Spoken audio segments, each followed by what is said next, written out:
Good morning, everybody. Hello. It is October the 14th, and we are here. Nope, we are here doing our thing. Hell yeah. And not recorded. That's what I'm going to say. We are from not now on. AI. We are not recorded. And we're all here today. Yes. I think one of only 2 days. No, 3 days. You're out tomorrow. Yeah. I'm out Friday. But Moon is back from his 3-hour tour of the Caribbean. Welcome back. My adventure through Hurricane Milton. Yeah. Okay, so, I mean, obviously, whenever you go to one of these, you know, Caribbean islands or even Mexico around this time of year, you go, man, it's pretty cheap. No. Wow, man, it's pretty cheap this time of year. I never realized that. I don't think I've ever traveled down there. And you go, oh, that's right, it's hurricane season. Yeah, That's right. I didn't know. It seemed like I was the only one that didn't know. Everybody was like, yeah, dude, October, hurricane season. Everybody knows that. I was like, well, I didn't think about that, really. I mean, you are kind of, you're rolling the dice. Well, it was a fully paid for vacation. My wife earned this vacation, so it was all. Well, why do you think they do them Exactly. this time of year? Exactly. Well, usually it's during the spring. This is the first one they did in the fall, but maybe to save a couple extra bucks. Yeah, I'll tell you. So remember, Helene hit, and then Milton, and what was the other one? Louise? What it was a Luna or Reyes. What was it? No. No, something with an L. Something Helene. Something out east. H-I-J-K-L-M. No, it was a gal. Linda. Yeah, maybe it was Linda. Was it Linda? It sounds like it was Linda. Okay. So Linda was over on the east, and Milton was just starting down. Yeah, it was down charting up in the Gulf, which that's unusual for one of these hurricanes to churn up in the Gulf like that. Some of the people that we knew that were going on it were canceling. Leslie? Leslie. I was like, it was worse than Linda. Yeah, a lot more class. Leslie. What? No, that's a lot more class than Linda. Leslie's That's my middle name, y'all. I Leslie. should have known. Yeah, so Hurricane Leslie was over there. So all these people were panicking. My wife was like, dude, I don't know, man. We shouldn't go. And I was like, it's paid for. And I'm not going to lose money on this. Right. Like, come on, man. This is like a bonus. Well, and I would look at it this way. Yeah, these captains and these boats are, how much that boat cost? $1.5 billion. Okay, $1.5 billion. Just a Do you bill. think they're going to put, you think the captain is going to put the boat at risk? That is exactly what I said. A $1.5 billion boat at risk? All the boats that have ever been are that much, though. I mean, I don't think that goes into this. Well, so Saturday morning. Oh, I think that plays a lot into it. Was it Friday morning? Friday morning or Saturday morning? I don't remember the days. But I'm on cruise time, y'all. God. Salt Life, dude. Salt Life, bro. That's what I was going down there. There was a guy at the gym in a Salt Life shirt yesterday, and it took everything in my power, and I'll take a picture and send it to all of you. Back to you. That was the real mission. I was going down there to try to save Salt Life from bankruptcy. It's gone. So she was kind of worried, and you know what I said? I was just like, hey man, I'm just going to trust God and the insurance policy of Royal Caribbean, because there's no way they're putting $1 billion asset on the water 100%. if they think something's going to go wrong. My concern would be, are we going to get down there? It's going to be canceled. That would be my concern. Well, my wife actually did have some good points. She said, listen, I'm not worried about the boat.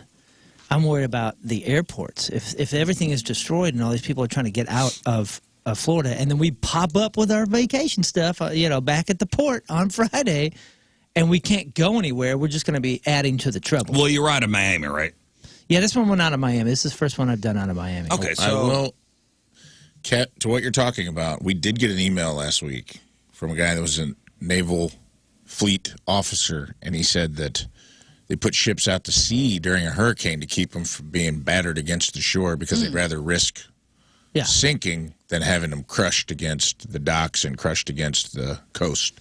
Well, these boats are so friggin' big. And they're fast. Like, I know that sounds silly, but this thing is huge. It was the largest ship for a minute out there. And but they're quick, dude. They've got 6 huge engines, and they can cruise faster than a hurricane can move. So the hurricane was moving at, what, 12 knots or 15 knots or whatever it was? Yeah, it could outrun it. Outrun it, right. So that's what they even said to us. They're like, hey, man, this is your captain speaking. Hey, that whole thing. Hey, man. I don't want my captain going, hey, man. I kind of do. I would have said that. All right, bros. Hey, bros. Listen here, bros and Trust. dudettes. On God. All cap. Yeah, on No God. cap. Oh God, no cap. No I can cap. We'll outrun get that this thing out of the way. that cane. So yeah, they did come on and say, hey, we're going to have some rainy days maybe and a lot of wind. There's going to be a lot of wind, especially the day of and the day after the hurricane. But he even said, he goes, worst comes to worst, we'll get out to sea and we'll chill out there. We'll Fine. be fine. Fine. Either way, you're still on vacation. Right, and That's why I would look at it. I don't have to cook. I don't have to clean. I don't have to do anything. The meals are all provided. And okay, so how big was the boat? I know you got the stats. Oh, dude, I got this. And this is the Allure of the Sea, correct? Yeah, which is older, meaning like they built it in like 06 or something. 18 total decks, 2,050 crew.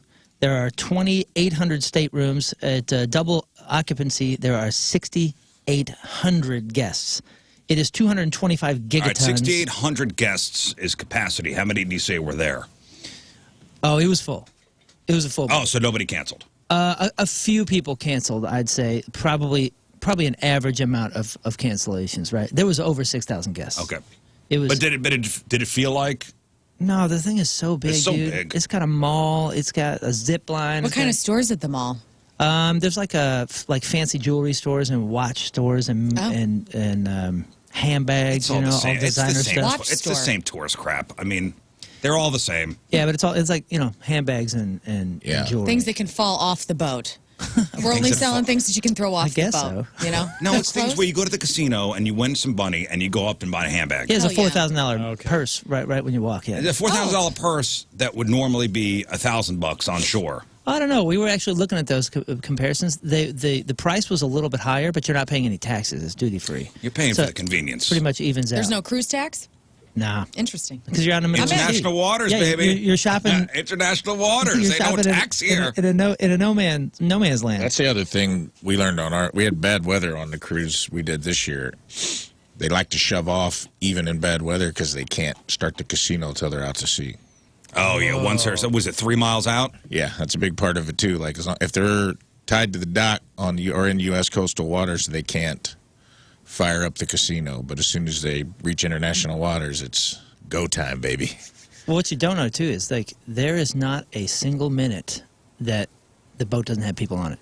So everybody's off. Everybody's out of their rooms by 9. Everybody's off by 10. They are loading in the 10 o'clock hour, and then 5 o'clock they're gone. Oh, yeah. Next group is 6,800 people. Off one side of the ship, people are leaving, and the other side, people are coming on. Kind of, yeah. They don't stop moving, and that was the fascinating thing. I talked to a whole bunch of different people that worked because I'm fascinated by that kind of life. I lived the touring life, and Scott's been on the touring life and all that, and that's one thing. But it's kind of harder to understand some of these folks that are on these cruises. Like, what are the waiters getting? What are the assistant waiters getting? Yeah. What's a contract like for the hairstylist there and the massage therapist or the musicians? Because there's musicians playing. It's like New Orleans. Everywhere you go, there's a different band playing. So how long are they on for? Is it 3 weeks? No, the contracts are like 6, 7, 9 months. Oh, months? And it's every single day. They don't get a day off unless it's a particular... months? I thought they were like 3 weeks on, a week on shore, and then back on. No, the person that I talked to with the smallest contract was 6 months. 6 without a day off? Yeah, I think the average is like 8 months or 9 months. Every day's a day off on a cruise. Fascinating, right? Not if you're dealing with a-holes. So 24 hours. So here's the thing. Yeah, but... They don't get paid very well compared to something else. Like if you're a musician and you're doing a bar gig here and you're playing every day, you're technically making more money. But there you have no expenses. All your meals are paid for. Your stateroom is paid for. Yeah. Everything is paid for. So like the average musician, I think, makes something like $3,000 or $4,000 a month, which maybe isn't all that much compared to something else, except for they have no overhead. So this one gal, the only American gal, by the way, that I talked to that had a contract there. She was, I don't even know what you call her, but it was like tour guide and something else. She was probably making $3,500 a month or $4,000 a month, and this is her second contract. So like she's been there for 2 years, and she's saving up to buy a house. But she's had no expenses for 2 years. So the average cruise ship worker salary is $49,000 a year. Yeah, right. So it's about 49 grand a taxes, year. though. but you're not paying. I mean, you're not paying for Anything. anything. You're not paying for food. Rent. And she said, you know, and most of them are from like South America or the Philippines or, you know, different parts of Asia. And she said, oh, yeah, even the ones that have a home, like just rent it out. They rent it out because they're gone for a year or two or more. Right. And they use it to save up money. How does the tax work? You're making money internationally, right? So, I mean, they're dipping into their time at work is international waters where if you're not paying taxes, like, do they have to pay taxes on that money? If you pay tax wherever Royal Caribbean is located, Or wherever the headquarters are. Or wherever it touches. Or whatever boat whatever boat you're on, because some of them are registered in Bahamas, some are registered elsewhere, you know. Sounds like a nightmare. And for do they a go in the tax same guy. paths at all time? Like that boat? No, they years in advance their itinerary is set. And here's the crazy thing: this boat is dry docking in Spain for like 5 months to get refurbished, and they're putting like another $1 billion of slides and different crap on it. And the gal said like it's cheaper. More slides. Billion in slides, bro. Yeah, it's cheaper to keep the people on the boat, on the ship, than to send them elsewhere. So as long as they're not in like a tip heavy sort of place, like a head waiter or something like that, or the massage therapist or whatever. She said most of us like to stay on the boat because we don't have to deal with anybody. We just get paid to be on a boat in Spain, and we get to get off and hang out in This article Spain. says the captain averages $96,000. I don't think so. It's got to be more than that. This says I got to U.S. meet the captain. citizens will have federal taxes automatically deducted and may be required to pay state taxes, but it will be more complicated if you are a U.S. permanent resident because you're not necessarily making money. You're not able to file a tax. Yeah. Like you won't pay state tax because you're working on the waters internationally. It was fascinating. Anyway, When we did our cruise, I told you I felt guilty about the concierge guy because they just wanted, because we stayed in the artists, the top deck. Yeah, where you had the And butler. we basically had a butler, and this guy was awesome. And he was telling me that, and I don't know how this works. That's why I was curious if it's salary or if maybe this is why they do it. He's like, I don't get paid while we're docked. I only get paid when we ship off. He's like, my hours are not billable. That's why they flip those rooms so fast and get everybody on the boat and get once the they're hell out out, of Dodge. once they're out, they're working. So I wonder if that's just, if it's a salaried employee, I wonder if they do something to where, like, well, if you're technically not getting paid while the boat is docked in the United States, then you don't have to pay taxes. You know what I mean? I think that boat's different though, because that's It probably is. That's a Norwegian Pearl, right? It is, yeah. So they hire that out to a production company, and I think the production company fills the staff. That might make sense. You know what I'm saying? I think the boat company actually only does the basic. His maintenance. contract wasn't as long as you said either. It was a few months. Yeah, this is Royal Caribbean's way of Would would the boat make normally how many stops? The cruise that you were on, like we did probably two. 3 stops. We 4 did stops. we did an island in the Bahamas that Royal owns. Yeah. And they made just a water park there and like 15 beaches, and it was sick. And it was actually like sunny. Like, guys, we were not rained on the entire time. We had 2 amazing days of pools and all that stuff. Just exactly what you would think in the. So in the his Caribbean. prediction was inaccurate then. With you said that possibly it was going to get bad with the weather. No, it did get bad at the end. The waves were enormous and the wind was crazy. But they got these huge stabilizers. So honestly, you didn't really even Was it feel rocking? Was the boat rocking? Yeah, and the first day, no, I would not say rocking. No, I mean, you feel it, and every once in a while you're kind of like this, but You realize you're on a boat. I'm sure sometimes you even forget you're even on a boat. it was totally fine. And even with the huge waves just knocking into the thing, the stabilizers like have it where you don't really feel it. No, I mean, there's You no didn't get sick chance. at all? Oh, no way. No chance of getting sick. No chance. Wow. I will say the first day we were at a party that was up on the very, very top in the front. And yeah, I felt a little weird. I felt like I was high or something. You know, it's just kind of like this, woo, man, you feel weird? Yeah, I feel weird. Yeah, because you can look over and actually see water. Yeah, I never felt it at all, which surprised me, except we filmed Trailer Trash Tammy's special in the theater was in the hole in the front. So it was in the bottom front. And that was weird because on stage you could kind of feel a slow Sway. And I was like, oh, of all the places to feel it, this is not where you want to feel it at while you're like on stage performing. But they are, and that was a tiny boat. I'm sure those big ones are like this thing super is enormous. It's enormous. I felt the most moving on that boat that he's talking about. Was there a day they made you guys stay inside? No. I mean, it was raining one day and like kind of pouring, so we weren't upstairs. But then it stopped, and you go back up. Right. And the pools are open. Actually, while it was storming, we were in a hot tub because there's like little canopy things over all the hot tubs. And you're wet anyway, so who cares? Yeah, whatever, dude. It was fine. I was watching football, actually. What day was that? Thursday? Sunday? Hell, I don't know. I was watching the Chiefs while I was in a hot tub, while in the rain. Did you see any dolphins? Monday. No, I didn't see any wildlife. No wildlife. Yeah, Monday was the Chiefs game. No, yeah, that's what. Monday Night Football. Then I was. Oh, that was the night that we got on the boat. Yeah, that's pretty awesome. Good restaurants. Restaurants were incredible, and that's the other thing too. Is it's on your card, or like what time you go to dinner. So you're there every time. You hit the same wait staff, so they get to know you. You get to know them. It's super chill. And by the way, they, you know, like the surveys, you know, like AT&T would like to send you a survey, and you're just like, you blow it off. These legitimately, their pay and their promotions are strictly based on the reviews. Whoa. Yeah, we've been at resorts where they beg you, like, hey, can you please leave a TripAdvisor review and mention my name? Right, yeah. Like that means stuff to them. The head waiter like came over and explains it. He's got a whole spiel. He explains it to everybody. He's like, if we want to advance, you know, it 100% is based on your guys' reviews, which is crazy. Now, where I couldn't leave a review, where I wish I could leave a review, the minute we got on the boat, you know, our stuff isn't even to our room yet because, you know, you check your bags and then they bring them to your stateroom.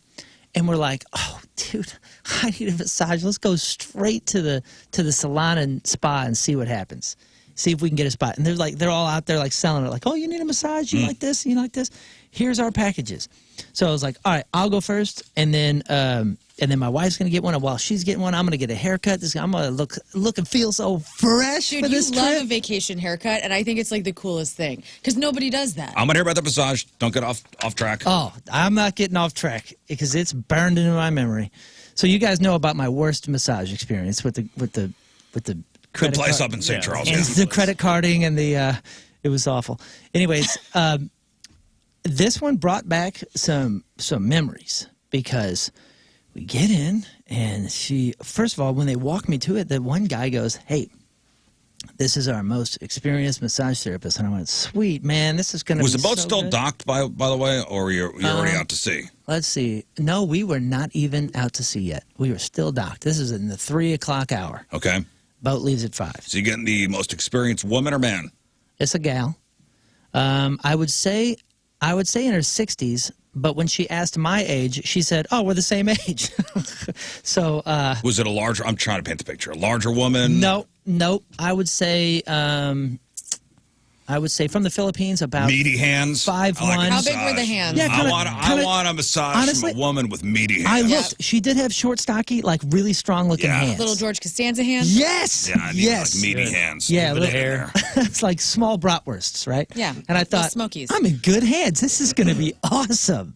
And we went over it because they have something called a bamboo massage, which I guess is like total torture. I mean, They just beat the hell out of you with a bamboo stick. Yeah, because there's Swedish and there's deep tissue and then there's this bamboo one. And I was like, oh, we'll stay with deep tissue. So I lay down, and first of all, she says, I'll be back in 30 seconds. Take everything off but your underwear. And I was like, I've never heard that before. I've always heard take off, it all off. Whatever. Take off To your as much comfort zone. Whatever you're comfortable. And I said, oh, okay, underwear on? And she's like, yes. So she insisted I had my underwear on. So I was Red like, flag number one. It should have been. And then I thought, You got your Wednesday underwear on. Make It's me Sunday. Make you happy? So No, man. I embarrassed. like to be. If I'm going to get a massage, it's going to be first of all deep tissue.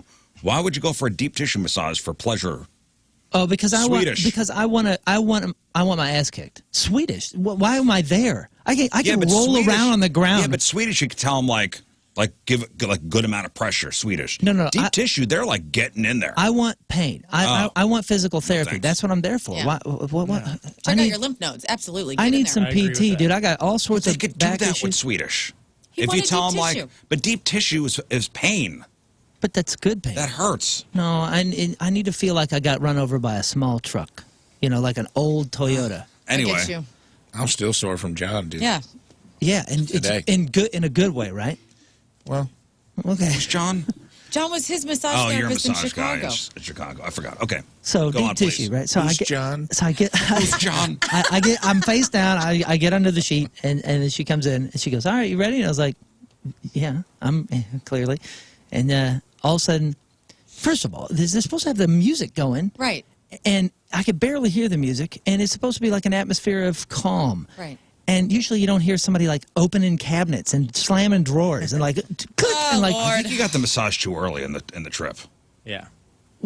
Hang on. So then I hear this cap, and I'm like, oh, that's interesting. Usually it's like a squirt bottle or something of lotion or whatever they're putting on their hands.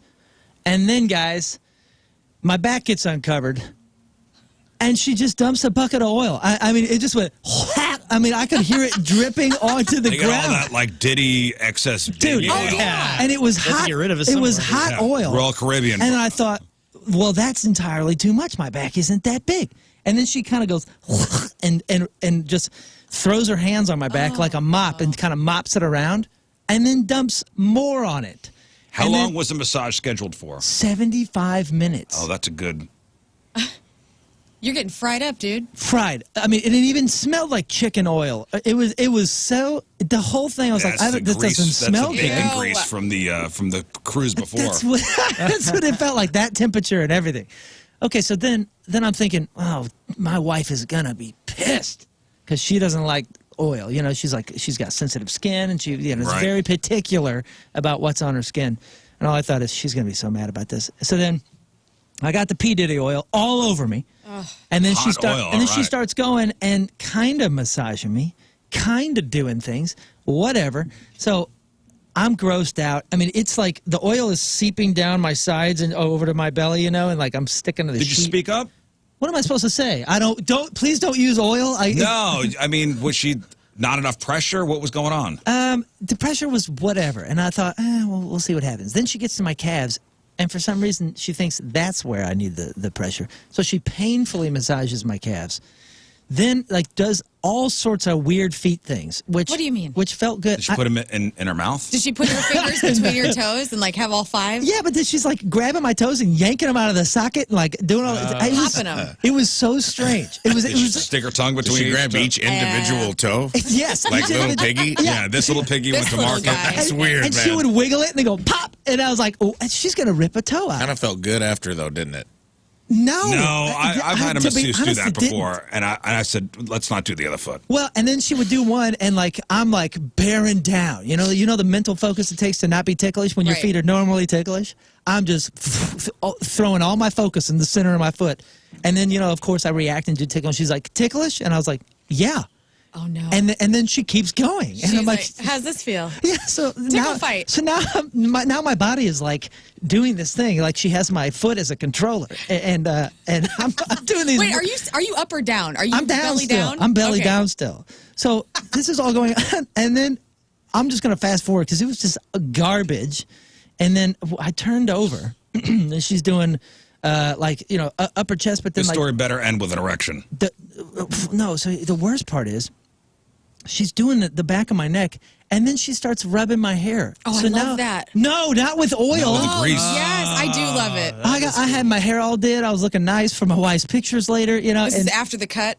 this is before the cut. Okay. Well, that's good at least. Does this trigger the cut? So she's greasing me, dude, and I'm maybe 50 minutes in, maybe, and then suddenly she's doing like a scalp massage, quote unquote, and then she just stops and she doesn't move her fingers, and she holds them there for 60 seconds, and I thought, does Was this it lady glue? think I'm sleeping? She's reading your brain. Oh, no, it's like a pressure point thing. I'm sure she No. was trying like a pressure point No, thing. there was no pressure. Is what I'm saying. She just stopped. Her hands just stopped right there, and then I thought, well, maybe she thinks I'm asleep, so I wiggled my toes like so she could see like. And she's like, I'm gonna come back down Yeah. to those toes. And then she did nothing, and then she kind of started up again. It She had started a heart attack. started Died. rubbing, and then she kind of like does my arms, and then like stops with her fingers on it, and waits another 60 seconds. Was she AI? I think she was just wasting time. Running out the clock? Totally running out the clock and killing time. Then she went back to my feet and started doing the toe popping thing again. You wiggled them. That's you. And then That was a You signal. signaled. and then she held I my need feet. more- back to the toes. Then she held my feet and did the same thing with her hands. Wiggled your schwanz. Just kept her hands there. And so I was like, and I even made like a sound, like to say like, well, what are we doing here? and she didn't acknowledge. She just stayed still. She killed probably 6 minutes of time, not Not doing moving. anything. She went Maybe to the that was a bathroom as well. chakra or something. So So I- was it? I Yeah, got- I'm thinking she thought it was probably a pressure point thing, or She was practicing Reiki, So in the name, or so in, spiritual, touch healing. Did you have to smell the oil? Did she say, take a deep breath of my oil hand? no, the oil was just smelled like hot, nasty oil. I hate this. Probably smell like you cooking. Well, exactly. So then there's a shower there. So so the massage is over. I'm just like, oh, Mallory's gonna be pissed. How do I warn her about this? And I get out. I get out, and then she is about to leave, and I go, hey, can I take a shower? Because I'm assuming like the shower is here because these oily, nasty ass ways to do this is just like disgusting on my body. And she goes, no, you can't use the shower. And I was like, okay. So then The water would just bead off you anyway. You're so oiled up. but now I have to put my clothes back on. She was rubbing you down in Rain-X, dude.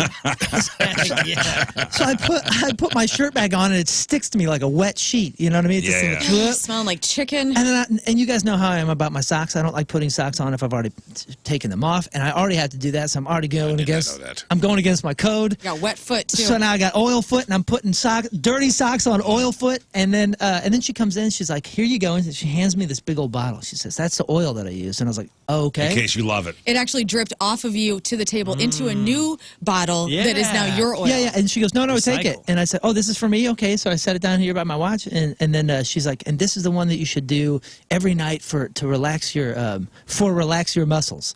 And I was like, oh, okay. So, and then she goes, so this one's $80 and this is $150. I was like, oh, no, take these. I don't want this ever again.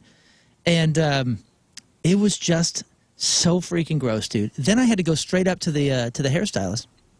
And the guy's like, "What do you want?" I was like, "Don't touch the top. I just want a mid fade right here." And he goes, "Cool. You like the greasy look, huh?" And I was like, "No. I came from a massage and they greased me up." And then he goes, "Your hair's thinning real bad, huh?" And I go, "God, dude, this has been the worst hour of my life." Oh, bummer. That is Terrible good. massage. Well, and then this how guy much was says- He's like, Mohawk, huh? Fighting your age, I see. And you're like, okay. Yeah. How much money was it? buddy? See, here's the crazy thing. For the rest of the week, every single thing that we didn't add up to how much that massage cost me. How much was it? $240. Nice work. Oh, man. It was the Worth most it. expensive massage I've ever had. The most expensive thing we've ever done on a cruise. And the worst. You need to go to Groupon, dude. worst massage experience Hair I've looks had good, since though. this And year. if that was the Well, thanks, worst yeah, you did a great experience job. of the trip, then that's still a win. It was by far the worst. It set the stage, but the rest of it was. Yeah, it's good. Was You're perfect. reinforcing my opinion about stranger massages, though. I appreciate that. I had a massage this weekend, and it was great. I just want to put that out there. I actually just for read the a- massage community. I read a story about a massage parlor in San Diego. So this place is getting fined. San Diego officials have answered the prayers of a local church by shutting down a massage parlor that's been disrupting their Bible studies with loud moaning of sexual nature, Oh, no. sexual desires, carnal desires. I guess the court document showed this place called the World Mission Society Church of God, which had opened a Bible study center next door to the Ocean Spa massage parlor. I guess people were moaning so loudly because I think it was more than a massage parlor. It's an experiment. Once the oil hit me, I went, "Oh no, this is going to be one of those." But it Yeah. wasn't. The moaning was disrupting the Bible study. Oh, Church members witnessed spa employees parading in skimpy and sexually suggestive clothing. Male churchgoers were propositioned by spa workers, being told to come over and visit them. Pray closely gosh. with us. Parishioners were forced to witness public sex acts in cars parked near the place of worship. $50,000 they have to pay. Owners of the spa now have to pay a hefty price for pissing off the Bible thumpers. $50,000 up front, and every time they get called for a complaint, another $550,000. wow. I forgot to add this in the middle of the massage. You know, again, it's supposed to be relaxing. They did the emergency drill during the thing, which is over the speakers. So it's like 7 horn blasts with a long ridiculous. blast at the end. Yeah, that's not relaxing at all. The entire That is the worst You're thinking- massage that's ever happened. You're thinking about the big rake with the sand Yeah. and the babbling brook. Yeah, and they're it- doing the seven horns. You hear the water and the Nepalese bowls and all that kind of stuff. There were no Nepalese bowls, just ship horns. Oh. And then the captain saying, "It's going to be windy. We've got a hurricane coming. Well, listen, Relax." They heard that at this massage parlor. They think it was Revelation. Is there 7 horns in the book of Revelation? Oh, yeah. People were seals? asking, people were asking when you were gone, hey, did the cruise get canceled? No, you were fine. Kind of keeping in touch. Yeah, no, it was. So all good. Welcome back to shore. Thanks. Yeah, I mean, it was all obviously it was going on while it was happening, and it was the talk of the boat for sure. People were like, dude, it's a Hurricane 5 already, and it's gonna make landfall here.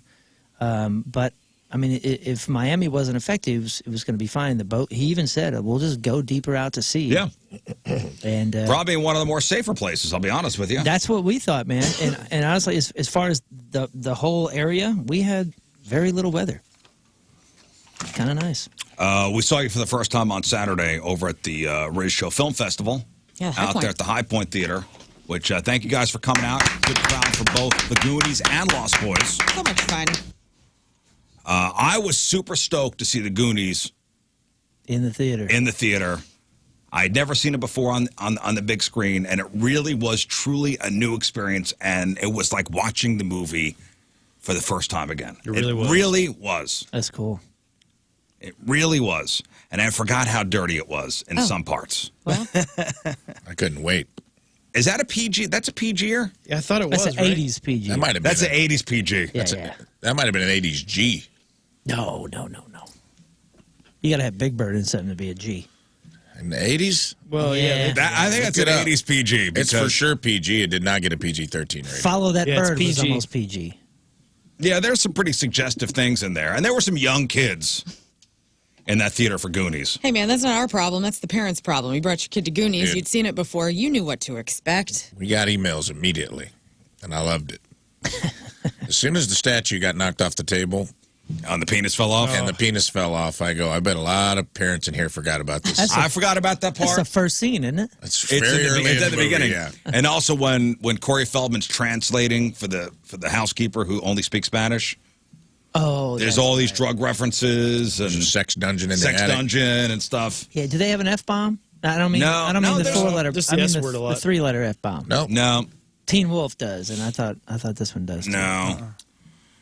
No, I he mean, talks there's about some, taking naked pictures of his mom in the bathtub to get him to break down the door. yeah, I mean, there's some sexually suggestive things and, talk about drugs and the penis and the statue, which I had forgotten about. And there were some young kids in there. But that's not on us. Nope. Now, do you That's think not on us. do you think all those references would go over their head anyway? No, they giggled.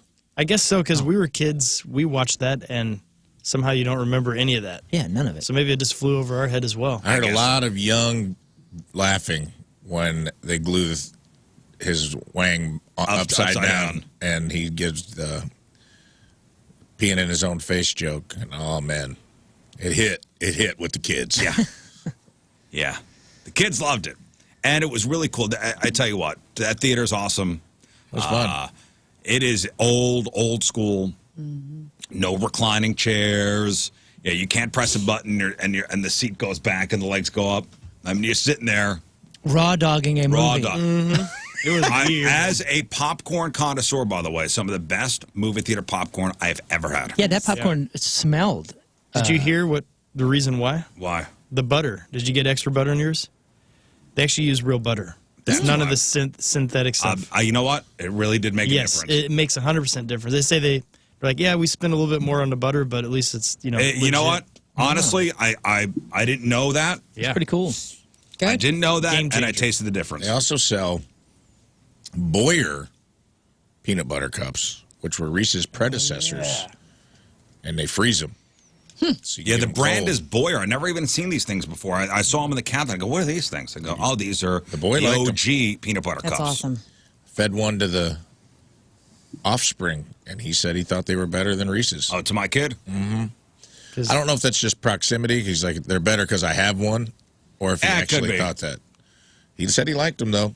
He said I he thought liked they it were 'cause it good. wasn't as sweet. I turned to him a couple times during both movies, and just to see if he was enjoying himself, because he's used to these friggin' theaters, like the AMC's with the, with the big chairs and the. Yeah. He loved it. He had a good time. Probably felt like super retro. He liked Lost Boys, too. I asked him, what do you think? He goes, loved it. He liked Lost Boys better than Goonies. So great. I'm like, these are two different movies. So Goonies, great, A+. Crowd left, and then a lot of people went to both movies, which was cool. And then new crowd shuffled in for Lost Boys. Good sized crowd there. I forgot I had not seen Lost Boys in maybe 20 years. It holds up. It does. It holds up. It's super good. It's super 80s cheese. Oh, it is love great. the music, by the way. All the remakes of songs. Oh, yeah. When Echo and the Moneymen came on with People Are Strange, I forgot how good this version is. Strange when you're a stranger. Faces look ugly when you're alone. Women seem wicked when you're unwanted. I like this version. When you're down, When You're Strange. And then the Cry Little Sister song. Ugh. Please, I was singing along. Do you know this song? Well, let me see if you know this one. It's the only one I wanted at Feldman. This is I guess it's a theme. Yeah. First song. But it's also on the montage, though. Yeah, they played it a few times. the last fire will rise. Oh, man, this is so 80s. Black house will rock. Blind boys don't lie.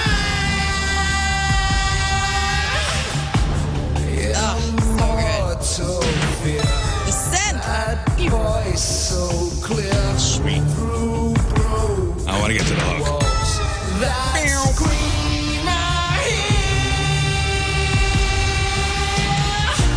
Cry, little sister. Hell yeah.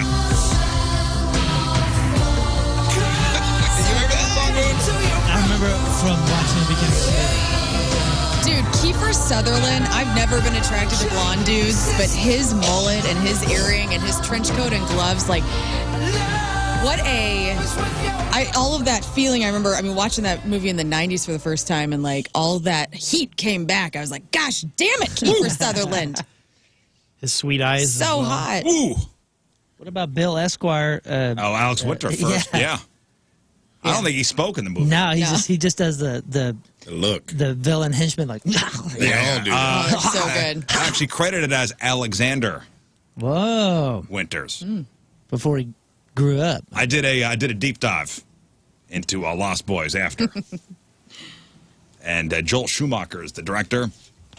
And he, did you notice the poster of Rob Lowe No. Is that like on an the outfit? I did notice it, on the yes. wall of the Corey Haim. of Corey Haim's room? That's cool. I did. Because he kind of made it like, is Corey Haim gay in the movie or not? Because I guess Joel Schumacher's gay, the director. Oh, really? So he made it kind of ambiguous, like, oh, is Corey Haim's character gay or not? He didn't even talk about the Sax Man song, too. In the Oh, well, Timmy yeah. Capella. Gotta shout out Timmy Capella. That scene holds up, dude. Yeah. So many Timmy people getting down Capella to with shirtless. the shirtless sax player, all oiled up, probably some of that oil from Moon's Exactly. Yeah, massage, it was. access to oil. He got a massage and was like, I'm not putting a shirt back on. That's ridiculous. So a sexy sax guy comes on, and people in the theater started cheering. Now maybe Rafe started it.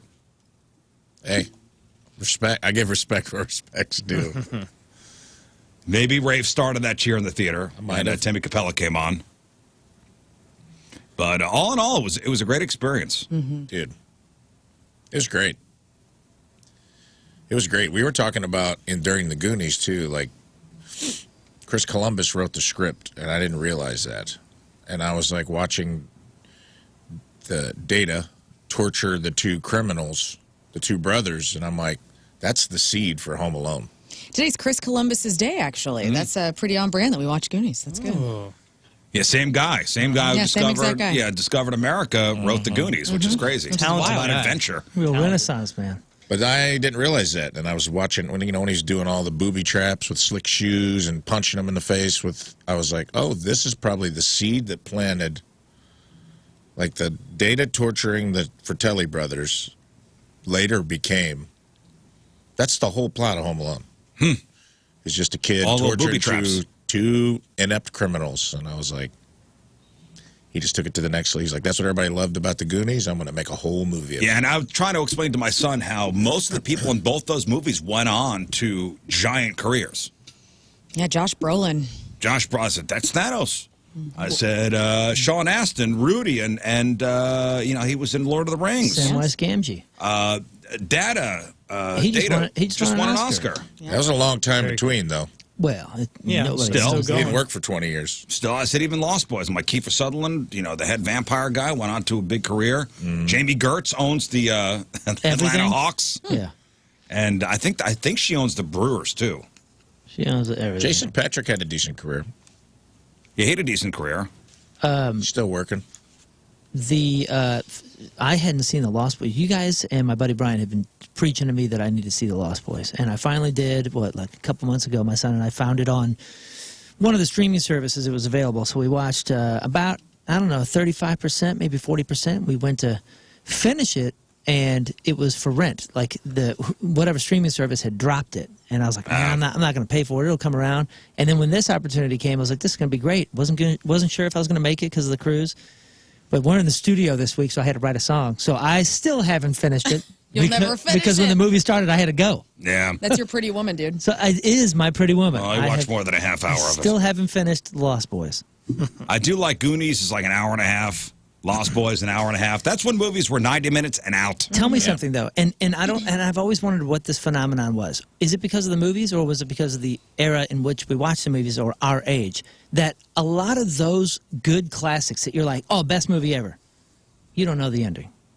Even though you've seen the ending, it's such an unremarkable ending compared to the rest of the tone of the movie. Yeah. So, tell me something. Could you even tell me the ending of The Lost Boys right now? Yeah. Okay. I remembered the ending because Lost Boys had kind of a You'll remember, dude. a little twist at the end. But you guys know what I'm talking about, right? There's think about some of your favorite childhood movies. Tell me what the ending is, because I bet you can't even remember. I get what you're saying. Always the with bad that. guy dies. You can, well, yeah, but I'm saying you could probably remember certain scenes or whatever, but The Lost Boys did have a remarkable ending because there was a twist at the end. Oh, I see. But you know, a lot of those movies. Yeah, you no, know, I totally get it. It's just oh, it's over. You remember the middle? We had to close it out at 141 minutes. We're done. You remember, the scenes where you're still reciting lines. Right. You don't remember where they fall in the movie, but you remember the lines. Yeah. Yep. Yeah, like Fly to the Navigator. Did he land? I don't know. I couldn't tell you. Did he even fly? Did he navigate? I don't know. It did feel cool to sit. I almost felt, maybe this is age or because the theater's old school and it, didn't have all the bells and whistles of some of these new recliner, heated seat, massage therapy theaters. Seeing it on the big screen and quality was good. Yeah. Like the quality of the picture. Mm-hmm. Because you're used to seeing when you used to watch it on Channel 11, when you were a kid or on VHS, it was degraded a little. You didn't realize it. So seeing it on a movie screen was cool. And then I just kind of felt like I was living inside. I was telling Lern, inside of one of those TikToks that make you feel uncomfortable. That's it's 1990 and it's Christmas. And it's kind of creates this atmospheric nostalgia. It's unsettling, though. Those are unsettling a little bit, yeah. But this felt I kind of felt like I time traveled a little bit. Same. Well, going into that theater, the High Point Theater, I really do. If they're showing a movie that you like, just look up the High Point Theater's, was cool. website. And they show a whole bunch of old movies there. I 10 out of 10, highly recommend. Yeah. Yeah. Dude, hearing Very fun experience. two things made me happy. Hearing little kids react during Goonies to funny parts, specifically Chunk. I forgot how much I love Chunk. I was laughing like a little kid. Yeah. Hey, also, did you guys go to the bathrooms at all? Oh, did yeah. not. I actually Well- fell up the stairs. It's pretty cool. Oh, nice.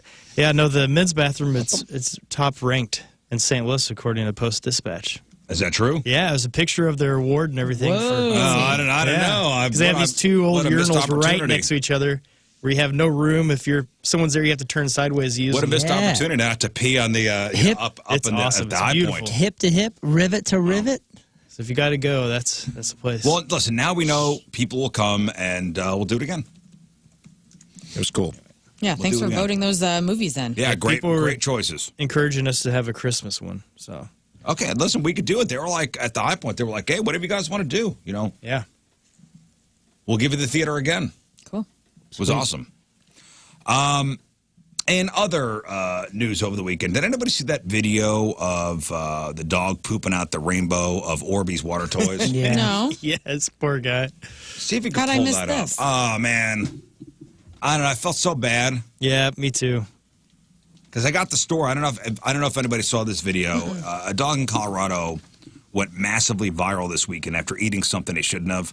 So a vet posted footage of him pooping out an intense number of Orbeez water toys. Oh, buddy. And those Orbeez are the little beads that expand in water. Yeah. Yeah. Look at this poor.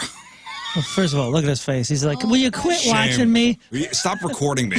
Yeah. Oh. Anytime I catch eyes with radio when she's pooping, I always go, yeah, girl, get Straight it. up, though, that looks like a scene from Everything Everywhere All at Once. You know, you guys remember that movie? Yeah. When, like, reality gets blurred and, like, they stab somebody and they, like, turn into confetti.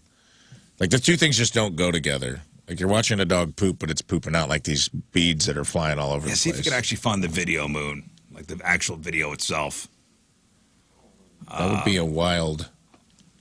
No, you got that same article. See if you can just look up video. Golly. Yeah, videos. This poor thing. And it's like, the Orbeez are like coming out of him. And they say they get up to about the size of a Hershey's Kiss. And the dog's name is Orion, and he was able to pass a lot of the Orbeez, but he still needed surgery to remove the rest. I'm emailing you the video, Moon.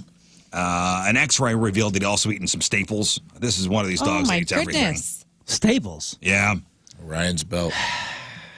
Man. But that video has racked up 100 million views already. Worth Oh, my it. gosh. Look at the x-ray. I mean, look at that. It's thousands and So many. thousands of them. Who let their dog eat that much stuff? What's going on? Listen, you know how quickly, there it is. Look at the dog just crapping the Orbeez. Oh, Oh, my God, they're just coming out of him. Oh, like a deer. Oh, my God, this poor dog. That has to feel pretty good, though. I don't know. I'm man. sure nobody wanted him to eat. You know, Well, I'm these sure, but, stupid you know, kids you leave the gotta- stuff around. Yeah, because they probably were gone for the day, work, and there was a bag sitting on the kitchen table. You don't even think anything about it, and he gets up there. You've And, never come home and something's been torn apart. yeah. It's great. I have a dog that does that. Doesn't eat stuff, though. Thank God she doesn't eat anything. Yeah. She just destroys. She's Yeah. a destruction dog. But smart, at least. I mean, this is a crappy dog here. Like the dog will get Eating a hold everything. of like a stuffed animal and like spit the eyes out, like rip the head off, destroy it, and then spit the plastic out. Thank God. Yeah, we didn't want those toys anyway. Yeah. I hated that couch. But again, this dog has racked. This dog video has racked up over 100 million views of the dog crapping the Orbeez. Hey, listen, not everybody wants a cat or dog. What do they want? Maybe this. Oh. AI. Look out, cats and dogs. Coming for your job. The electronics brand Casio is releasing a new AI pet called Mouflin. That's kind of like a Tamagotchi from the 90s, but way creepier. So it's called Mouflin. See if you can find this thing. It looks like a guinea pig without legs. It's got eyes but no limbs for some reason. And your child will want one because they're pretty damn cute. Emotional capabilities. But unlike previous robot pets, it's not meant to be a toy. They're marketing it as a mental health companion. Look how that's cute. meant to comfort you. So it's got built-in AI that helps it develop its own simulated personality depending on how you interact with it. Oh. And over time, it learns to recognize you, just like a real pet does. Whoa. They don't jump, they don't run, they don't move around much. They sort of just squirm. Yeah, he like nuzzles into your palm. But they do look pretty lifelike when they do. It's supposed to simulate a pet snuggling with you. It looks like And your dog cannot wait to rip this thing. it looks like a bunny. Like my stepdaughter's bunny. Yeah, it's weird the way, I mean, you could hold it and it'll kind of like squirm in your arms. Yeah, it's reacting to like petting in between the eyes right here. They originally debuted at the Consumer Electronics Show in Vegas in 2021, but now they're finally ready for prime time. They go on sale in Japan on November 7th. I don't know when they plan to sell them in the U.S. They're available for pre-order right now in Japan for about $400. So they're not cheap. This is just a cute way to spy on you. Yep. You got your Roomba mapping out your house and sending it to the government. Mm-hmm. And now this is a way to just spy on you. Well, and here's a hot take. And I feel like the next logical step is to make AI pets that could talk and give you advice. Like, what if in 5 years everyone's pet is also a therapist? Like, would you take life advice from your cat or dog? You know I would. I know you would. I'm doing that right now. She's not even talking to me. Murder your husband. Murder your husband. Murder Tim. Murder Tim. I told you guys I had a dream last week that I was at my grandma's house and Clover was in the dream, and my grandma said to me, which I have said on the show before, I think that Clover is my grandma Imogen reincarnated. And in this dream, my grandma said that her boyfriend at the time, Matt, didn't like Clover because she was whispering sexual things in his ear. And I go, what? That the cat was whispering sexual things stuff? into my grandmother's boyfriend, Matt, who, R.I.P., is dead. Strange dream, all right? That's weird. Now you're telling me that AI is going to tell me what to do with this pet? The next step is for your pet to give you advice. I don't like it. Now, adults-only households are constantly dealing with two questions. Their parents ask if they're thinking about having kids, and their friends ask them if they're thinking about having pets. So a comprehensive worldwide survey talked to nearly 60,000 people in 20 different countries and asked them if they were pet parents to dogs and or cats. Overall, 56% of people have a cat or dog. Globally, is it cats or dogs as far as ownership goes? I'd probably say cats because, like, a lot of people live in apartments and a lot of people probably have cats in apartments. Globally. What do you think, Moon? Globally, cats or dogs, who wins out? Man, I would... Remember, there's 60,000 people survey in 20 different countries. I tend to think that dogs slightly outdo cats as far as numbers go. Show me dogs. Dogs. Cats. Cats. Good arguments on both. Cats are a little easier pet-wise, but there's so many working dogs in other countries that actually help provide a living. I'm going to say dogs. Dogs, Scott? Yeah, and a lot of farms, though, they have tons of cats. Do you think people are counting those as pets or not? The I ones don't that know. just live on the farm. Owners.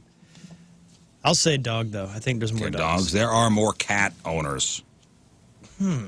Cat ownership is more common sense. than dog ownerships globally, and slightly more men than women are cat owners. Yeah, that's the thing that people don't believe. They're like, it's only women. Slightly more men, 52% of men compared to 48% of women. The most popular breeds of dogs globally are, Labrador's number one, Golden. followed by the Chihuahua, That's what I meant. then the Golden. Whoa.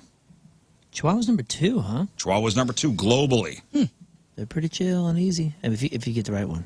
I know. Don't come at me. The most popular cat breeds, go ahead. Tabby. Nope. Tortoiseshell. Persian, Show me. Siamese. then followed by British Shorthair Maine. and Siamese. And the two main reasons people choose not to have dogs are unsuitable living conditions, like not having enough space or outdoor areas, and the significant time commitment it requires. Main reasons for not having cats, Allergies. they don't want their furniture damaged. Oh, well, that does happen. And then allergies. Generally not being around enough is also a concern. 32% of pet owners say they feel guilty about leaving their dogs and cats alone. Well, I also think cats are easier to travel.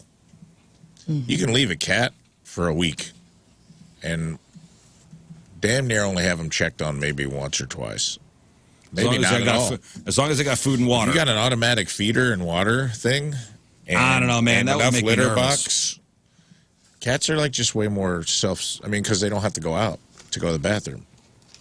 So it's like if you're traveling a lot, cats are a little easier to plan around. I don't know. Those automatic feeders make me very nervous. I'm not saying you don't still have.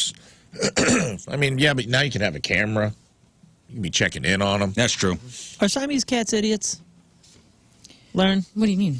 We had a Siamese cat, and He's a moron. he's a total moron. I think he has some real. I think his drain was damaged. You know what I'm saying? Like I think he was not the he was real cross-eyed too, but I think that's a part of the breed. That's part of it. They Yeah, used to some of them they used to are be cross-eyed.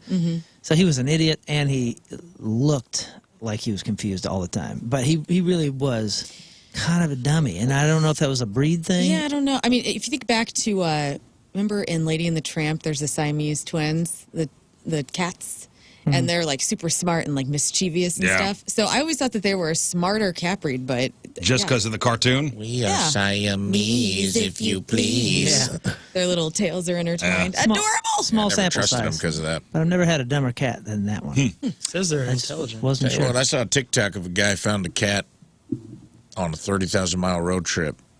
This little kitty that was eyes were like matted shut, and he took care of it, and it lived on his dashboard for the whole trip. And I'm like, a road cat? That sounds cool as hell. Kind of starting to come around, man, on cats. Having a road Get cat? one. That's how my long-haired Chihuahua was, man. He was a Cool. cat. It's just a cool little gray-haired cat. Almost Cats looked are like cool, a man. ghost. Came up out of nowhere, out of the weeds. They get a bad rap. They're like, oh, your cat's not going to love you. It's going to try and kill you. That's true, but like they also love you and like And also they're want to super kill you. smart. I mean, they'll always have that murderous option available, but that makes you work harder, you know? And then that love is deep. It's just like people and dogs, man. You got to get the right one, and you got to know how to like treat them and, Sure. and teach them. Cats are an abusive relationship, but you stay You do. because they're always sorry for what they did to you. But also stand there in the corner looking like they want to murder you. So, also making the rounds this weekend, another picture. And I'd like to think that no one is interested in buying a Ku Klux Klan themed candle, but You would hope. here we are. But even if they are, they shouldn't expect to be able to find one at a normal store in the mall. It's called Mississippi Burning because if so, great. Bath and Body Works had a new 3-wick candle called Snowed In. And the artwork featured a white paper snowflake in front of a festive red background. I don't know if you guys saw this, but some people thought each edge of the snowflake looked like a little KKK hood. Oh, no. Yikes. See if you can find this. It's called Snowed In. Yeah, each edge of the snowflake looked like a little KKK hood. The sides were pointed, had small holes cut in them, resembling eyeballs. Or, I'm sorry, eye holes. My gosh. It's one of those things where most people wouldn't have immediately seen it, but once you do, once somebody points it out, you go, there it is. If you're watching like a cartoon or whatever, and Look. they were representing the KKK, this is what the characters would come out looking like. Well, those D-bags on Mason and 40 are probably buying it up. So Yeah. that's pretty, God, way to who- go, Bath and Body Works. Way to go. Who approved that artwork? Someone did, so again, it's one of those things where people wouldn't have immediately seen it, but once somebody points it out, you can't unsee it. Now, somebody did mention it on social media. It went viral. The company wound up yanking the candle. The Yankee candle at the Bath and Body That's a Works. different Excuse company. me? Yeah. And they said, we're committed to listening to our teams and customers and committed to fixing any mistakes we made. Even those that are unintentional like this one, we apologize to anyone we've offended and are swiftly working to have the item removed and are evaluating our process going forward.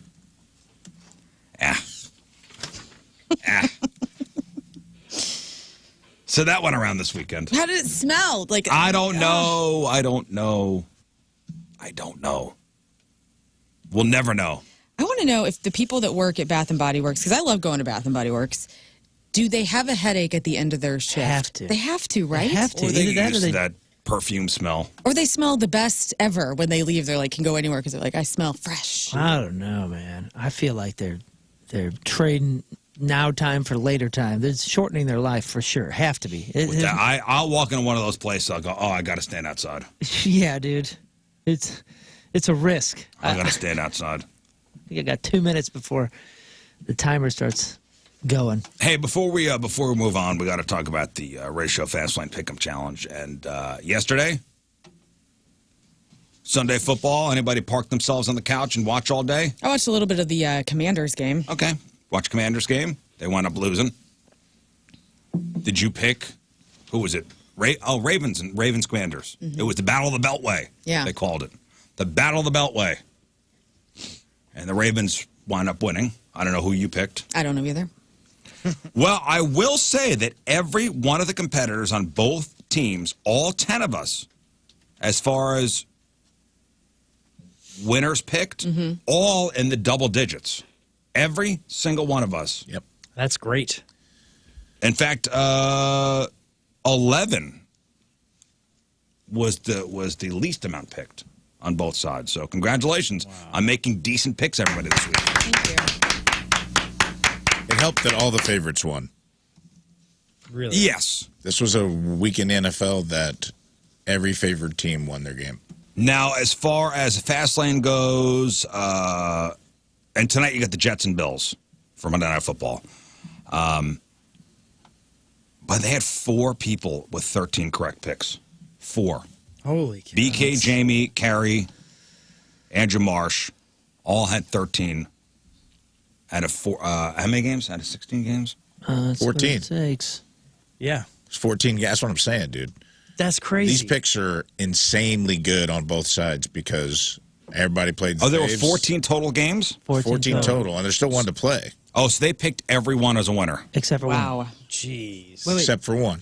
No, yeah, they had 13 out of 14. My guess is the Chargers-Broncos game probably threw a wrench in a few people. I think that might have been the one. Broncos were favored by 51%. I missed. That was the only real coin flip game. I missed Everything. Colts and Titans. Me too. Colts, I think, were favored, but And Anthony had 11. What a goof. So Anthony Stalter is their big loser this week. So they have a total of 63 points. You want to go over the Rizz Show? How we did? Sure, man. So the fast lane, 63 points. In first place with 13. King Scott. King Scott. King Scott. Correct. All right, buddy. Perfect week so far. Oh, you're right. Yeah, 13 have been played already. In second place with 12, Scott Rizzuto. Yeah, all right. Nice. Nice. Also with 12, Lern. Wow. Thank you. Learn. With 11, Moon. Also with 11, but under me for some reason, Rafe. Lucky. So Rafe and I are both tied. It goes down to the tiebreaker. Here's where it's going to get interesting, though, as far as our team goes. Okay. Tonight, the Bills take on the Jets. The Jets are at home. Everyone on this team has the Bills, except Lern. She's right Learn here. pick the Jets. She's got the Jets. So if the Jets lose, there will be a 3-way tie at 12 between myself, Rafe, and Lern. And It'll it will come go down down to to the tiebreaker. score. Oh, my gosh. and That's this happened wild. last week Yeah. while you were gone. Yeah, it came down to the tiebreaker as far as even Rizz Show fast lane, Yeah. who won. But also in here, she was ahead Yeah. by a game going into Monday night. Well, here's the unfortunate thing. So fast lane, 63 points. Rizz Show, 59 points. It does not matter what Golly. happens Monday Night Football. So we are now 0-6. So there may be, That's a bummer. you guys all have 1, 2, 3, 4, The 5. skunk 5 is of you. imminent.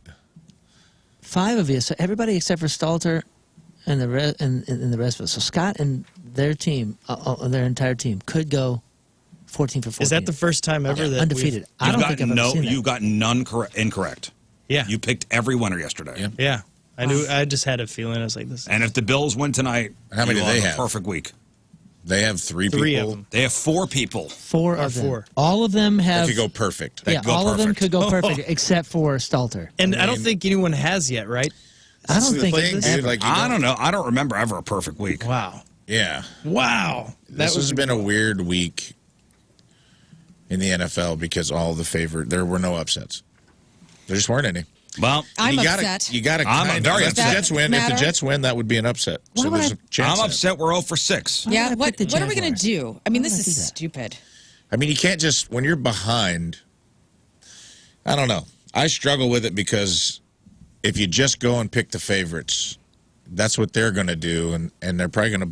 You know what I mean? Like we're playing from behind. You almost have to try to call a couple upsets to get over the hump with these. Yeah, it's tough. These I mean, we sports guys. all did great, but they did Better. They're even just better. better. I mean, that was wild. Yeah, Wild. The competition so far, I'm looking at like the leaderboards and everything overall. I mean, we are not playing poorly here. We're doing well. They're just a better team as far as their picks overall. They have us beat, one-on-one and everything. But dudes, we're all in the 50s for totals so far. Like Yeah, over the next break, add up all the scores. Just so overall, The like so leaderboard stuff? Just, I have just them. add up The total. I'm not going to wait around. We got to do this, but after the break. Yeah. All right, Team Rizz Member of the Day is brought to you by Hot Shots Sports Bar and Grill. Score $1 Hot Shots tacos when the Blues score 5 or more goals this year.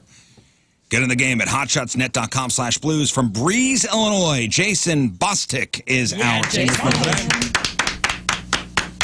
Day. Jason has been a fan of both the RizzShow and the Point since 2001 and enjoys spending every morning with the crew. Attends many RizzShow events and advocates the show often with multiple RizzShow stickers on his cars. Jason, thankful for the show, always keeping Jeff's memory alive, and for making every episode fresh and fun. Current crew is his favorite and looks forward to seeing what the future brings. Jason Bostic from Breeze, Illinois is our Team Rizz Member of the Day. Get super sweet Team Rizz Member of the Day soccer jersey. Get yourself signed up 1057thepoint.com/Team Rizz. All right, we'll take a break. We'll come back with Crap on Celebrities. It is 7:14.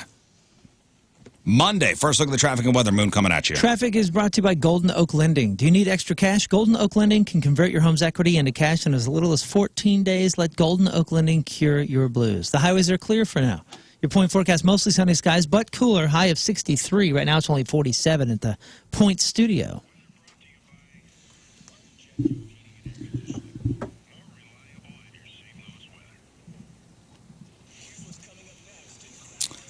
All right, Lern, what do you got for us? Well, is there anything Brantley Gilbert can't do? Kanye says to Diddy, hold my beer, go fund Jake Paul, and don't be these things for Halloween this year because everybody's going to be them. All right, we got that. We got your crappy birthdays. We got the porno birthday. All that and more next. New Crap on Celebrities. Stay there.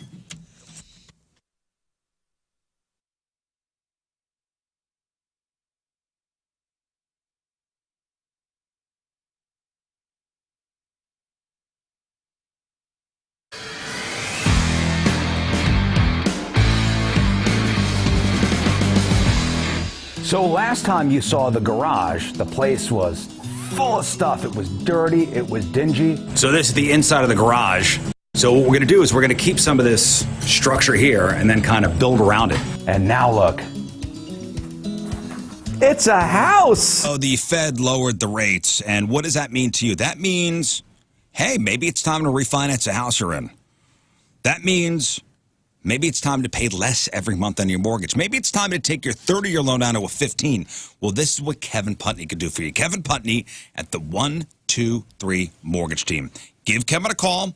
He'll crunch the numbers for you. He will find the loan that fits your needs, whether you're refinancing or whether you're buying a home. Secure your dream home with more affordable financing. That's a thing you could do. Kevin makes the whole process easy and painless. I've worked with the out-of-town bank. When we bought our first house back in 2007, it sucked. I was just a number to these people. I don't know where I was calling. I don't know who I was talking to. I was passed around like I was a nobody. With Kevin, he's local. He's here. He'll meet with you wherever, whenever. You get to know him. He gets to know you. He'll put the loan together that fits your needs. Everybody's loan's going to be different. It's like a fingerprint. Your loan's going to be different from my loan. My loan's going to be different from your loan. Kevin Putney, 314-862-0123, 314-862-0123, online at 123mortgage.com. Kevin Putney, equalizing opportunity, all loans subject to underwriting approval, restrictions apply. Call for details. Cross Country Mortgage, LLC, NMLS 3029, MLSConsumerAccess.org, 123mortgage.com, 314-862-0123.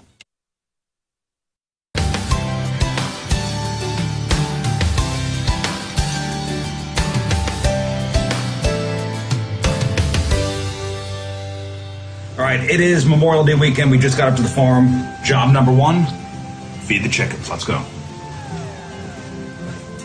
Here's one turkey.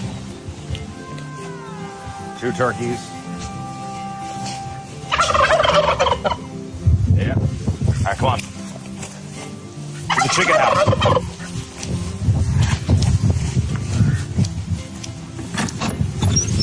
Okay, gotta feed the chickens. Here's what they eat. Look in here. Oh. Come here, camera guy. There we go.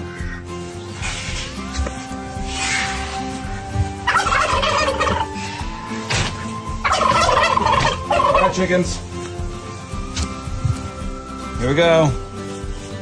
Who wants to eat?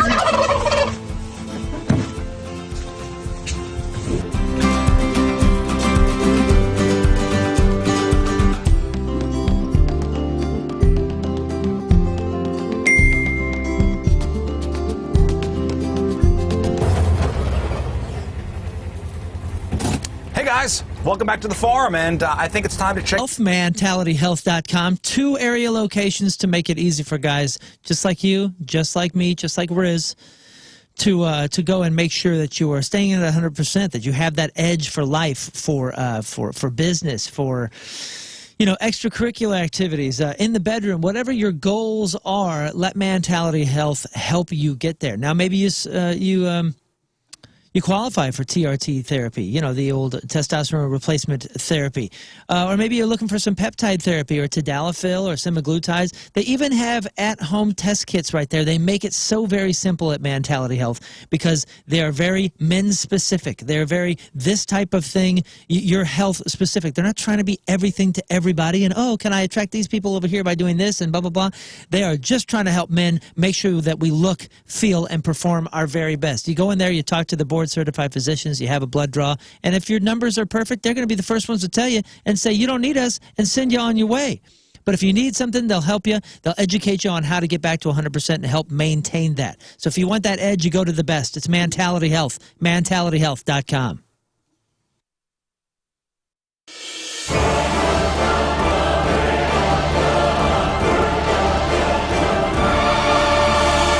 This is King Scott, Ways of the Blades. Today I'm going to teach you swords. First, you want to start with the holiday special, the great way to start an attack. They'll never see it coming. Next, you want to use the Festus backswing, especially if they use the Matthew Perry. Now you want to finish with the Canterbury Slice. It's a great follow-up if they're using the Crom's Delight or the Miniature Poke.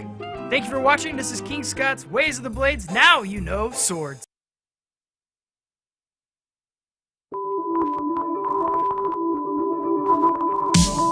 Yes, have some. You go. Hey guys, it's commercial break. Make sure to like, Subscribe and share. It's the best way to show your love for the Rizzuto Show. so cheesy. All right.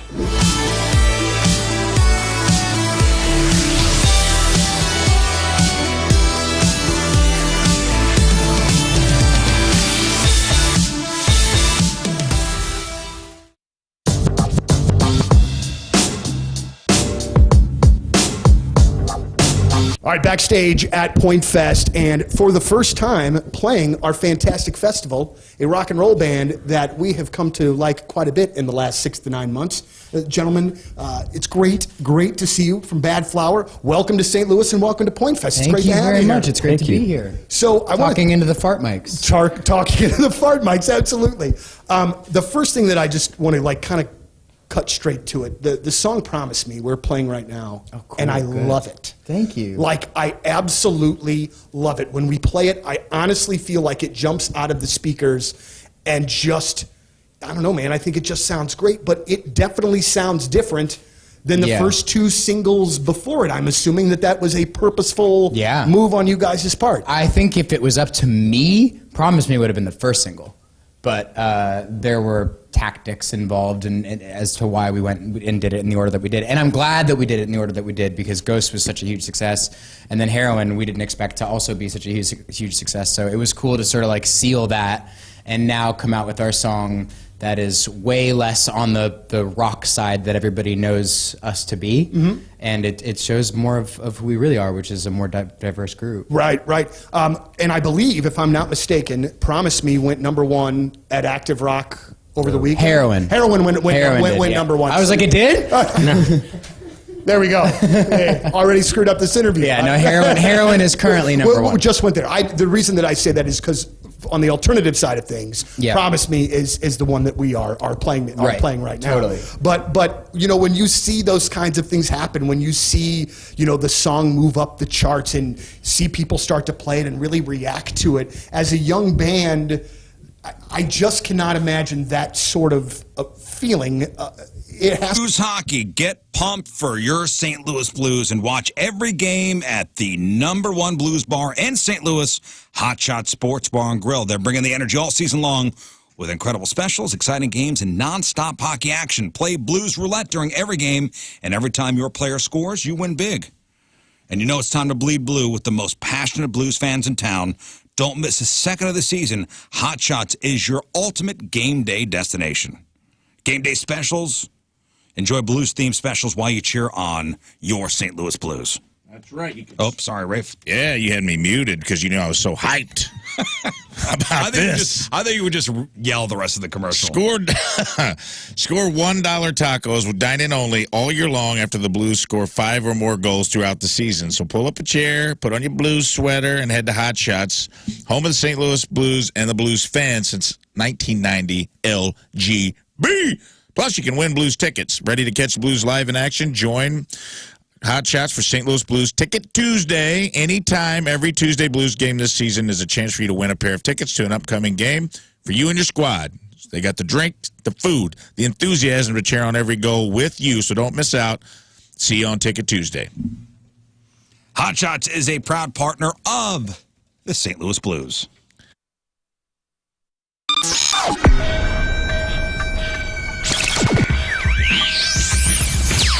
So here we are, way back Point Fest, and the first band of the day is a band that, through the course of my life, I think I've seen your band 6 times, but we've never chatted and said hello. It's strange that that wouldn't happen. I know you mentioned Mississippi Nights. Yeah. We talked on the phone the other day. And yeah. I remember the club well, you know. All right, welcome back to the program. Phone number 314-624-3833 or 618-398-3833. The Mick Ultra Studio Cams, 1057thepoint.com/Rizz. The socials at RizzShow. Show your emails, RizzShow at 1057thepoint.com. Sex time fun facts, sex toy of the week coming up today. As far as our October fundraiser for Cardinal Glennon Children's Hospital, don't forget to get your Hollow Weirdo stickers at all Together Credit Union locations. The RizzShow billboard is making its rounds this week. Go to 1057thepoint.com for all the details on that. And that's courtesy of Moritz Jewelry. Our hats of the week. We have 4 brand new hats this week to wear.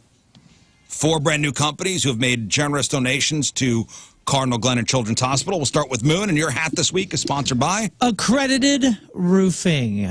Oop, I just lost the fun tag. 1 second. Accredited Roofing, and that is building trust with every roof. Excellence, authenticity, and community at the heart of every project. You can contact Accredited Roofing today at 618-616-7515. That's 618-616-7515. All right, thank you, Accredited Roofing, for sponsoring Moon's Head.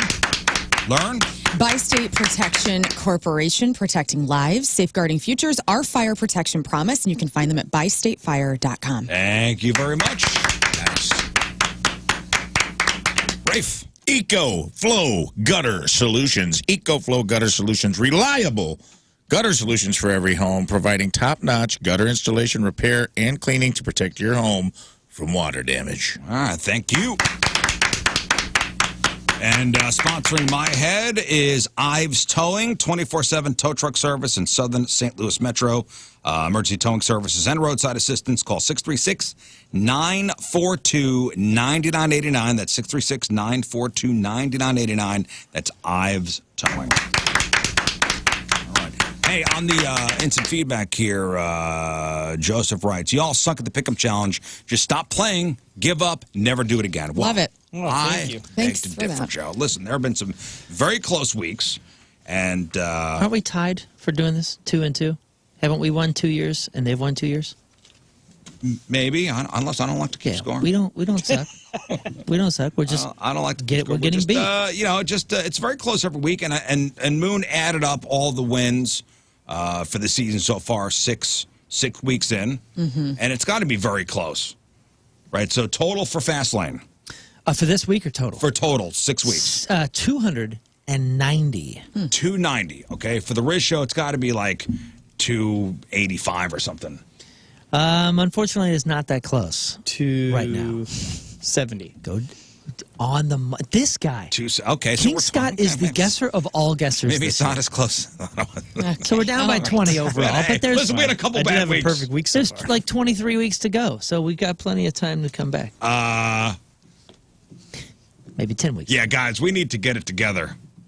Dude, we have it together. I've even, like last week, I tried a new thing. I was like, all right, I'm going to do every other one and pick it that way because I don't know what I'm doing. And I took a risk, and that didn't end in my favor at all. This week, I thought I had a pretty good. And I have people that look at these games and go, oh, yeah, these are great picks. Like Craig Gass, my husband, like all sorts of people. And, oh, so there's no rhyme or reason. The luck is not on our side. That is a sports station. Like, if we could do something with music on this side of the But we're not. competition, that could be kind of cool. Yes. Could be. It could be, but we're not currently doing that. Well, then you so. better get your moves ready because we're going to be dancing. Okay. Hide your kids. Hide your moves. All right. Well, listen, it is October 14th. Back in the day, 112 years ago, 1912, Teddy Roosevelt shot in the chest in Milwaukee while campaigning for the presidency. Fortunately, the speech in his man breast pocket absorbed most of the bullet's impact, and this man was able to go ahead, give that speech. Gave the speech. Scheduled appearance, went off without a hitch. No way. 77 years ago, 1947, Chuck Yeager breaks the sound barrier, becomes the first person to ever fly faster than the speed of sound. 47 years ago, 1977, Bing Crosby dies at the age of 73. 39 years ago, 1985, this happens. Right here. Men on early. Had a runner at third, nobody out in the first and didn't score. Second and third, one out in the second and didn't score. Smith corks one into right down the line. It may go. Go crazy, folks. Go crazy. It's a home run, and the Cardinals have won the game.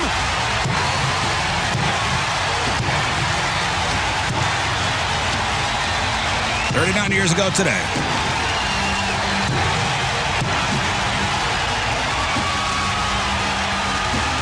Ozzie Smith hits a home run in Game 5 of the NLCS, which is actually his first ever left-handed home run. And 309 at-bats, and, of course, Jack Buck. The famous Go Crazy, folks. Go Crazy. 37 years ago, 1987. Okay. See if you can remember this name. 18 months old. She fell down the well in Midland, Texas. Baby Jessica. What was her last name? Oh, I don't remember that. Jessica Smith. Turner. Jessica Smith. Wellington. Jessica Wellington. Jessica of course. Wellington fell down the well in Wells. Midland, Texas. Oh, man. Oh, come on. Nobody remembers her name? Uh-uh. It's me. Rabbit. Jessica McClure. McClure. Of course. Jessica McClure. Todd McClure's daughter. Fell 22 feet down a well in Midland, Texas. The nation watched as manly rescue workers tried to free her. She was pulled from the well 2.5 days later. Wellington. So TV viewers around the world were so moved by her 58 hours of hardship, they sent money to the girl. She inherited a trust fund of $1 million. Damn. To this day, she doesn't even remember falling down the well. Dude, he put me in a well right now for 58 hours for $1 million. I'll go straight from the air into the well. No questions asked. No questions asked. For $1 million? For $1 Man, million. that's $1 million then. Right. People like $2 million today. Yeah. 30 years ago today, in 1994, Pulp Fiction hits theaters. Does anybody remember what else came out that weekend? Weird Al's UHF. Pulp Fiction, Little Giants, What year was this? 1994. The movie Little Giants, Dumb and Dumber. Pulp Fiction, Exit to Eden, and Hoop Dreams all came out.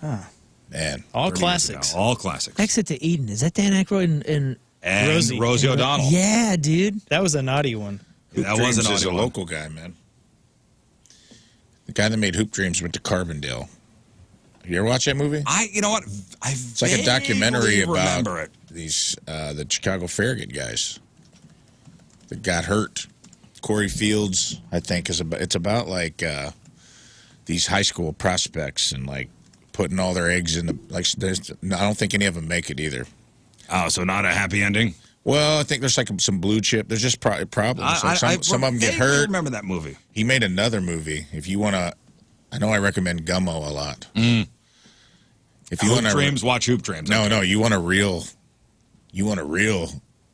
a weird. You want to leave with a real weird feeling. Watch a movie called Stevie, and it's a documentary about a guy in Murfreesboro, Illinois, and it's from the same guy that made Hoop Dreams. Just look it up. It's called Stevie. And what's it about? It's about this dude. He was his big brother, and when he was in Carbondale in the Big Brother Big Sisters program, and he lost track of this kid.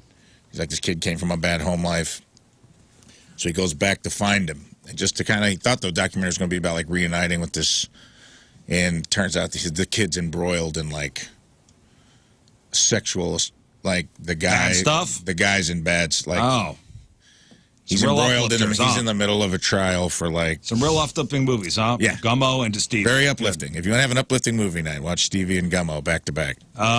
21 years ago, 2003, who tried to catch a foul ball at a Chicago playoff game and became public enemy #1 in Chicago? His name was? Bartman. Steve Bartman. Bartman. Worst day of his life, 21 years ago. Poor guy. He hates Cubs to this day.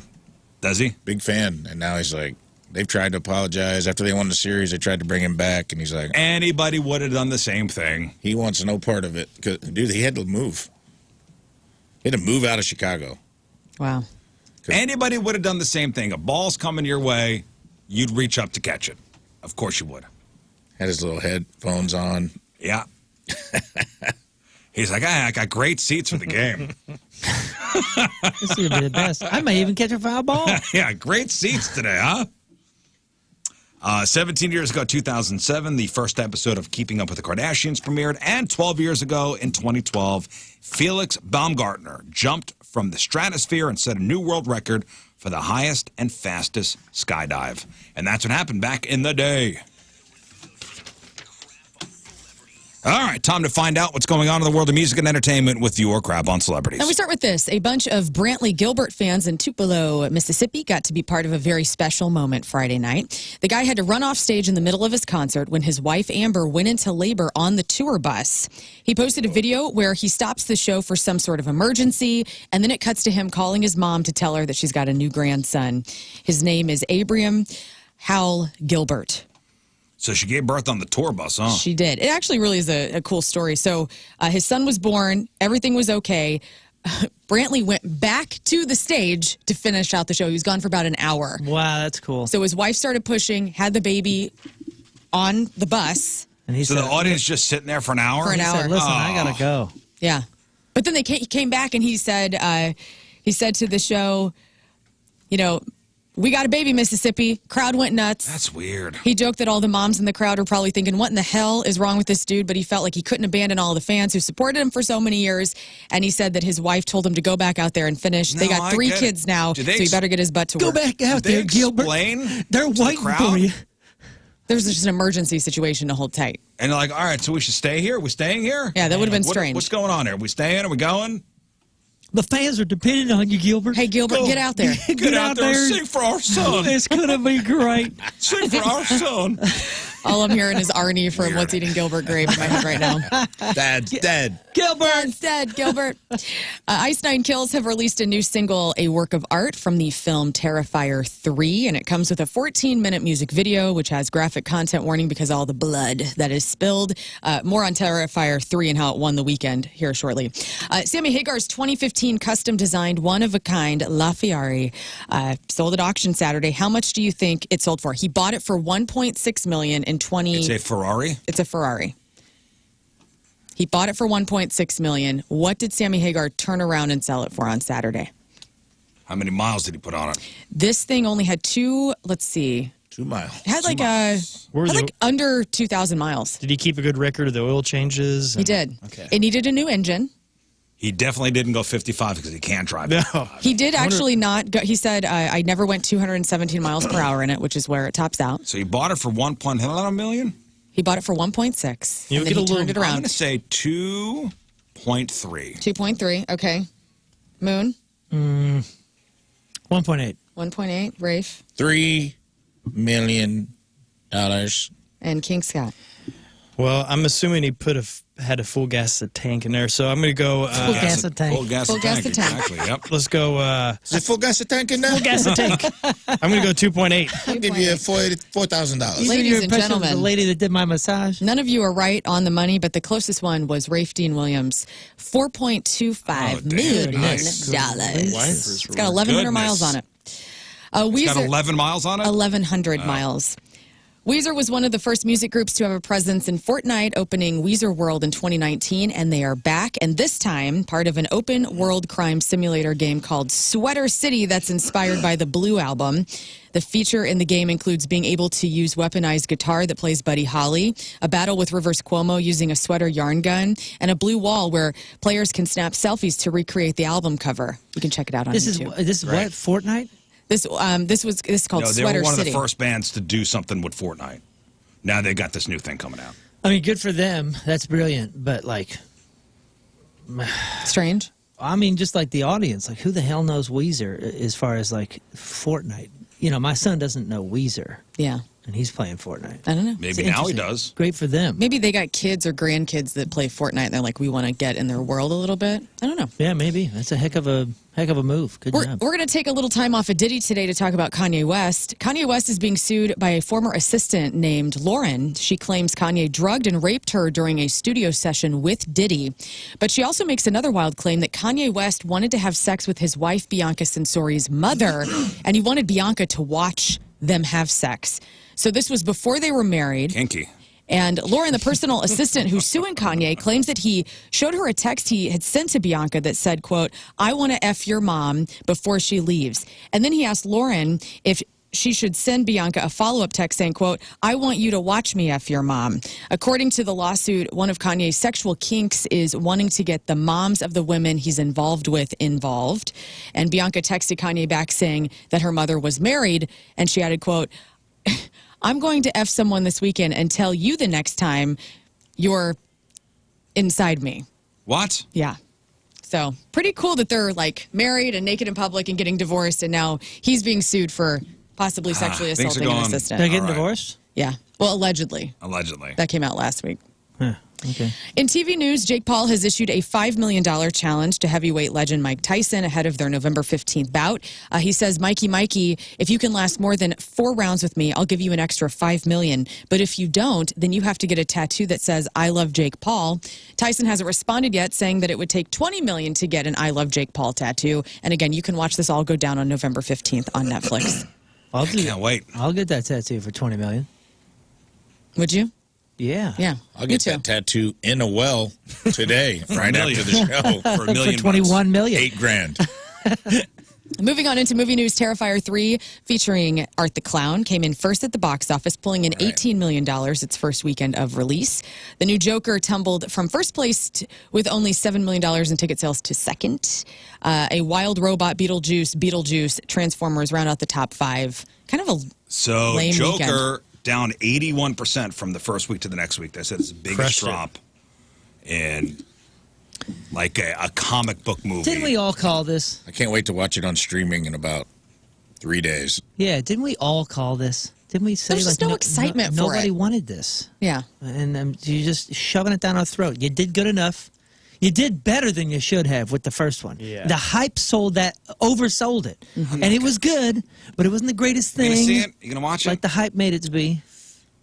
No. I guess Lady Gaga put out a record to go along with the movie, did. and that tanked as well. You Right. gotta I love cash her. out when you're at the top. You gotta Seinfeld it. You Is this- gotta Beatles it. What are you doing? Is this going to be one of those things where it tanks at the box office, it goes to streaming, and then people slowly trickle in that they Nah, love it? I think it's. Because I hate that. No, you know I what? think this It becomes a cult classic. You There's know what this also is a- going to do? It's going to take away from the potential, dragged success of the first one. Yeah. Yeah. Well, there's a theory that Todd Phillips wanted this to be Yeah, now annoying he's to saying- I like heard troll that. his What? fans. I heard what that Yeah, we too. want to lose money. We play around So with hundreds stupid. of millions of dollars. Yeah, it's meant to be bad. Right. Yeah. Sure, Lady Todd. Gaga- We don't want anybody watching it. Phoenix wanted. Spider-Man actor Tom Holland has announced that he's launching a new line of non-alcoholic beer called Barrow. Something brewing, he said in a caption on Instagram. He's holding a beer can while sipping out of it. He says, news came over about a year when Tom opened about his journey to sobriety, so Barrow arrives on October 16th. Now, Dax Shepard also has a non-alcoholic beer called Ted Seeger's, and he's out with his best friend Aaron doing touring, and I commented on Dax's post and I asked him politely, would you please come to St. Louis? And he liked my comment. Wow. So he's coming. Possibly could be going down. He's bringing free in a beer. Can you imagine if we get Dax Shepard on this show? You know how many people's ovaries would explode? Mine sure would. Mine would as well. And here's the deal. I A can lot of feel these mine big right now. stars, they all like, oh, yeah, we'll come on the show. And they go, oh, your guys are on the afternoon? And go, no, we're a morning show. And they go, never mind. Yeah, no. Not Dax Shepard. He's up working out and podcasting. Yeah. He's excellent. I don't buy it. Heather Graham went against her family's religious beliefs when she starred in 1997's Boogie Nights as Roller Girl. They asked her not to do anything with sexual content, but she says she was so moved by the script that she just had to do it. Oh, It's man, iconic. It's one of her most iconic roles. It is her most iconic role. Yeah. That and Austin Powers. A lot of nudity. Lots of on roller skates. A lot of nudity. Is she naked in that? She is. In Boogie Nights? Yeah. A She's lot of it. full Probably frontal. most of the time. Oh, really? I don't Yeah. remember that. We heard last week that Will Smith's gas can clear out a movie set. Woody Harrelson has stepped in with his vegan farts, and Ted Danson says they're just as deadly. So he was exchanging some different vegan fart stories on Where Everybody Knows Your Name, Ted Danson and Woody Harrelson's podcast. And he was there with Simu Liu and says it was close quarters. There's a reason why I bring this up. When I worked with Woody, it was a huge soundstage, but his vegetarian farts were so horrible that he would shut down production. I'm just wondering what happened with you. And they exchanged having to hear about Good that. fart stories. This is kind of cool. There's a video game inspired by A Quiet Place that's adding a creepy level of real-life interaction. It's called A Quiet Place: The Road Ahead.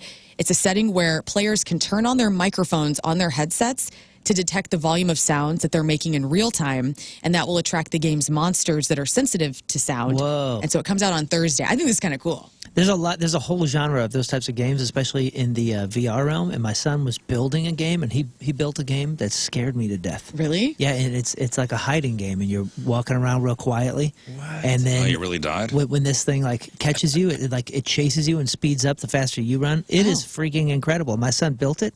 And he showed me all this genre of games that he was inspired by. Yeah. It's a big thing. He's a developer. Yeah, it's a big thing with those games. It started with that Five Nights at Freddy's and all those headsets and stuff like that. I was on there. Remember we played Call of Duty once? I think you were on there with us, and yeah, it wasn't a some head. kid cursed me out. That wasn't VR.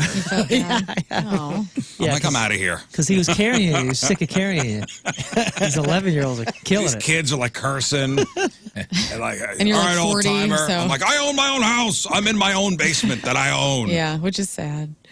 And finally, Google Trends has released their annual collection of the top trending searches for this year's Halloween season, Frightgeist. So these are the top 10 costumes for this coming up Halloween. What do you think is on this list? Beetlejuice. Beetlejuice is number 4, Dolores from Beetlejuice. Dolores. And number 1, the Shrunken Head Bob from Beetlejuice. Oh, yeah. Oh, Shrunken. Okay, Bob. Shrunken Head Bob. Number 1 is Shrunken Head Bob from Beetlejuice. What about Beetlejuice himself? That's what I was talking about. No, everybody's just being these side characters. Weird. Who's Dolores? I don't know, man. You just saw Beetlejuice. Yeah, but I Who's don't remember. Dolores? Is that the main character? There was a lady at the gas station that was ordering milk. I think. Perfect. Dolores. No, I'm just kidding. I don't Come know. on, Scott. One you're probably not going to get. Poppy Playtime Catnap. Duh. The horror video game. That's number 3. Don't know what the hell that is. How about the Joker? I told you those horror video games that's are huge. the woman, Character. Monica Bellucci. Oh, yeah. Oh, yeah. Come on, Okay. how can you That's cool. forget? Dolores. She's Dolores. Give me something else. Give me pop culture. What do you think people are being for Halloween this year? One is very close to Rafe's heart, as we found out this year. Tanya from Chimp Crazy. Are we still doing Harley Quinn? No. We're not. Well, you know, close that's to my out. heart. Yeah. This is somebody you fell in love with this year. That you probably would love to meet. That you, hey, maybe your Who favorite would you athlete love of to all meet? time. Bruce Valanche? Isn't Tammy from Chimp Crazy just Harley Quinn? Tanya, in it's the Tanya future? Haddix. Okay. Tanya's I not would on this say, list. I mean, Travis Kelce, Taylor Swift. This is kind of a fake athlete. Fake athlete. That Tom Brady? Jake Paul? good call, but no. Just kidding. He's a real athlete. This is somebody I that might you. like This him is like on one of this. your heroes that you A hero you of could mine. get enough. Bob Seger. No. Wait, a hint. Give a hint. The Olympics. Oh, the Simone. breakdancing chick. Breakdancing. Very good. yeah. That is number 2, the Australian Okay. breakdancer. Yeah, that makes sense. Another one on here I don't think we'll get is Pomni from the Amazing Digital Circus. I haven't seen that. I don't know what that is. Envy from Inside Out's number 6. Red from The Descendants, The Rise of Red is number 7. Dr. Doom is number 8. Sabrina Carpenter's number 9. And then I'm just going to give you everything. Number 10 is Lady Deadpool. These are Lady the... Deadpool, Sabrina, yes. people are dressing up like Sabrina Carpenter. Yeah, she's just like a hot But little doesn't biscuit of a woman. Isn't she dressing up like everybody else? My daughter asked me for tickets for her show at the Chaffetz. Yeah. 'Cause I guess she's coming to the Chaffetz. Okay. I'm glad. Okay, honey. Let Daddy look up tickets for you. All right. Upper Deck, almost $2,000 Wow. a ticket. That was She's sweet of pulling you to get Taylor her Swift covered. prices. Without her. the Taylor Swift vocals. I don't know anything she sings. Well, I'm not sure she is singing. She's not singing? I know she's blonde, I don't right? know about She's that. got great blonde hair. I've seen only like the TV things, and she's not singing a lick of that. Where does it end? I don't know. I feel like it's a. Yeah, I don't know. I feel like it's a sketch, and I'm not sure what I'm watching.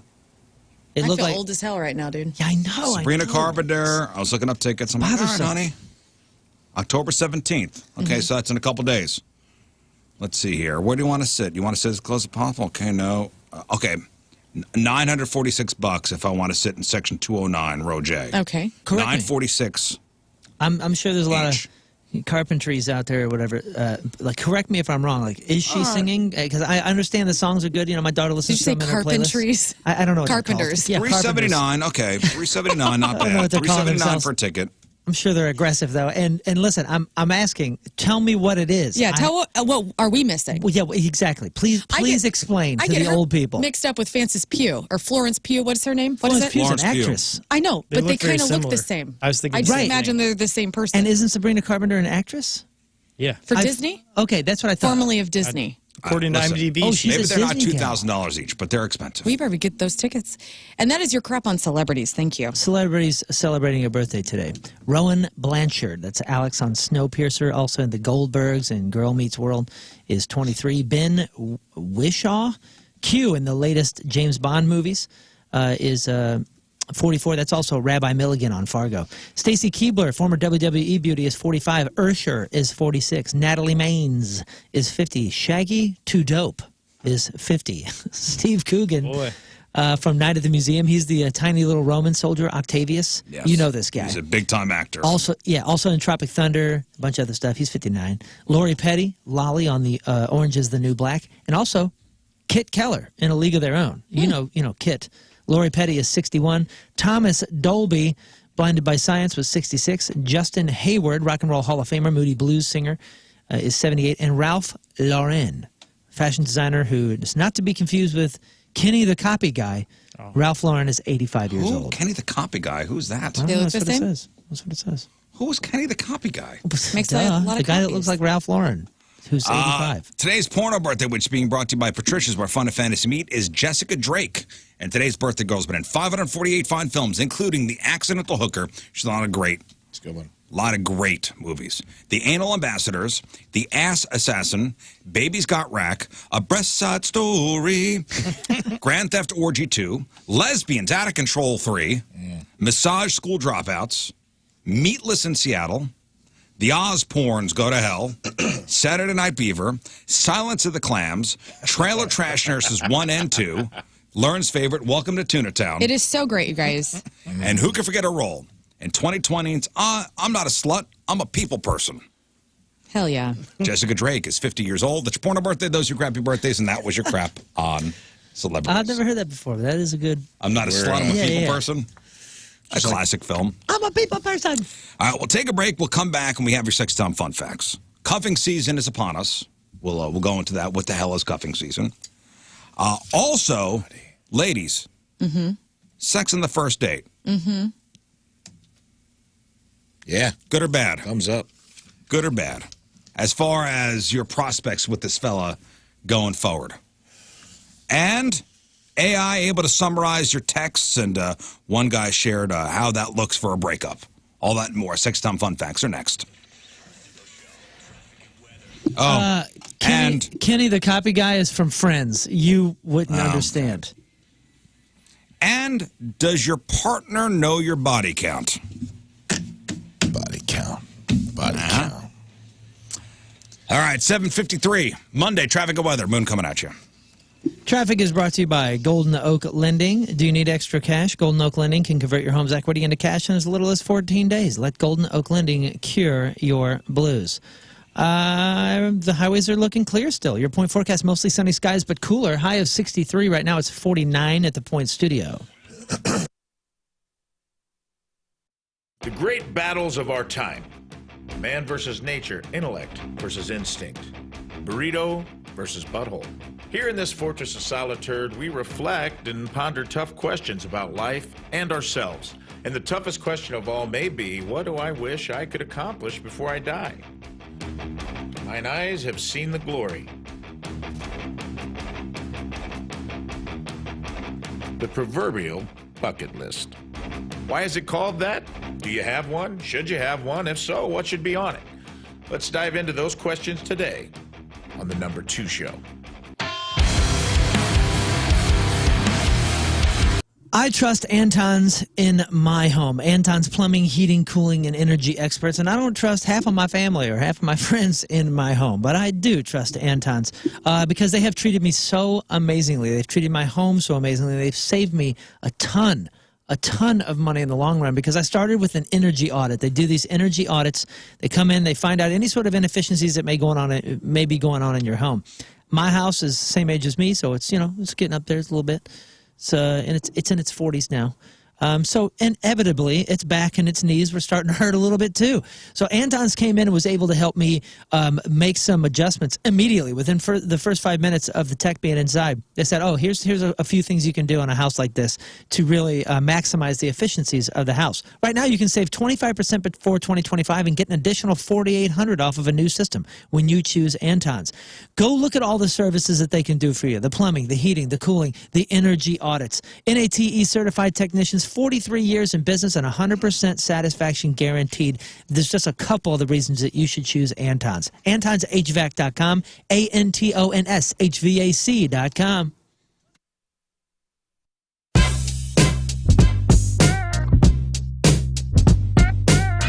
Hey, it's Jeff Britton backstage at the pageant, and Nick and Peanut from 311 gracing us with their presence yet again. Thank you guys for taking the time. Appreciate it. St. Louis absolutely freaking loves you guys. Yeah, how fast did this sell out? It sold out really super fast. Yeah. Super fast. We're stoked. And, we heard about that. Yeah, so thank you for coming in, man. I was looking up, especially you, Nick, before you guys came up here, 49 turning 50 in 2020. You guys have been doing this forever, and I'm the same way. I'm 52. Just a quick story that nobody cares about. First time I ever saw you guys was like 91 in Springfield, Missouri.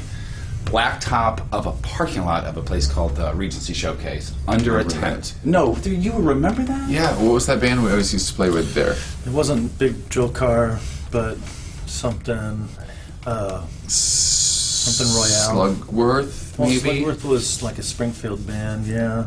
Oh, that's crazy. You guys remember that stuff. Legendary. And so I started Legendary, dusty memories. I started in radio in Springfield down there in '87, something like that. So I'm one of the relics, and I'm the guy that loves radio, and I'm the guy that has struggled through everything, and now I'm doing okay. You guys went from doing parking lots to arenas to amphitheaters like the Hollywood Casino Amphitheater to selling out places like this real quickly. Do you guys remember the struggle, and is it cool to know where you are right now because of that struggle? Yeah, I mean, we put in the legwork. You know, we always wanted to be more of a grassroots thing that wasn't a media creation, but just having a direct relationship with our fans, building it up through touring. And, you know, we weren't embraced by the industry at first, which I guess was a blessing in hindsight, because now we have a really good foundation from touring, and so we don't have a lot of Halloween and, all these sexy costumes. And, hey, once the kids are in bed and you want to have your own, trick-or-treat fun in your bedroom, go to Patricia's for that sexy Halloween costume. I mean, like, really, really sexy. Or, dress up in some sexy lingerie. They have all that stuff at Patricia's. Sexy lingerie, stiletto heels. Do a little dress up, not stuff for the kids, for adult time, and that's okay. Patricia's is where fun and fantasy meet. If you're looking for treats, how about this, guys? Edible underwear. That's right, edible underwear. I'm sure they got all sorts of varieties at Patricia's. Edible underwear. If you want to play like a, sexy game, they have, naughty dice. They got adult board games. If you're planning for the bachelor or bachelorette party, go to Patricia's for your party supplies. You got 3 locations: St. Peter's, the Cave Springs exit on Page, 3 miles east of the Westport Plaza, and at the corner of Grand and Gravois. For all your fun and adult toys, it's Patricia's, where fun and fantasy meet. It's Donnie Fandango for 105.7 The Point, and I'm absolutely thrilled to be joined by Dan Auerbach, the frontman of the Black Keys. And Dan, we got a lot of stuff to talk about with a single and a new record coming, but I wanted to bring up a couple of things first that you have done in the last year that I just loved. And 2 of the things specifically, the covers record that the Black Keys did, I just adored because it introduced me to a bunch of songs that I didn't know, and I loved that. And then also, too, I know you produced the Robert Finley record, and I loved that one, too. I didn't know anything about that man until, I saw that you had worked with him. So I just kind of wanted to start things off by saying, man, I really appreciated both of those projects that you were obviously very deeply involved in. Oh, man, thank you so much. That's great to hear. I mean, Robert Finley's the real deal. He's a Louisiana soul and blues singer, and he's touring. He's going to be touring all year. It's really exciting for him. I will absolutely see that man. I mean, it was like, because as I'm listening to that record, I'm thinking to myself, why did I not know of this man before? Why do I have to live under a rock? You know what I mean? Like, it was that kind of, why haven't I been able to be a fan of this guy sooner? Oh man, he is just like next level. He just like shines on the stage. It's crazy. Cannot wait. Well, let's get back to Black Keys stuff. And we just got the brand new song from you guys, Wild Child, all right? And I love it. Now, listen, I've always thought that there was a really awesome groove in all of the Black Keys songs for the most part. But this one, I would even consider it funky, as a matter of fact. Would you yourself, the creator of that song, call it funky, sir? I would definitely call it funky. Yeah. Or maybe funky with an O, funky. Oh, that's even another level. But I do, man, like there is just a little bit of that sort of infusion in there that really, I think, differentiates it. What was this like the first song that was recorded? Was this one of the last ones that was written? How did this come about, when it comes to the rest of the album? I think the record is pretty varied. There's songs on there that are like the first take, just like super raw. Improvisation, like we just left all the mistakes in there. But Wild Child, we probably took the longest to construct. We had a different chorus, and we ended up going back and changing it. But but at the foundation of the song is just definitely just Pat and I in a room together. Well, now is a perfect time to go to moonloveswoods.com. You're thinking, okay, you know what? The weather's nice, and I need to start getting the things in order with my house. Maybe you got a project you've been putting off. Those kind of things do not get better with time. They get better with woods. Don't wait any longer. Prevent further damage on your home. It is your biggest investment. If you need any basement waterproofing, foundation repair, crawl space repair, mold prevention, egress windows, or maybe you got a driveway that's sinking and cracked and all messed up, well, Woods Basement Systems does everything at basements. They are the all things basementy experts, but they do more.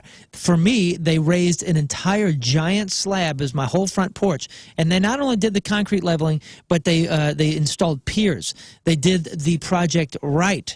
They did it forever. They didn't do it where it was like a temporary Band-Aid kind of thing like the previous owner kept doing. He kept polyjacking the thing and mudjacking it, and then it would just sink more and sink more and sink more. And it was damaging the entire house. The entire front facade was being stripped off. It was a bad situation, but Woods was able to fix it for me and fix it for good. Again, Woods Basement Systems, the all things basementy experts. Now is a perfect time to get on that project. moonloveswoods.com. That's the website. Get that special deal on that website. Don't wait any longer. Prevent further damage. These problems don't get better with time. They get better with Woods. moonloveswoods.com.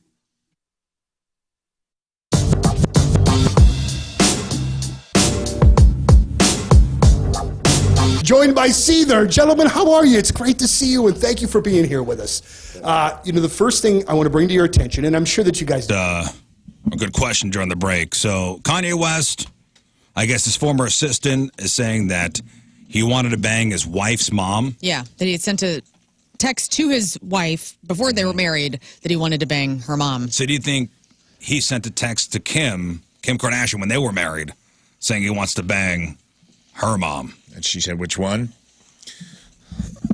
Man, none of this has any relevance. Caitlyn to is me. not her dad. Yeah, okay. Caitlin's not her dad. Just Throwing it out there. Chris. Dad, Just mom. Chris. Oh, I see what you're saying. Chris. But none of that like has any like. Who knows what they meant by any of that?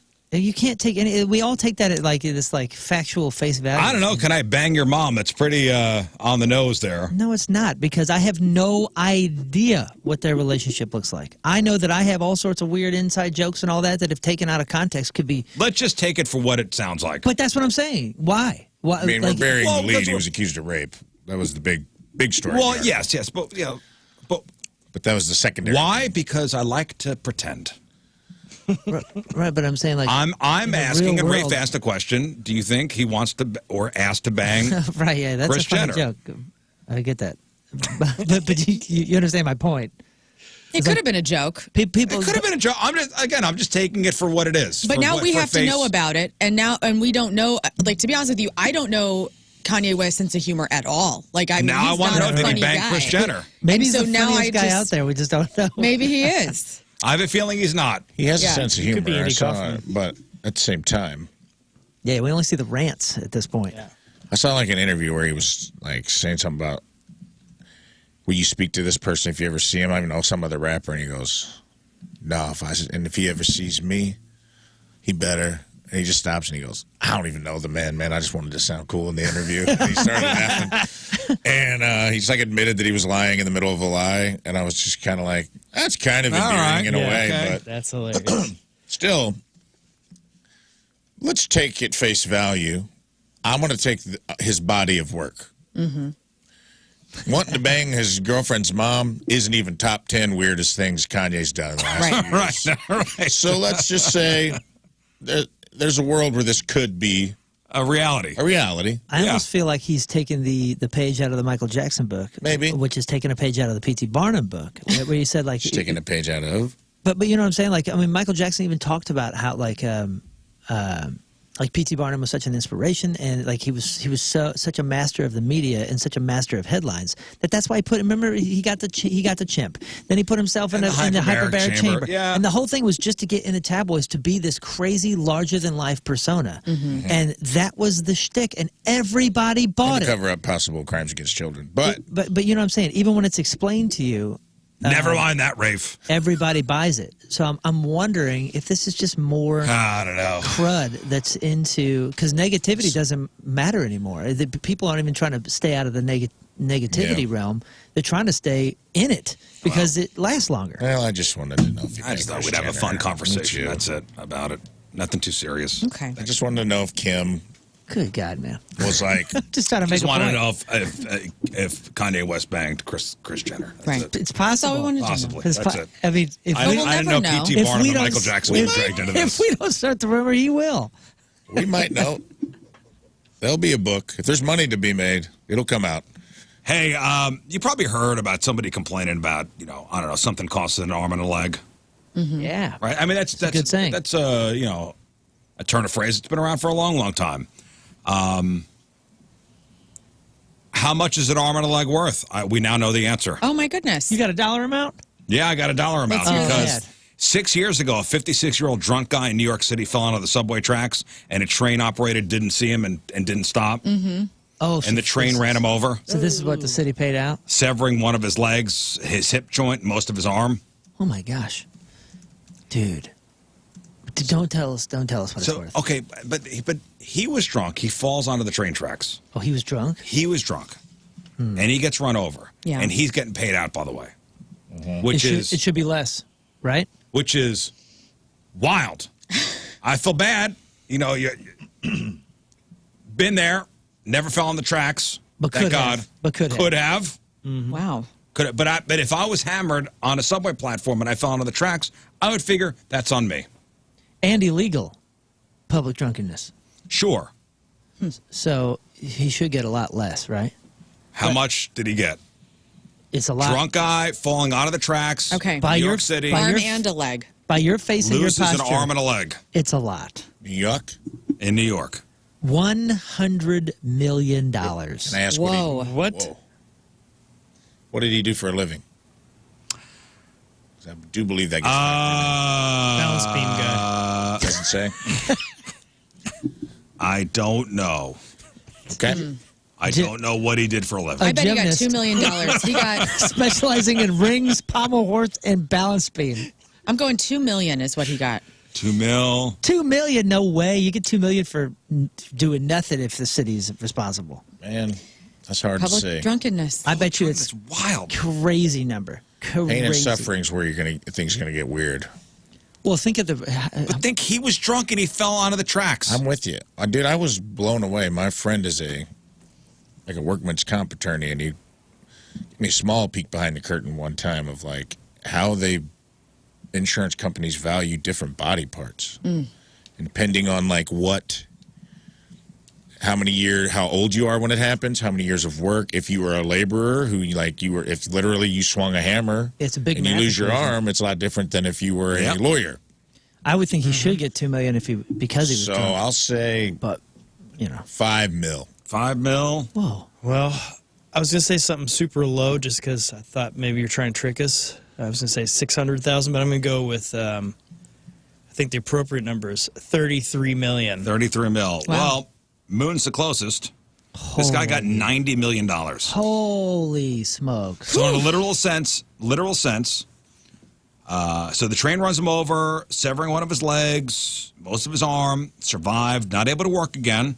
So he filed a lawsuit against the Metropolitan Transit Authority. He won. The court awarded him $90 million. He would have got 100, but he's missing a finger. Yes, he was drinking, but the court found the train operator would have had time to stop if the train, if he would have pulled the emergency brake. Oh, so that makes a difference. He didn't tell us that. Well, he did fall on the tracks. Yeah, I thought you meant like he fell seconds before. I was curious what though.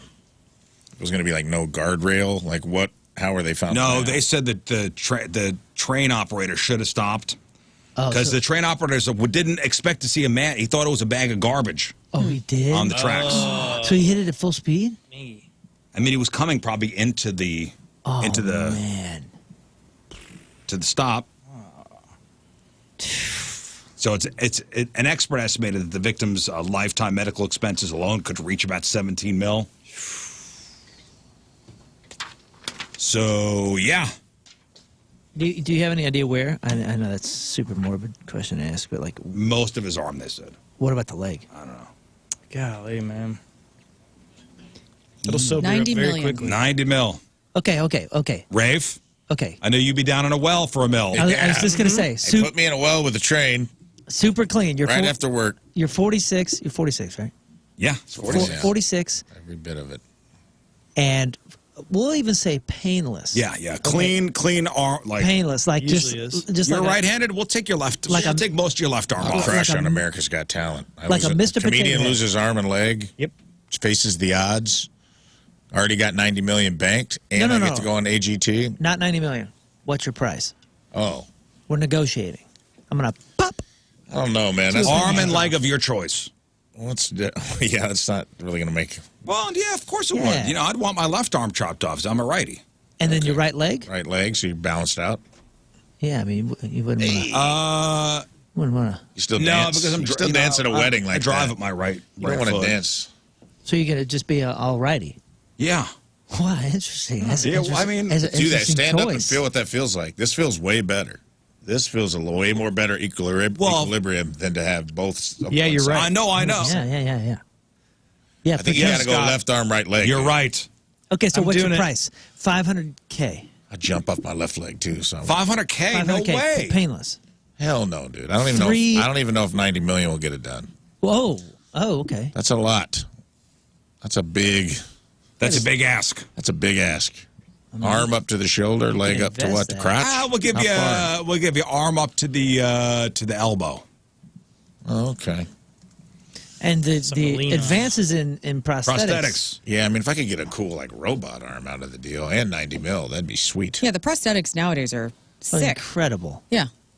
I'm not saying it's worth it. No, but if you have to not have an arm, Yeah. now's the time. I mean, could you imagine having a hook or like a little, like back in the pirate days where they just had like a little like a stick, like a pogo stick? Right. I mean, think I don't know about if the that was. prosthetics. I don't know if the cartoons are historically They accurate. are historically I just don't want to have a wooden hand like You look Chubb's at those Mitchell. Like a peg leg? 1700s, yes, peg leg. Yeah. Captain Peg leg. I was just curious because he said he'd get a tattoo in a well for $8,000, And just think, if you get the right arm, you could get the KitchenAid mixer like attachments. All the well is taken from me is a little time. yeah. No limbs. You've been watching Edward Scissorhands a little too much lately, okay? We need to talk about that after the Got an show. arm and a leg. It's a really good My one. God. I don't know. 90 mil will do it. 90 million. 90 mil. I'm sleeping on it. That for guy, sure. That guy went through hell, though. I mean, I'm sleeping on it. I can't imagine. Oh, to get hit by a train. You're talking like anesthesia. I just wake up without limbs. Yep. Yeah. Still. Whoa. Shock to your system, dude. Whoa. That's some Requiem for a Dream situation. I don't know, man. 90 mil's a lot of money, but leg. Yeah. The leg's harder than the arm. I don't think I'd do it. I don't think I'd do it for any price. 'Cause you got to figure No, it out. 90 mil. I don't think I would either. But I I'd don't think think about so, it. man. I'd entertain. 90 mil. Also, that's enough money to take care of your kids, like their futures. Yes. That's you going into generational wealth at that point. Yeah, but I feel like I've sacrificed enough for my kids, and I'm going to continue to. I just don't know. Okay, you're not going to think about it? I'm thinking about No, it, seriously. I'm not thinking about those I'm kids. thinking about it seriously. I'm thinking about honestly. me. I'm giving it some. Yeah, I'm giving it some serious thought. I think there's a lot of people with prosthetic limbs wanting to beat the hell out of all of us Yeah, right now. exactly. with their prosthetic limbs. Listening. Hey, Yeah. well, I apologize for them not having the opportunity that we've been afforded. But I'm not scoffing at this deal. This is a hypothetical. I'm not scoffing at this deal. What are we talking about? Well, I'd be curious about that. People who do have prosthetic limbs, $90 million, or you get your limb back. Where you at on this? That's a Because good this will point. help. This will help color my decision. Because it's probably not a big deal to them. Yeah, They're you're probably right. like, yeah, dude, life's fine without it. You guys, it's not that big of a deal. I would have to catch some opinions for sure. So if you're out there, with robot arm or one of them, Our buddy Ron, them who ski works legs where you can run fast on them, let me know. Ron, who works here, has got no hands and one leg. Ron, 90 mil. Where you going? Somebody call Ron during the break. Hit us up. He's gonna, Get what? your- He's gonna be like, stop talking about me on the show. Get all your limbs back. He would take the money because that guy's so skilled. With he's a better typer than all of us. Yeah. What, didn't Ron have a theme song on this show back in the early days, or was that Tom and That Jeff? was Tom and Jeff. Oh man, I remember that. You ever seen Ron throw darts? He's better than you. I know he's lived his entire life this You way. ever seen Ron eat Skittles? No. I haven't either. Okay. Oh my God. Why Skittles? That's all you did. We just thought we were asking Ron questions. You're the worst.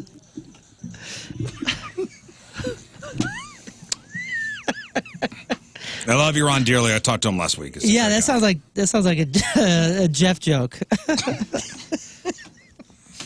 6 Fun Facts, sponsored by Patricia's, where fun and fantasy meet. Now, everyone has somebody in their contacts who will send dozens of rapid-fire texts to tell a story, right? Mm-hmm. Or mega bubble. Like a mega bubble that would have been better as an email or an actual phone call. Guys, we asked for it, huh? There's help on the way. Apple is coming out with an Apple Intelligence text message summarizing feature that will deliver a Cliff's Note version of everything that was said. Why do we need this? I don't know. Ooh, interesting. So it isn't out yet, but they've let people use their beta version. And the one guy who's trying it out shared how he handled or how it handled a breakup he just went through. So the split was real. And wasn't a test or clickbait. He and his girlfriend had an argument at a bar last week, and he walked out. She sent a big deluge of words over text message, but AI offered him a summary. Okay. Quote, no longer in a relationship, wants belongings from apartment. Nice. Too long, didn't read. You know what? That's pretty awesome. That is kind of nice. So the guy was asked about the summary afterwards, and he said, quote, I do feel like he added a level of distance to it, and that wasn't a bad thing. You've been seeing on Facebook that AI will summarize comments on really popular articles, so you can just read the summary at the top of the comments, and it's really fantastic. We get it all the time for our RizzShow stuff. Yeah, I like that. It's great. There's a beta for beta for AI on Instagram, and it asked me to use it. And now, granted, I have not fed it any information. I have not helped this thing, but I have to apologize for it every once in a while. So it responds to messages, and I get a lot of messages, and like this AI thing will kick up and be like, Moon thinks this. Thanks for enjoying my music. You know, blah, blah, blah, blah, blah. Yeah, And that's why I'm not. a couple times it's like done okay, and the rest of it I have to go, oh, sorry, man, that's a really weird response. This is real, Moon. You know, and then we end up laughing at it together. But so far, it's for sure in beta. Yeah, I'm on the fence about this. This guy says maybe it's a bit like a personal assistant who stays professional and has your back even in the most awkward situations. But yeah, more than anything, it feels unreal and kind of dystopian. That's what this guy said. You'll still get the actual text. It just summarizes everything in a separate notification for you. That's kind of cool. So, yeah, maybe this would be good if you could mute and like then summarize group chats, especially the ones that you're stuck in with various family members. That is... You know, distilling like 147 messages, videos, photos, and reactions from 13 family members.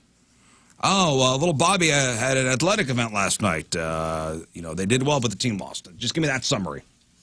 I know the complexity probably doesn't make sense, but wouldn't it be nice to have like options for each one? Like so for the family chat, you know, there's 30 of us or something. I could say, don't notify me on hearts or thumbs up or any that kind of stuff. Nice. Notify me on this, and you know, like if you could like figure your filter bracket for each text thread, that'd be great. Yeah. So this is going to be a thing. This is going to be a thing on the Apple Intelligence, they're calling it. All right, so cuffing season is upon us. Now, do we know what cuffing season is? Rafe, what is cuffing season? I don't know. You don't know what cuffing season is? I know what it is. No. Everybody's shacking up, right? Scott, give us the definition of cuffing season. All right, everyone knows the holidays are coming up, and it feels lonely, but you'd rather have presents, so you get in a relationship, so you get tons of presents. That's it. And you pretend that it's because you're lonely. You pretend, yes. Are you Captain Cuff over there? What's going on? How'd you know that? Captain Cuffing.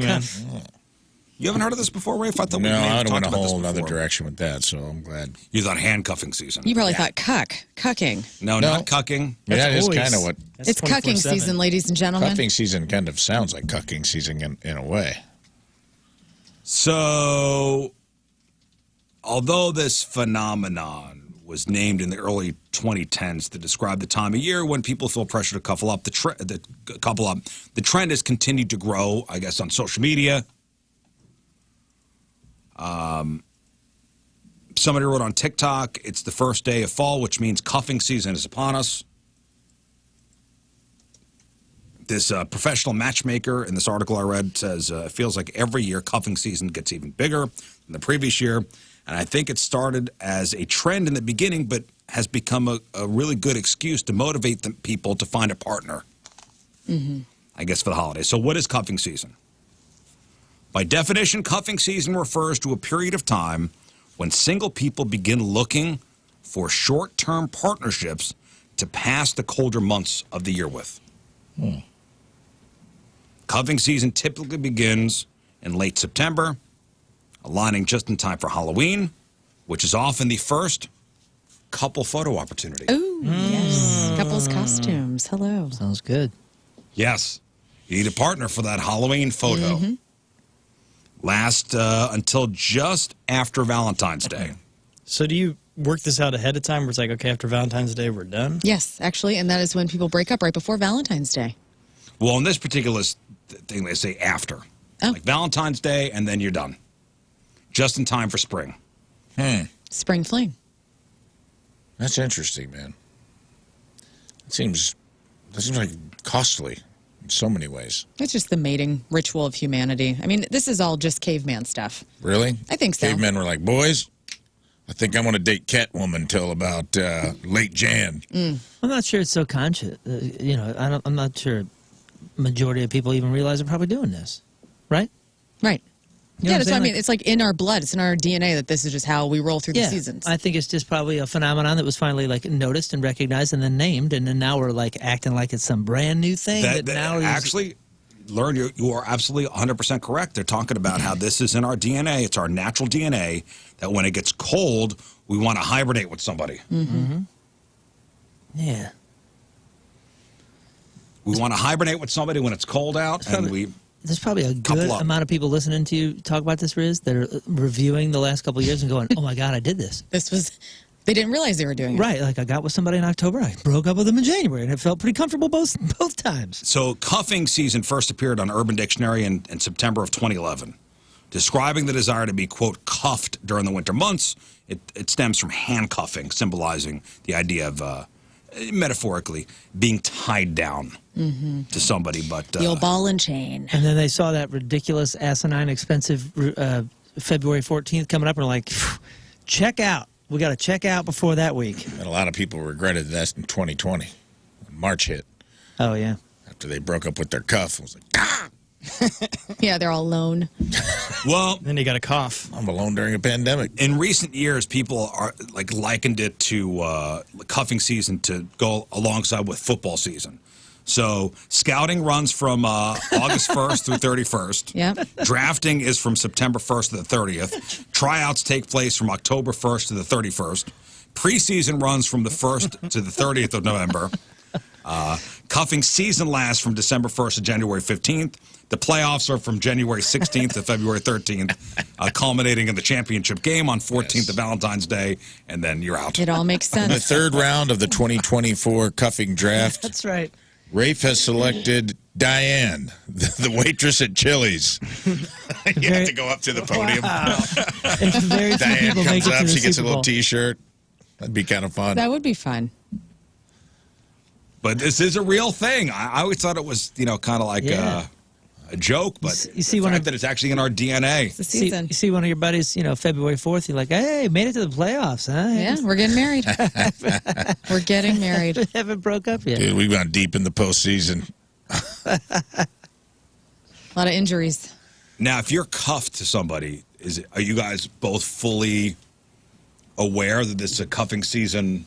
I bet you most people don't have any This is a cuffing season relationship? Well, No, but it's probably going to put everybody on high alert now. They're going to be like, not me. Yeah, I'm right. not getting cuffed to you. Come at me at January, see what happens. Does one person know we're being cuffed and the other doesn't? Could be. well, This is a lot of games here. I don't like it. I don't like it either. people don't know they're doing it. There maybe a sense of hope that, going in, like, oh, hey, I'm going to make it to March. this could be, I don't know if they know that there's like an end date. I think they're just. It's going to be March no. Madness. Yeah, dude. As soon as I fill out my March Madness bracket, your ass is gone. Right. Got 32 teams here. First college basketball game, whistle blows, and you look over on the couch, and you're like, Yeah, it's still here. Gross. Get out. gross. I feel like this is a woman thing. Why? I don't know. I feel like it's a woman thing. I need to find a Because we guy. like handcuffs so much. I need to find a guy to keep me warm. That could keep Well, the yeah, I'm fire sure that's going. part of the DNA of heterosexual normative relationships. Absolutely. I need a guy to keep the fire in the cave stoked. Keep us warm. Want that bear skin. And the poor guy's being strung along till after Valentine's Day after she gets her gift. What? And we're Strung done. along? You were in the cave having the best time of your life all Speaking winter. of, I Get bet out in of gay here. relationships, this is when the bear cleans up.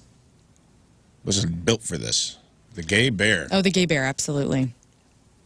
The bear in It's the relationship. literally hibernation. It's getting in a cave together. Yes, everything about it. If you are Keep doing people that, warm. The big burly gay man has to be just cleaning up during cuffing season. Yes. if you are doing that, If you're a to big somebody, burly gay man, email me. I want to know if you're cleaning up Right. during cuffing season.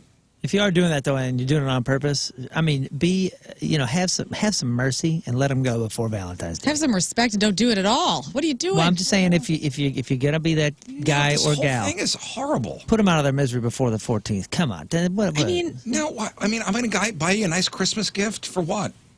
well, for the next month or so of whatever this relationship is giving you. I've been out of the scene for so long that I mean, I don't know. Like, is it hard to date around the holidays because everybody's all with their families and it's like a stressful time? Well, I mean, they're That's talking right. about, cuffing season is driven by more than just cold weather and holiday spirit. It's rooted in, and as mentioned before, and you mentioned before, biology. while essential elements like sunshine are missing during certain seasons, people often seek happiness and stimulation because of, seasonal affective disorder. Yeah. And then it's, I'm seeing, societal pressures driven by, portrayals of the holiday season. Like, hey, if I'm spending the holidays alone, there must be something wrong with me. So I need to couple up. Well, there's nothing wrong with you. If you spend them alone, that's okay. Yeah, that's less people to buy gifts for. That's true. Think of the positive. Fewer miles to drive, in the inevitable tour of St. Louis throughout Christmas. I hate the holidays. I was talking about it yesterday at my house. We had a buddy stop by, and we were talking about now the people our age, in 40s or whatever, are having to take on the holiday rituals of the elders because the elders are fed up or they're moving and downsizing. Now it's up to the 40-year-olds or 30-somethings to keep the traditions alive. The Christmas house. That's what I'm talking about. Yeah, all of me and the brother and the cousins and all that were like, this is our time. Yep. We determine whose house and what's happening. Oh, but the traditions of, Auntie Linda still remain. So you have to do the traditions now at your house with Auntie Linda coming over and judging the whole time that it's not up to her standards. Yes. Yeah, we don't have anybody that pushes too hard on that kind of stuff, which is nice. But, it's funny you say that. You went, I hate the holidays. We got Punk Rock Christmas coming up December 7th, and the band, we're in the studio all week this week. And today we're tracking a song called Mr. Holiday. Well, I'm going to sing on it. I think you will love it. Listen, I don't mean to be that person, but I've already we got flights scheduled. I know when I'm seeing my family for the holidays, we just worked this whole thing out. And I'm known as the Scrooge. I want to get through the next 2 months, not Halloween. Where are you flying? Well, my family's coming to and fro Boulder and whatnot. Okay. So, we're trying to figure out everything so everybody's happy. And I just want to be crazy already. I want to look like Wednesday Addams in the Addams Family when she's standing by the wallpaper and she's all painted up like the wallpaper. That's how I want to get through the holidays. Yeah.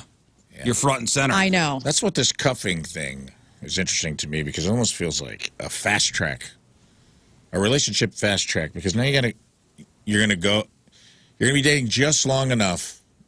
If you hook up in September, that by the time Thanksgiving rolls around, it's like, I guess I'll meet your family, or you got to go meet theirs. So you get to figure out where they came from.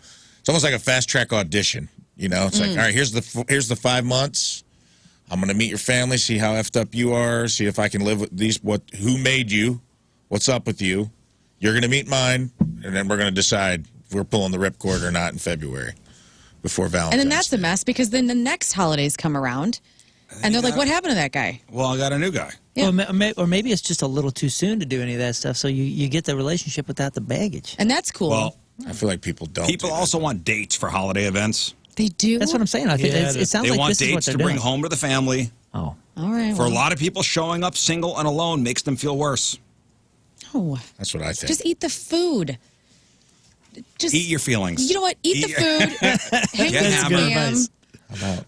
Do what you like and be responsible for your own happiness. That's right. That's what you should go in and be like, because you're gonna work it. I know you're gonna. I know you. You're gonna do your whole thing. You're gonna go all out. Especially if anything you're hosting, you're gonna go all out. I know. But don't stress on if these people are happy or not. No, I'm not. That's Guys, the responsibility. Listen, one thing we know about the holidays, it's not about your happiness. It's about making everybody else happy. But I know that's what Lern's doing. Like she's suffering already. People pleasing goes into overdrive, and I go kaput. I can't. It's I just not even fall the apart. 15th of October, and she's like already freaking out. Freaking out over the pressure to make these people happy. Why don't you take tomorrow off? I'm going to take tomorrow off. And thank God for Tim, because he knows. I become a psycho, and he just deals. And he's like, okay, here, I'm just let her like a top, just spin like this, and I'm just going to be over here. And they just all let me be, and that's cool. I will tell you, in the Rizz house, we were staying home this year for the holidays, and couldn't be happier. I'm so happy and for you. we've invited everybody to our house if you want to come. Man. Oh, that's pretty Not cool. you guys, but my family. I thought we were coming over. No. You're not going to deep boil a turkey or whatever? That was for Thanksgiving, deep frying a turkey. Oh, that's right. Never again. Never. Wow. Okay, has anybody been to somebody's house for the first time? Once. And you've seen something that would be a turnoff? Like dog poop in the living room? Yes. Hello. If you're looking for a no strings attached experience for, I don't know, like a one night, and you go over to somebody's house, have you ever seen something that like, oh boy, this is it, I'm done? Oh, in a relationship? No, even just like a one night stand kind of situation. Like in American Beauty when she goes over to the boy's house and his dad's got that Nazi plate. She's like, and he's like, my dad collects stuff from the Third Reich. And she's like, holy crow. And they still want to run away together like that? Is that what you're talking about? Listen, Rafe, and you could maybe attest to this. Nobody straightens up a house faster than a man expecting to get laid. Really? That's a thing you guys do? Yes. Throw it all in the closet. Yes. Oh yeah, wasn't there like a Friends episode or something where Chandler? Yeah, it was somebody put their hand in like chocolate, or it was Seinfeld. It was Seinfeld, right? And when he went to the one gal's apartment, it was just destroyed. And he puts his, like, he's on the couch and he puts his hands in between the cushions. There's like Hershey's syrup down there or something. what am I thinking of? Do you know what I'm talking about? That Seinfeld episode. Dude, if I was dating somebody and I went to their house and it was just messy everywhere, I would just, that's it. Bye. Bye. Yeah, because how you take care of your house is how you take care of your body, you know? Like, it's a mess. Yeah, I'm not, my house has 1,000 children and a dog, so it's not, I mean, Lern saw it the other day. It's not, immaculate. It doesn't look like it's a house full of kids. Like, it's an operation. Like, you guys are in, all of you are in operation mode. It's clean, It doesn't look man. bad, though. Yeah, but it's clean. You know what I'm saying? If you went to some place was just like strewn about, just everything just all over the place, isn't that the red flag of no thanks? Yeah.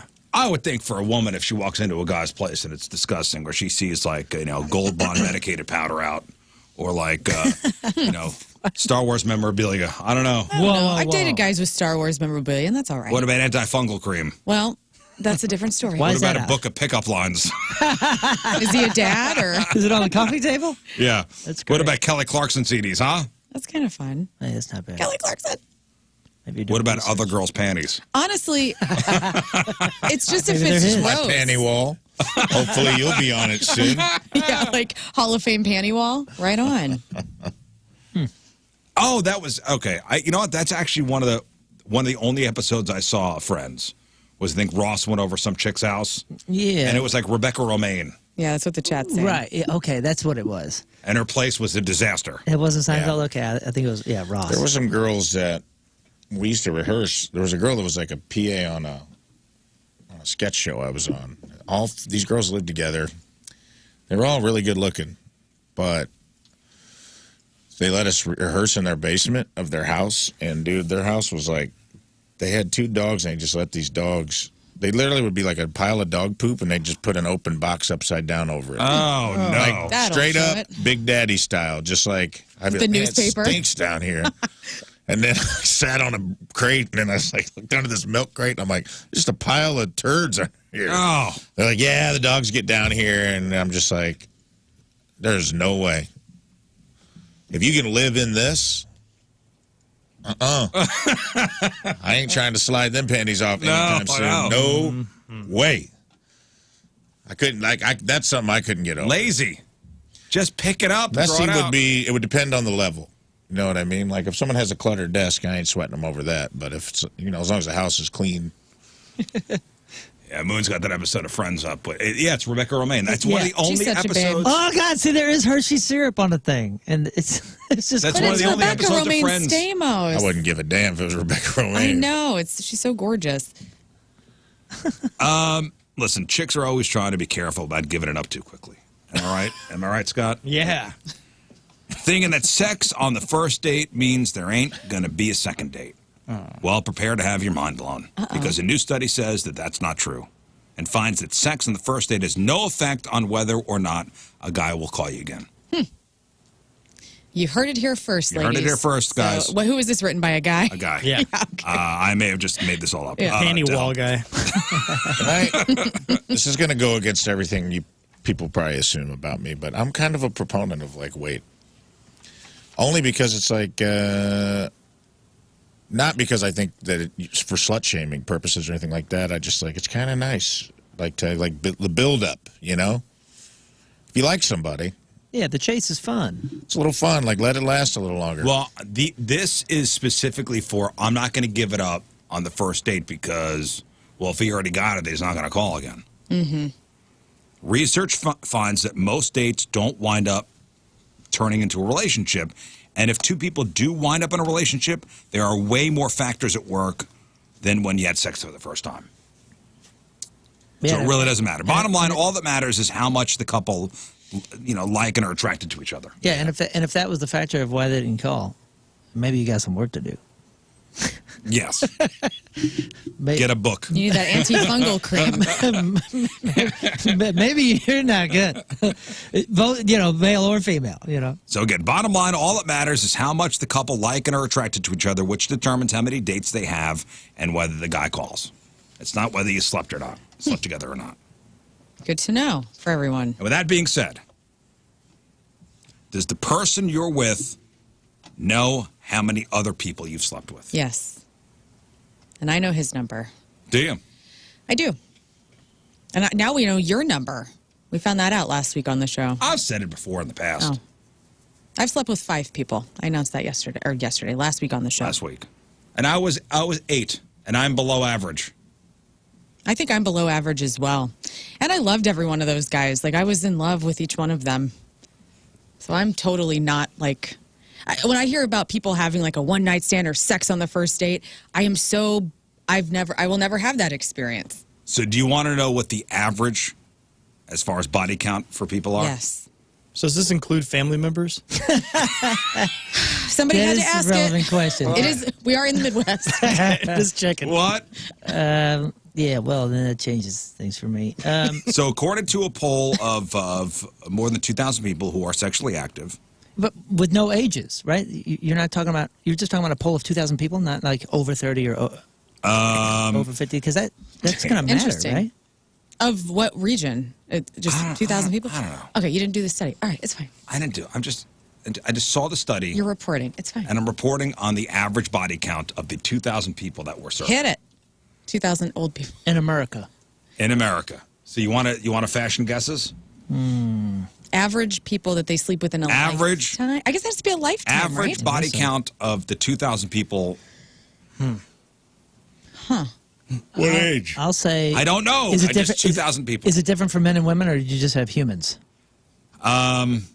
Humans. Okay, great. I'll say... Show me. Human body. 14. 14. Okay. You say 14? I'm going to say 10. 10. Average body count. I think they're probably in the ballpark. I'll say a baker's dozen. 12. Okay. I'm going to go... Baker's America's dozen. very moral. Side eye. I right would on. say it was I don't know. I would say single digits, but I bet it's higher than that. I'll say 10. 10. Baker's dozen is 13. Yeah, 13. Okay. Fine. That's so confusing. baker. Just say 13. Just say 13. Well, it makes sense if you think Baker's about it. dozen. I've always Who been said a baker's confused. dozen? He said it. Rafe did, I wanted credit for both. but I like it. What? He was 12 and 13. I have the answer, and I will give it to you after the break. Oh! After this. And we'll get into the sex toy of the week. And maybe some of your emails if we have time. 8:40, Monday, traffic and weather. Moon coming at you. Traffic is brought to you by Golden Oak Lending. Do you need extra cash? Golden Oak Lending can convert your home's equity into cash in as little as 14 days. Let Golden Oak Lending cure your blues. The highways are clear. Your point forecast, mostly sunny skies, but cooler. High of 63. Right now it's 49 at the Point Studio. Will there be celebrity guests on this show? Who does number 2 work for? Have you ever wondered what your boss's bathroom routine is like? Well, me neither. But we might find out today whether we like it or not on the number 2 show.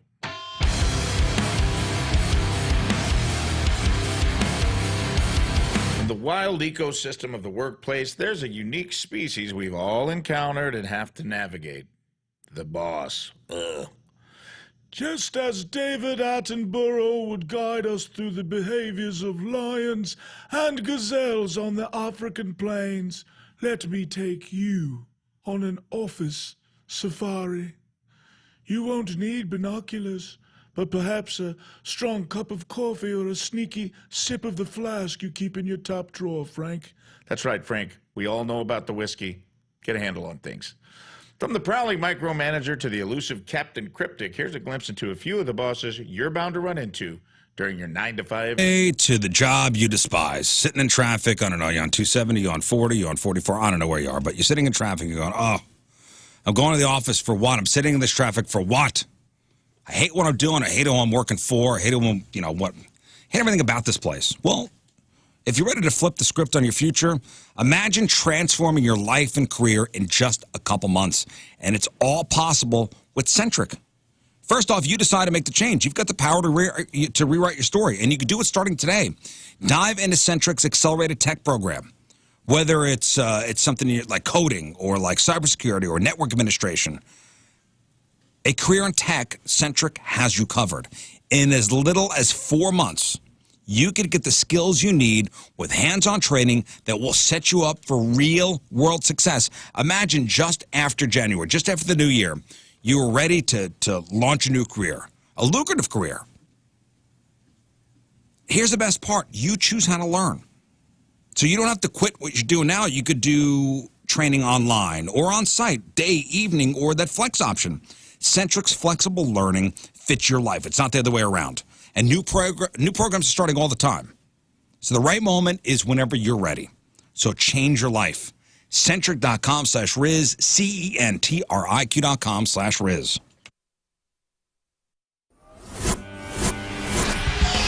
It's a nerve-wracking day. Why? You guys and Queens of the Stone Age. Back-to-back interviews.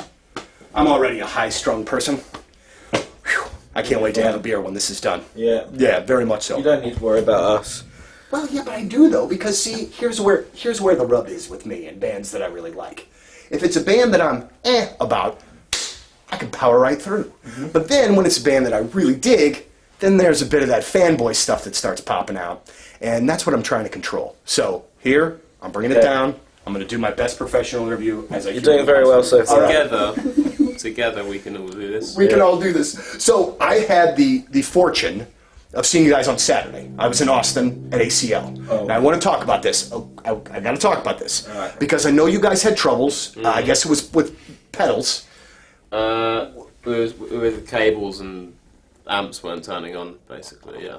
But from where I was standing and watching, from my vantage point, it was a flipping phenomenal show. Like, I loved it. I thought it was great. Oh, thanks. So when you are, a few days away from that, this kind of already answered my question with your facial expressions, but do you look back at that and go, whew, I can't wait for this weekend and us able to do it again? Or do you go back and go, you know what, this song was messed up, but we powered through for the rest? I kind of, when stuff goes wrong and breaks, I almost feel like I'm almost like, see, it can go wrong. And what we do is real, Sure. We don't play to a backing track or a click, and we just plug in and go. And when that breaks, it's proof that that we are taking some element, some sort of a risk up there. Yeah. And also, I think as well, when stuff goes wrong, it forces you to go in a different direction, and you have to dig from somewhere else that you didn't think you were going to have to. So I think in the case of ACL, like, part of me was like incredibly frustrated because people would come to see us and shit was breaking. But on the other hand, the songs that we did manage to make stuff work for, I felt like I had this kind of whole new energy to them. Absolutely. It's exciting. It's like you want to see people on the cusp of losing their minds, which I certainly was at the time. I saw a band once kick over a whole entire amp bed or amp rack thing, and it was one of the coolest things that I've ever seen. Like, that's the only time I've ever seen anything destroyed on stage. I got to say, I was kind of hoping for that with you guys too, just because. He threw the amps over. Oh, you did? Well, so then I didn't see that particular part of it then. Yeah, I was pissed off. Okay, well, see, I shouldn't make light of that. I apologize. Well, no, it was in hindsight very funny. Did you guys bowl in Kansas City last night? Yes. How'd you do? Actually quite good. We were really drunk. That helps your bowling game. And, well, it did, I think. Well, pretty good scores. We did. Well, do you remember? I remember I came third and first. We played 2 games. But, averaging of like 4 strikes a 4 strikes a game. Oh, that's nice. Yeah. Pretty good. Yeah. I didn't get any spares, but no, I got a lot of strikes. Yeah. Which is better. Legitimately one of the most frustrating games I think that you can play, because to me, I look at it and go, this is easy. I can do this. And then you start and you're like, oh, wait. Yeah. You either have it or you don't, I think. Yeah. You either have a terrible game and you get 20 points, or you're just nailing it and you don't know where it's come from. Right. Well, we had the last time we went. I took my kids a couple of weekends ago, and so we had one lane without the bumpers, one lane with the bumpers. So you take one game without, and then when you need to feel good about yourself, you just hop over to the bumper lane, boop boop boop, and then it knocks them all over. One of the things I noticed that you do on your Twitter, which I love, is you just, and I don't know if it's a ranking necessarily, but do you, when you're tweeting out songs and like you number a song like 265, and then you tweet, is that just a song that you're? That's a song a day that I'm doing. It also is on my Instagram. I put the cover of it, and it's just a song that pops into my head and I listen to, and I think that's a good song from this band. But I don't ever double bands up, so it has to be one song, one band. I like that. Yeah.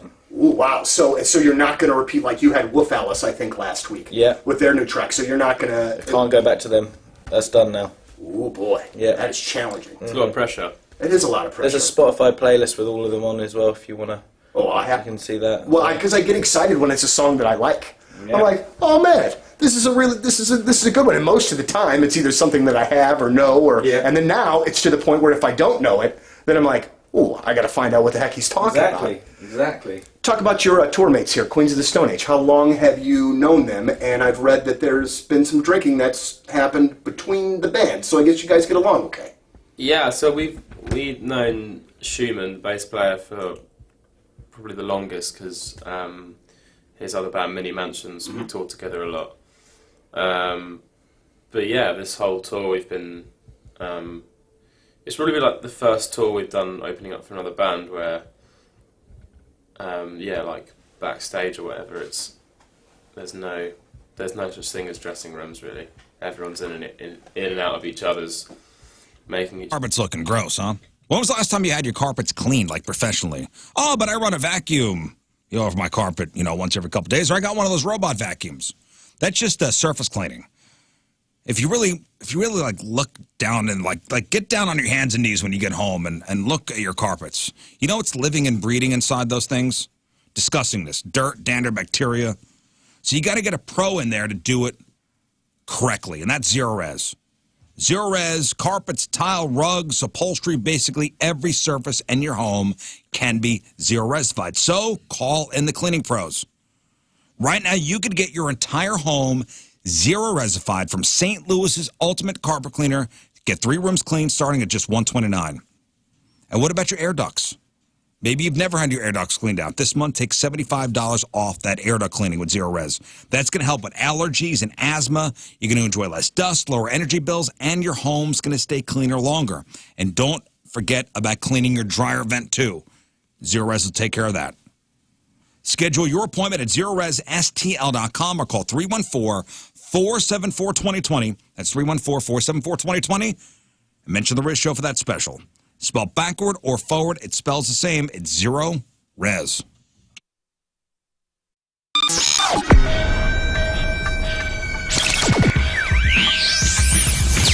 All right, here we are backstage, Wayback Point Fest, with the boys from Lit. Gentlemen, how are you? It's great to see you again. We're doing great. Good to see you guys. Okay, first and foremost, I hear that there is illness sweeping through the Lit camp. Can we confirm, deny what's going on? I'd rather not use the word sweeping through because it's just one guy. Okay. At the moment, and luckily we're at the tail end. We got like less than a week left of the tour. Man, so you're hanging on. We've been out for over 10 weeks, or about 10 weeks, and that's not bad. And Cute.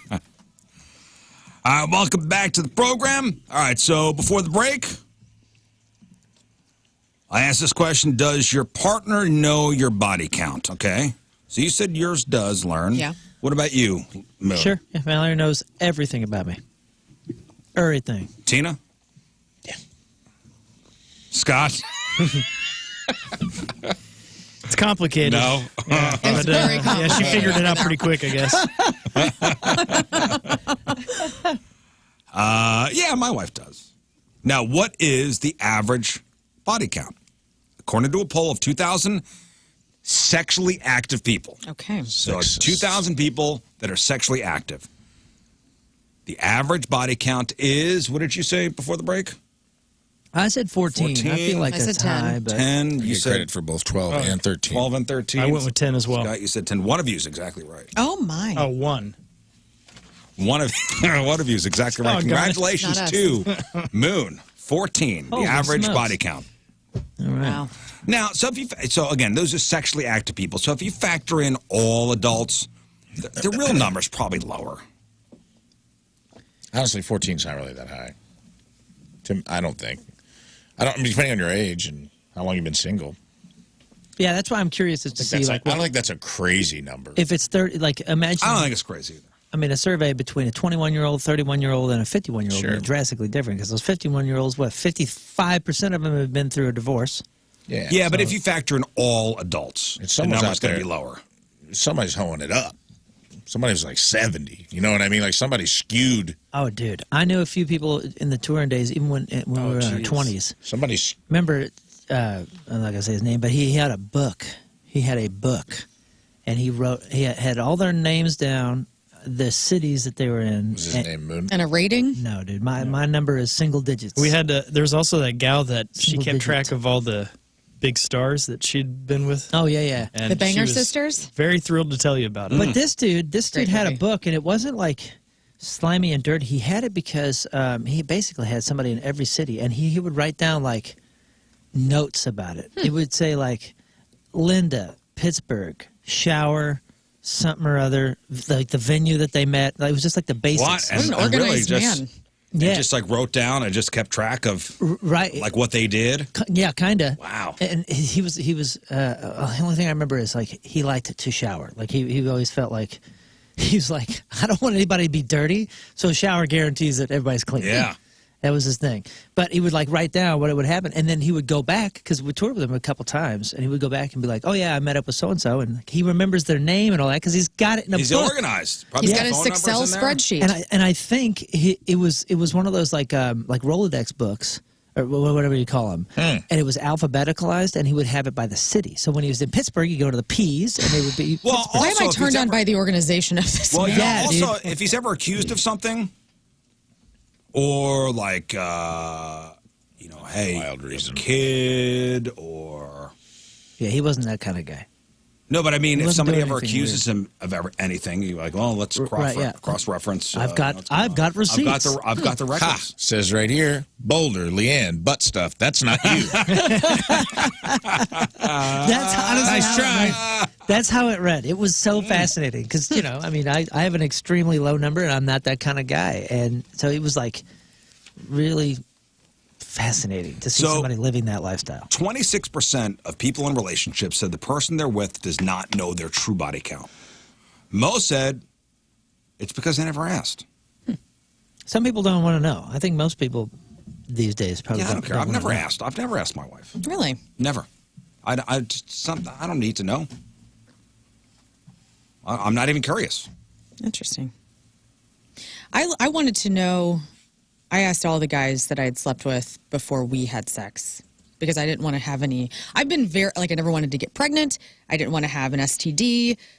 Safe sex all the Boring. way forever. And that was just part of my. If you're coming over here, you're going to have to answer some questions. I've said it before. I've never asked. I just don't think anything. I will not glean any info from it that is going to affect me in any way. So why even have that knowledge in my head? I honestly don't care. Yeah. The ST, I mean, I get the pregnancy stuff. Safe sex is. I didn't ever take anyone's word for it either. It would be like, you can just go get an STI check. I think that's Sure. a good thing everyone should be doing anyway. Like, if you're out and about, like, and you're sleeping with people, you should be getting tested because you don't. In my younger days, it mattered more, and I feel like it was. And I'm not justifying it. I'm just like, the older I got, the less I cared about it. I'm on your side at this point. I never cared even when I was younger. Which is wild to me because when I was younger, I felt like it was, and I don't know if this is right or not, but I'm just telling you, when I was younger, I thought it was more of a window into the decision making. So if you were only 21 and you had 50 partners, I think that's pretty telling about at least your decision making. Yeah. No way you met 50 quality people that we were sleeping with by 21. That's all I'm saying. That's my You opinion. get and you don't have to sleep with 100 people to get STD either. For sure. Believe that. Right. So Let me tell you one thing. You can get it on the first go around. Well, if somebody had told me, like, their number was high, that wasn't stopping me. I mean, nothing was going to slow Rizz No. down. No. His name is Rizz. The Rizz. no, that wasn't going to stop me. I'm at a point in my life I'd be a little more weirded out now if it was incredibly low. Right. I can see that. If I know people feel that way. God forbid, Tina takes her final tumble down the stairs. Oh my god! I don't get indicted for it because she's so clumsy, and I'm like, you're gonna fall down the stairs, and I'm gonna get blamed for it. I know what's gonna happen. If somebody's number is very low, you can have questions. If I met someone like it was like 1, I'd be like, oh, huh. Came right out of the nunnery, huh? You're not ready for the stuff I'm into. Oh, dude, I knew somebody who was interested. I'm not going to do this to you. You move on. You go have a good life somewhere else. I knew somebody was interested in dating somebody that had a 0, and it freaked him out so much that he actually kind of helped her hook up with somebody else. Unless it's and 0. then he got with her. It doesn't matter. Some people just don't get lucky. Some people just have no game, and they don't know where to begin, and then they're too old, and it's like, oh, now it's really weird. I have a good friend who, the 40-year-old virgin was like based on his life, and he finally did get to bang somebody, and I was like, yes, because I was so excited for him that it finally happened for him. I'm not judging. I'm just saying, like, for me, that would be a little weirder conversation than, oh, I slept with 30. I'd be, oh, all right, that's fine. I think unless it's 0, it does not make a difference. Yeah. Even if it's only 1? Yeah, what does it matter? I think 1. If you like someone, it doesn't matter at all. I'm just saying it would be something that gave me pause. Yeah, in my 40s, if I was dating and I was with somebody that was with 1, I'm not sure. I would be a little concerned. There'd be follow-up questions. I don't even know if I would ask questions. I'm just saying I would be a little concerned of like, cool, now I'm always going to be compared to whatever it was that But your what I'm saying first is, love that had. information, you have that information. Yeah. What does it matter? I'm not sure. Right? But clearly there's a natural inclination to Right. know it. And So I wouldn't want it to sully anything. Like, what is it? well, there's got to be something that we're gleaning from it in certain circumstances. Listen, even if you ask, 1 in 6 people lie about it. You know what? You know what? To avoid the lying and to avoid whatever, if I were to be on a dating pool in my 40s, I would ask over or under a number. And that's all I would want to know. I don't think I'd want to know it. It doesn't You matter. know what? Honestly, I wouldn't either. But if I had to, I would. In my mind, I'm like, are you lying? Are you not lying? Is it higher? Is it lower? What's going on I here? would want an over or under, if anything. It maybe my paranoia and my not trusting of people would kick in, and I'm like, they're lying. I don't know. Yeah, I don't know. 1 in 5 people are embarrassed by their body count number. Hey, isn't it the rule, though? It's the rule of 3s, right? Whatever a guy says, divided by 3. Whatever a gal says, multiply by 3. That's the lie. That's the lie. I had to decide that this week when I asked these two. Should I do the multiplication and division? It's right. It's 3s, right? And were you right? It's 3s. I'm telling you. Nah, I trust him. I believe him. I've also had private investigators follow him around. Yes, for good. several months. Embarrassed or not, 19% wish their body count was higher. 25% wish it was lower. And there is a good chance you will never be asked. 62% of people say they don't want to know how many people their partner's been with. 62%. So that's you. So maybe in this room I'm the minority, but the majority out there. Yeah, I think it's pretty natural. To want to know or just when you're not wanna younger, know? when you're younger, I think it's natural to want to know, for all sorts of random. I just like interesting concerns. stories, and like sex stories are the most interesting. And so, like I've asked him, I'm like, give me your most interesting experience, and he tells me, and it's just like wild to think about. Really, Maybe for me when I was younger it was culpable deniability. If I don't know, then it doesn't matter.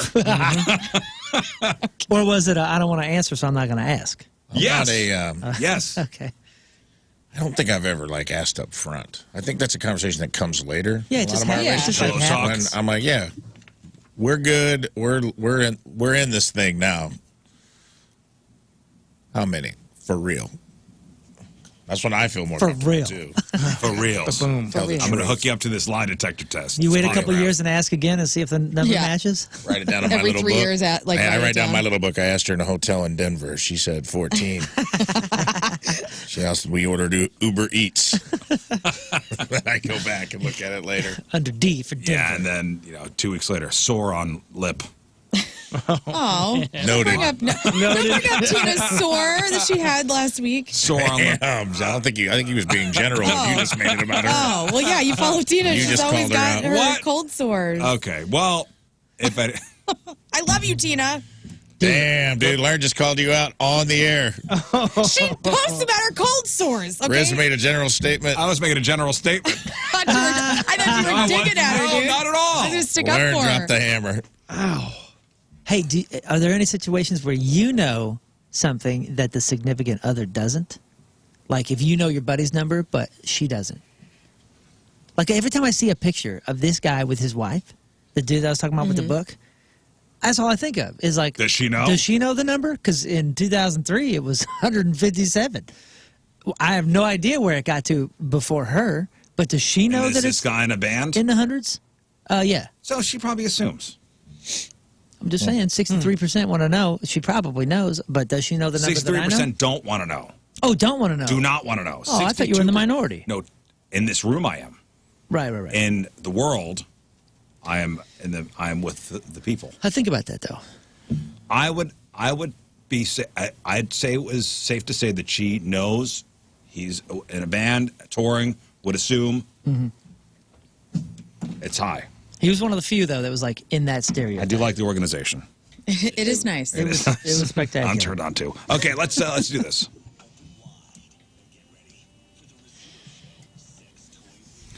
All right, Rafe, let's put a capper on Sex Time Fun Facts for this week. Worried about your body count?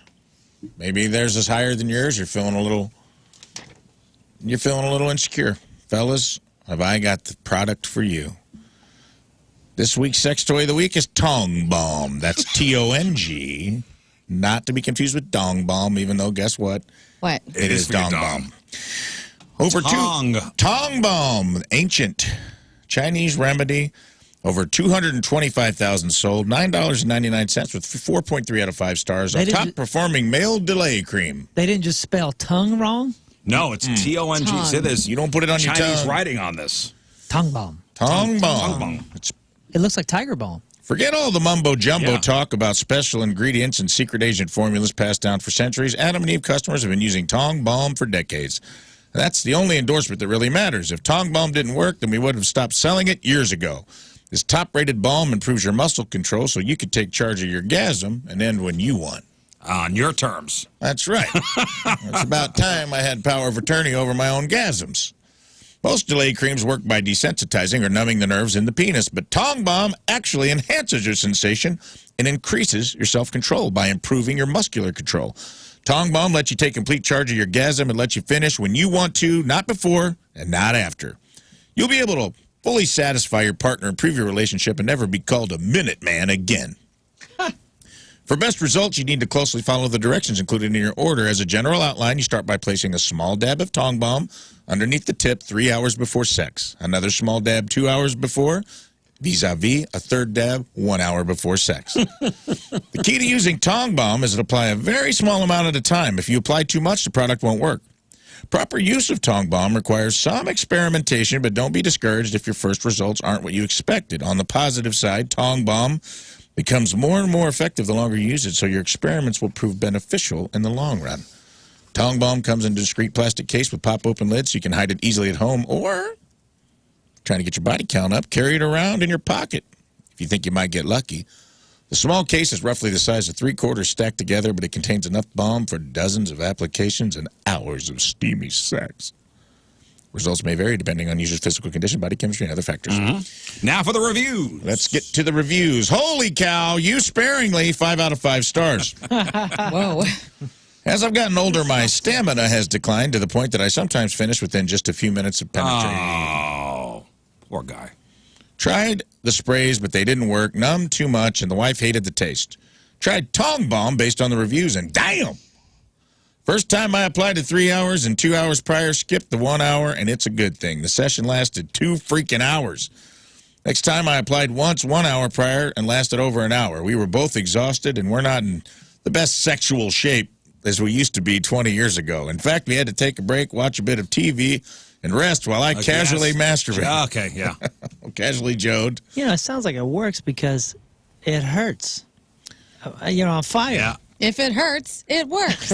I'm on fire. I can't get this over with. Never lost erection even after sex halted until we had the strength to continue. It's great, but a real workout. We're both sore afterwards. Use carefully. This stuff works. DWM. Okay. Next review. Wow. 5-minute man.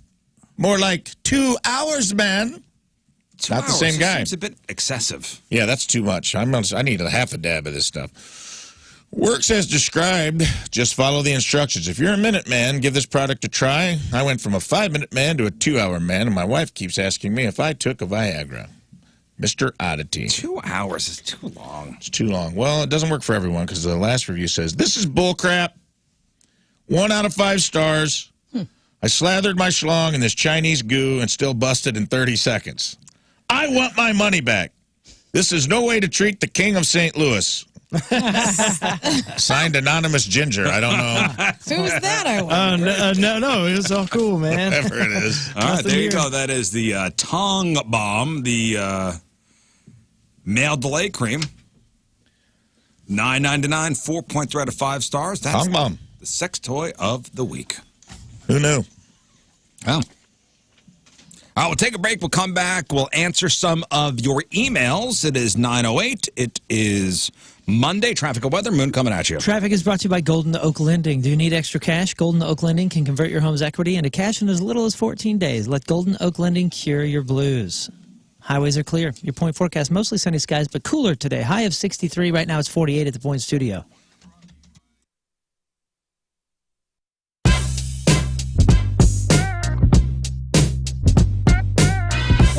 .7 The Point. AO. Let's go. It's Liv Maddox, broadcasting live from the Hollywood Casino Amphitheater, and I am joined now by the one, the only Jelly Roll. Yeah, baby. How are Howdy, you, howdy. sir? I feel like I'm back home, man. I love St. Louis. It's one of my favorite cities in America for dozens of reasons. Mm-hmm. And then the last time I was here was just sheer disappointment because Point Fest got rained out that day. And Yeah, Oh, we're still mourning that. And the crazy thing is that, you know, I wasn't here yet when that happened, but I keep hearing that when that announcement came out that it had to be pushed out and then you couldn't make the scheduled show, people were so upset. You've got St. Louis in the palm of your hand, man. How does that feel? No, I just love St. Louis and they love me. I've been coming here for years. We used to play Pops. Yep. I probably played Pops 30 times in my life. And now here you are at the Hollywood Casino Amphitheater. Awesome. Well, Yes. I With know. limited tickets. You like limited is in get in your car and come on and grab it. Exactly. Fall is here, and it's the perfect time to replace those old drafty windows before winter sets in. As the temperatures drop, you don't want to be stuck with windows that make your heating system work overtime. So Universal Windows Direct exclusive Super Spacer Tech can help you keep your home insulated, saving you money on your energy bills and keeping you warm all season long. Plus, Universal Windows Direct backs it up with the true lifetime warranty for as long as you own your home, plus 20 years to the next homeowner. That is a spooky ghost of responsibility that you can haunt the next homeowner with. What a treat that is. Not a trick, a treat. Call Universal Windows Direct today, 314-334-2522. For every 2 windows you buy, you get 2 free. That's buy 2, get 2, buy 4, get 4, buy 20, get 20. You get it. There's no limit. Plus, 0% financing for 60 months. 5 years, you don't pay a dime of interest, all right? That's protection from the elements, consistent temp in your home, increased energy efficiency, reduced heating and cooling costs, plus a quiet and more comfortable home. So don't wait. Call UWD today. For the last windows you ever need. Trust me, go to UWD.com. And like me, you will be saying, I love my windows!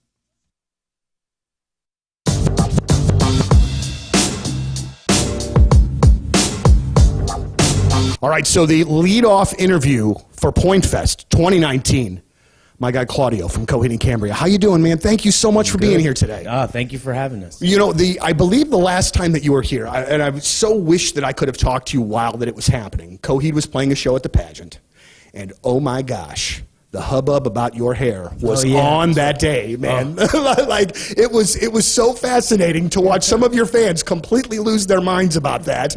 And I'm curious from your perspective because, you know, I mean, I know that the music is so important, and everything that goes involved in this is such a big deal. And the hair thing to me seems like it would be something that you would be a little uncomfortable with, as far as like the direct attention of it all. How do you take it? Do you just think it's kind of a goof and move on with it? Yeah, absolutely. I mean, I was just having a good time. You know, doing this for a living, you don't want to take yourself too seriously. And I know that that's something that a lot of people think with Coheed and its whole like concept, and it's just so inflated. But at the same time, it's like we're really just out here to kind of have a good time, and that was just a way to kill time and just have fun. So what was amazing to me was that you had made a social media post about it, and then like an hour later, like all of the websites picked up on it. So it was just like social media crazy for a few hours. Like it just really caught fire, and I was like, this is about this man's hair. So I think today, if I'm not mistaken, even though Mastodon is not here, this kind of sort of begins that trek with Mastodon. And when I was reading an interview with you kind of talking about you, both of you guys going out, it was really cool to read and really kind of feel you a bit fanboy out about being able to be on the road with those guys. So this is nothing that's ever happened before. The first time that you've been out on an extended run with them. Yeah. But they've been friends with you guys for a while. You've been mutual friends, kind of thing. So, somewhat. I mean, we've just kind of been in the same circles, and we've seen each other's bands on tour, like whether it's in festival situation or at NAMM shows or just sort of gatherings. So it just kind of made sense. I mean, both bands being these like kind of progressive rock, things that like, why not? So. Yeah, one of the things you kind of alluded to it a little bit before.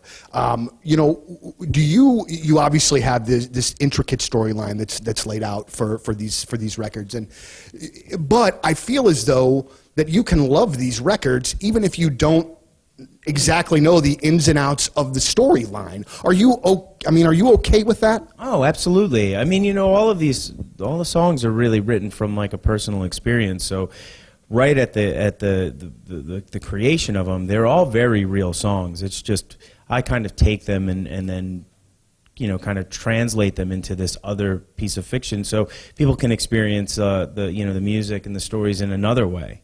But yeah, it's very personal stuff. If you actually like kind of dive into Coheed's music and actually read the lyrics and get in there, I mean, it's really they're basically love songs, right? That's all they are. It's like so yeah. I really appreciated the last time that we had a chance to sit down and talk.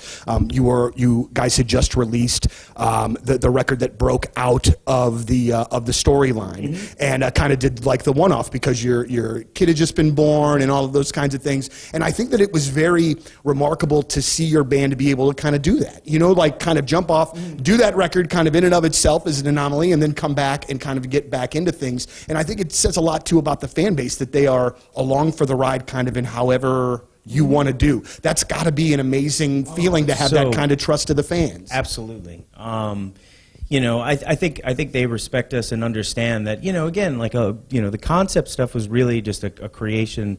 It came about because I had a hard time, singing about myself. You know what I mean? Being the front man of a band and having to sort of wear your heart on your sleeve. That whole sort of idea about telling my own story. I mean, I had a hard time just accepting that, and that's what the concept was there for. It's basically a curtain to hide behind. And, at that moment in time when my son was, all those sort of feelings about him coming into the world, and, it was like, okay, this makes sense. Let's just take a step away from the concept and really allow that experience to sort of take center stage in the record.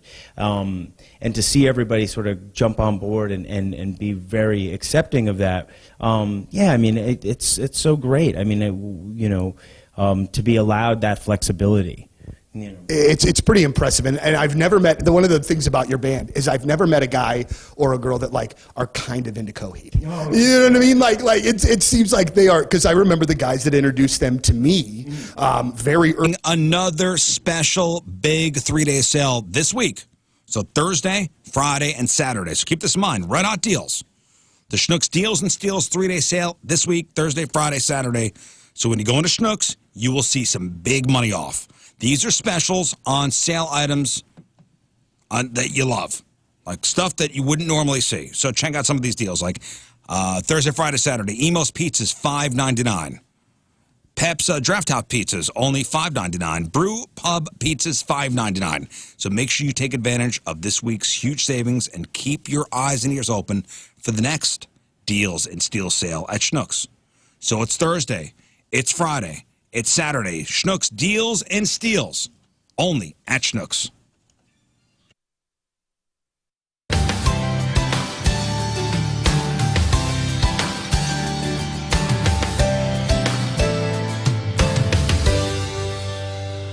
All right, it is Memorial Day weekend. We just got up to the farm.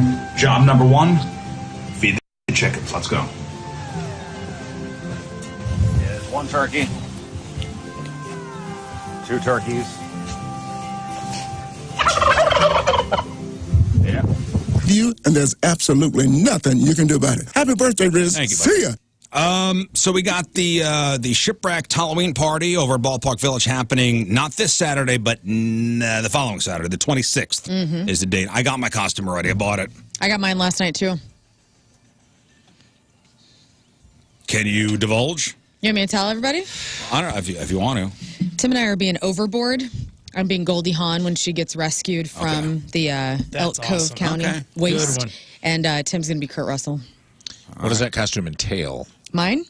Both out of So curiosity. I bought a jumpsuit that looks like a Michael Myers jumpsuit, and I'm going to stencil Elk Cove waist on it, and then I tie my waist with a rope, and it's like big. Got a blonde wig, and then Tim, he's got overalls that he will wear undone with a brown tool belt, and then he's got a muscle shirt, and he's got a mullet. Love costumes where you have to explain every time you see somebody.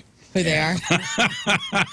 Yeah, The cool ones will get it. it's very creative. We're overboard, dude. We're in the water. I just Will was they? curious, like what scene and what Yeah. costume. I think so. And because the party is themed that way, I think people will get it. I don't know if I've ever seen that movie. Oh, we were watching that's it this great. weekend to get figure out what we wanted to do, and because I was going back and forth. There's a scene whenever she's being a royal bitch on the yacht in the beginning, and she's got these amazing '80s glasses, and she's all done up. That's and why I was wondering if you were doing that version. No, well, Does he I have thought an of eye it. patch?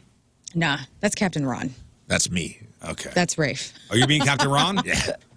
It's gonna be so good. Cameron. No one's going to get that either. Who cares? Are you gonna get a spray tan?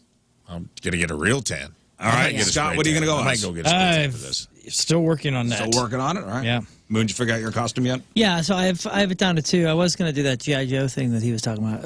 I think the guy's called Shipwreck or Yes, something. you would look so cool as that. That'd be perfect for you. So my wife has hers together, and I don't know if she wants me to divulge what that is, but I could go as a partner one with her, but I'm not going to be with her the whole night. She's going to be having fun and partying I'm with going y'all. solo.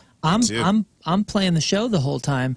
So I think I'm going to do a throwback one to a TV character that I've done before that is appropriate, but I want to see if people know what it is. Okay. So You've worn this before? I have worn it before, well before the show, though.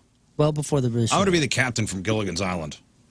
Oh, that's yeah, easy. that is a great Is that the red sweater? No, Is it like he's the skipper.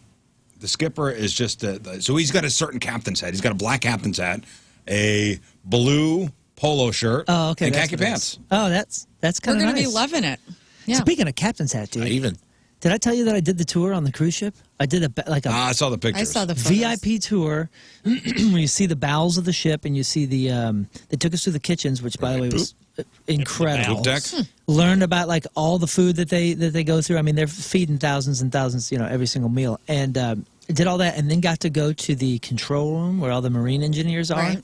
And saw how the engines work and all these things that these guys are doing, and then we got to go up to the bridge. That's all we cared about was going up to the bridge, and it is one of the coolest experiences you've ever seen. I'm It sure. is just like the movies. It is enormous, and they got badass couches and a lounge where the captains have their meetings, and then all the controls, and then you get to go over the water, on the sides to where they're parking the boat. Yeah. It was awesome, but there was a hat sitting there on the shelf. And I was like, I just grabbed it and put it on. You didn't ask? Quick, take pictures. And they looked over and I was like, "Is it cool? Is it cool?" And they're like, "Yeah, it's cool. It's cool." But I did. I did like the look of the It's our captain's dead hat. And I was friend's like, hat. Yeah. It's like, man, I really Real cool, man. When you're down in Excited. the bows, how warm is it where the guys that have the oars paddle? How hot is that room? Oh yeah, with the guys with the shackles around Where their the neck. slaves coal? are. Wait, you posted a photo and it looked like there were glass casings over buttons. Is that to not allow people to touch anything? Yeah, so they put that over just to make sure that nothing falls on it. Yeah, I'm sure they don't want and you that kind of falling stuff. into things. You know, like if the boat does list either way. Yeah, those are the controls on the side, like when they're parking. All the lifeboats just deployed. Damn it, Oh, Carl. Yeah, just Clumsy buttons. Carl. No, they Get had off of the bridge. They had it roped off where like the pilots are, so you can't, Yeah, really do anything crazy. Neat. Take over the ship. I'm the captain now. But it was amazing. It was kind of expensive, but if you get a chance to do that, I would highly suggest touring the boat. Not expensive is going to our Halloween party at Ballpark Village on the 26th. Dress up. There's a costume contest. Moon and the Dirtbags are playing. It'll be a one hell of an evening. I was curious about, so I was kicking around some ideas for the Halloween party. Do you think it's like, because shipwrecked is the theme, but technically, I almost did Snake Plissken because I was like, technically his helicopter, which is a gunship, wrecked. He was stranded in the streets of New York. I'm kind of curious if people will, like some tangential themes, that is everybody going to do the nautical theme, or are we going to get a little tangential of like spaceships and all? There's all kinds of ships. You could go wherever your heart desires. Okay. Doesn't matter. Could be Lost in Space. They were shipwrecked. Could be. Technically. Right? Yeah. Absolutely. I'm just looking forward. Last year, I was blown away. Last year was the first time. This party was so cool. Last year was the first time I felt like I was in a movie. Because I was like, this was like a Halloween party at like an 80s movie. Yeah, where everybody was. Where everyone's costumes were just so good, and everyone was good, and everyone was like partying and having a good time in the background. I'm like, everyone feels like an extra. Everybody was dancing. In like the Karate Kid. Yeah. Halloween scene. You're right. Or something. And it was just kind of a cool thing to see. So I hope it feels the same way this year. Everybody crushed it last year on their costumes. All right, we got time for a handful of emails. RizzShow1057thepoint.com or instant feedback to the 1057 The Point mobile app. Go. Emails brought to you by Kloss Furniture. Lowest prices guaranteed. We have something for everybody. While we're talking about this email says, "Hey, Rizz gang, I'm sure you've already got ideas for your costumes, but may I suggest these options? With a theme like Shipwrecked, our hero should be the hero of the water, Mitch from Baywatch. I've seen him survive skydiving when the parachute failed, wrestle a gator, and get with every supermodel that stops by his tower while saving countless drowning victims." Hasselhoff? That's Hasselhoff. Plus, with the Netflix special out right now, it's topical. Learn you could be Carmen Electra. King Scott could be the redhead Pamela Anderson. Moon could be the Zac Efron version. No, I couldn't anymore. And Rafe could be a young tattoo-free Jason Momoa from Baywatch, Hawaii. I won't be attending because somebody has to drive you drunk weirdos home, but have fun. Your friendly neighborhood Uber driver. Yeah, no, I'm going to be the skipper. That would be fun, though, right? To do the Baywatch cast. I'm just super happy he said I'm Carmen Electra. That made me feel good for the rest of the week. I'd be fat on the floor, Hasselhoff, eating a cheeseburger hamburger. That's such a great picture. That's who I would be. Hey, if we did that, knockoff show. Do you remember the parody Baywatch? That was a Stern one. Howard Stern did that. That was what's his face? Son of a Beach. Huh? Son of the Beach. Son of a Beach. Charles. Son of the Beach. It was the dad from Parker Lewis Can't Lose, right? Was the main guy? You talking about like Blue Bloods? I never He watched was. He also had a talk show that was hilarious. Oh, Timothy Stack. There we go. Yes, Son of the Beach was Howard Stern produced. Did you ever see his talk show? Yes. That was ridiculous. I know that funny, man. if we ever did the Baywatch thing, one of us would have to be. We'd all have to walk in slow motion everywhere we went. Oh, yeah. And one of us would have to carry the boombox that just has that theme song, because that theme song rips, dude. You know what I'm talking about? No. You're not getting me into it. You don't know the theme song to Baywatch? It's I didn't watch it. in the darkness, afraid to get into the light. You never heard that? Why is that the song? Like, was it cool with their bodies? Like they were. They're running just in a slow hot song. song? It just fit the song fit the show. Oh, All right, okay. It really did. One more email, Moon. Okay, let's see. Hey, I wanted to let you guys know that your friend Ian Bagg is coming to town to perform December 6th. It would be great if you could have him on the show. Rock on. Ian Bagg. I agree. Yeah, I agree as well. That would be great. That would be We will definitely try excellent. that. Somebody Yes, we email will. him. The next one is a food review and said, you guys were talking about chicken sandwiches. I haven't had this new chicken sandwich you keep talking about. But while on that subject, people need to stop putting pickles on chicken. It's disgusting and does not pair well. Yeah, that's what everybody said about the chicken, the double chicken. Chicken Big Mac? Yeah, the Big Mac. It said it was pickles and buttholes is what somebody reviewed it as. What? Pickles are so good on chicken. Are That's you all guys Chick-fil-A crazy? is, dude. It's just pickle brine. Yeah, yeah, idiot. You don't know what the hell you're talking about writing this email. Why did Triggered. the Chick-fil-A The most chicken popular chicken sandwich in the world is literally like soaked in pickle Pickles. juice. I don't think I've ever had chicken and pickle. Oh, it's so good. Really? It's great. This guy doesn't. It's get amazing. Out of here. Don't email again. You're banned. You're fired. You're Your email has been That revoked. was it. That You're sent you fired. over the edge. Oh, no. Yeah, triggered. All right, thank you. Idiot. How do you not have the Baywatch theme song in your head once every 8 hours? It's just so good. Wish I knew. It's so good. All right, listen, we got to take a break. We come back. Quick sports report. 9:27 Monday. Traffic and weather. Moon coming at you. Can I do traffic over the Baywatch theme song? All right, just fine. Give it to me. Give it to me. Go. Traffic is brought to you by Golden Oak Lending. Do you need extra cash? Golden Oak Lending can convert your home's equity into cash in as little as 14 days. Let Golden Oak Lending cure your blues. That's right, the highways are clear. Your point forecast, mostly sunny skies, but cooler. I have 63. Right now it's 49. Jugs everywhere. Just At bounce. the point Go. studio!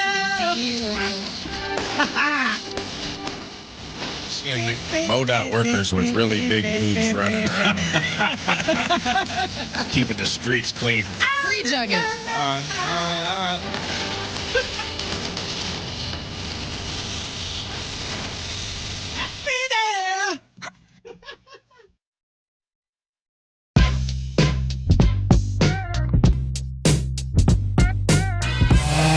So we're here at the Burton House. All right, we're here at the Burton House in Eureka, and I've been talking on the air about how they want to get rid of this almost 100-foot tree, 110-foot tree, something like that. My tree guy, Tom, he's almost 77. He's cutting the sucker down with our buddy Ryan. And I got my friend Brad over here helping out. And so we're hoping it falls that way, and not that way, or that way, or that way. And I asked him, is it going to go that way? And his wisdom was, that's the plan. So we'll see. The roof. Everything all right? When was the last time you had your roof inspected? Maybe never. Well, here's the thing. You should have somebody inspect your roof every year or so. And this is where the Happy Roof Company comes in. So have them jump up on the roof, give you a full inspection, take pictures, they'll see what's going on, anything. Okay, you're good. Maybe that little problem now will become a big problem, costly problem down the road. If you have a leaky roof, an old roof, a damaged roof, or your roof is ugly, call the Happy Roof Company. If you call today, they can have somebody out to look at your issue within 24 hours. It's because Happy Roof Company, they're local. Headquartered in Sunset Hills, 100% of the market is in the St. Louis and surrounding areas. Free estimates, great prices, A+ rating with the Better Business Bureau. They do residential roofing, they do commercial roofing as well. And yes, financing is available. Roofing, siding, gutters. Think the Happy Roof Company. 314-665-3001. 314-665-3001. Online at thehappyroof.com. Hi, I'm Rizz from the radio, and I've been playing guitar for about 10 months now. And that means I'm ready to teach you how to play guitar too. Are you ready to learn some fine licks? Well, I want you to take classes at the Rizzuto of Fine Music. In no time, I can get you playing like this.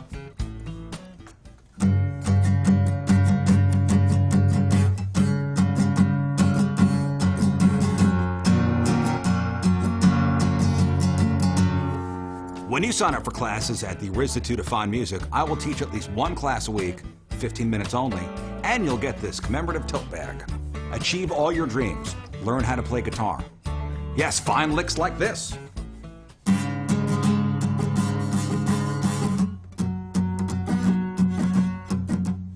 Jimi Hendrix, B.B. King, Kurt Cobain, Stevie Ray Vaughan, John Denver did not take classes at the Rizzuto of Fine Music, and look how they turned out. After taking classes at the Rizzuto of Fine Music, those panties will be melting off. And you'll be shredding your way to this commemorative tote bag. Classes are forming soon.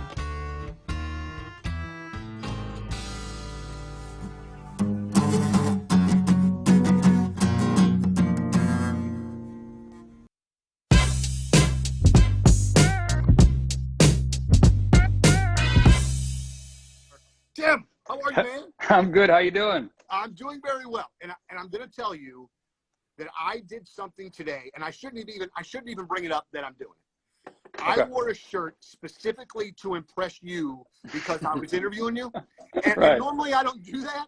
Right. But I did, but also too, and I can't see it, but I've got this awesome Masked Intruder shirt on, and I love it. Yeah, and I just figured that would be one of those bands that you would be, you know, very cool, like that we're a band that Rise Against played with somewhere along the way. You know what I mean? Yeah, I think we have a Masked Intruder. Correct me if I'm wrong. I think they're a Fat Records band. Yep. And you know, I still consider us part of the Fat Records family. You know, like that's where we got our start. That's who first signed our band. That's how we got our wings. You know what I mean? Was because that label was so much more than just a record label. It was a family. We joined that. We joined that family, and they took us under their wing, and all their bands took us under their wing. Strung Out took us out. Sick of It All took us out. The Mad Caddies took us out. No Effects took us out. That was huge. I mean, I cannot overstate how huge that was. How is it when you're a new punk rock band winning over those audiences? That cannot be easy, especially like a No Effects crowd where they're coming to see Mike and the guys, and they're probably not going to be particularly nice. Yes, dude, it was. I'm glad you brought that up because that was how I learned how to be a frontman, was getting heckled. Yeah. You know, like opening up for No Effects in Western Canada in the early 2000s. Those people were there to see No Effects, you know, and there to see Fat Mike. And we don't do what No Effects does. You know what I mean? And so you had to be able to stand there and sing and entertain for 30 minutes, whether people wanted to see you or not. Opening up for Sick of It All in Germany, you know, like in the height of like their European domination.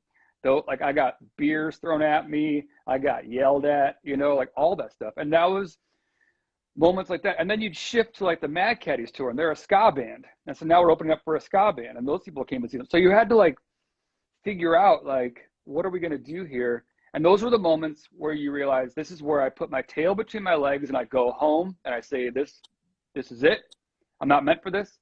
Or you kind of like clench your fists and put your head down and lean into it, you know? And that's what we did. And so those years were so important and like formative for me as a singer. I remember reading Henry Rollins' book about those Black Flag tours. And, you know, obviously I would assume that these shows were stepped down from these old Black Flag shows, but he talks about going back to flats and like literally washing out chunks of spit from people that were there not to see the guys. And I just find the intestinal fortitude, like you said, of being able to be like, all right, well, so this is how it's going to be tonight. We got to figure out how the heck we're going to get through it, but God dang it, we're going to get through it.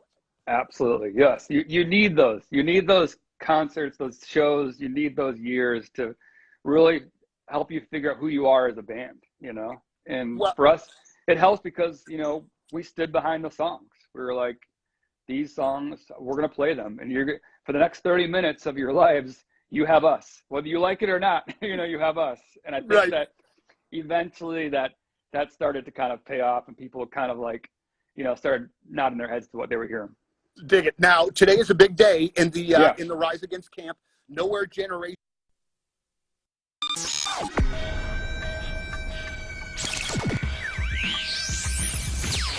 Check 1, 2, 3, 4, 5, 6, 7, 8, 9, 10. Check 1, check 2, check 3, check 4, 5, 6, 7. Ready to roll? We are backstage at Point Fest. Ladies and gentlemen, Brent and Barry from Shinedown. What's up, gentlemen? Well, How are hello. you? What's going on? How are you? It's great to see you. It's great to see you. Good First to see of you. all, Thanks for being cool with us because I was super. So you cleaned out your garage, you had all this extra scrap metal. What are you going to do? Just throw it out? It's going to wind up in a landfill. Why don't you recycle it? Bring it to Scrap Mart Metals. Scrap Mart Metals, not only will they recycle it for you, but you get cash for it. They'll take copper wire, they'll take brass and stainless steel, aluminum and cans, batteries, electric motors, steel, cast iron. Unlike the other guys, Scrap Mart is clean, it's safe, it's convenient. Locations in Valley Park, right at 141 and 44, Peevely and Jonesburg. Drive through on the scale, see what everything weighs. Everything's on the up and up. They've offered top dollar payouts for all your scrap metals since 2011. Collect all the recyclables from your home or business, stuff that you'd normally throw out.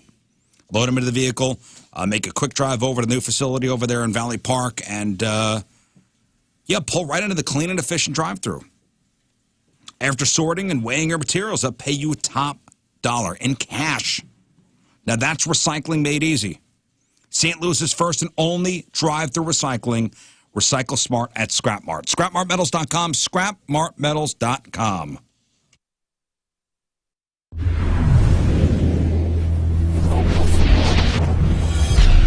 So here we are, our very first home. Left, let's finish up with sports. All right, Moon, what do we got? Sports brought to you by 19 Crime Snoop Dogg Smooth, the silky red blend wine to kick back, relax, and enjoy. The Blues could not complete another comeback. They lost 4-3 to the Golden Knights on Friday, handing St. Louis its first loss of the year, sending them back home. Tomorrow is the home opener. They have a 2-1-0 record right now. St. Louis fell behind 3-1, then 4-2 on Friday night. Each time they cut the Vegas lead to 1 goal, but just couldn't find the equalizer. New head coach Mauricio Pochettino earned a debut win, and midfielder Yunus Musa celebrated his first international goal as the U.S. men's national soccer team defeated Panama 2-0 on Saturday. The number 21 Tigers blew out UMass, blew them out 45-3 on Saturday. And that was expected, by the way. The spread was incredible as far as there's no way. They were even playing a lot of red shirts. Is that what they call them, red shirts? Like the second team guys and all that?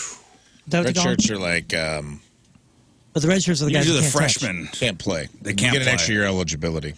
Oh, It's I like, see. say if you're a freshman, they can red shirt you, and you still have 4 years of eligibility. Oh, interesting. Yeah. Well, they played a whole bunch of They were people playing that a lot of the aren't second-teamers. starters, and they still awesome. slapped them around. Speaking of expected, in the NFL, pretty much every game went as expected.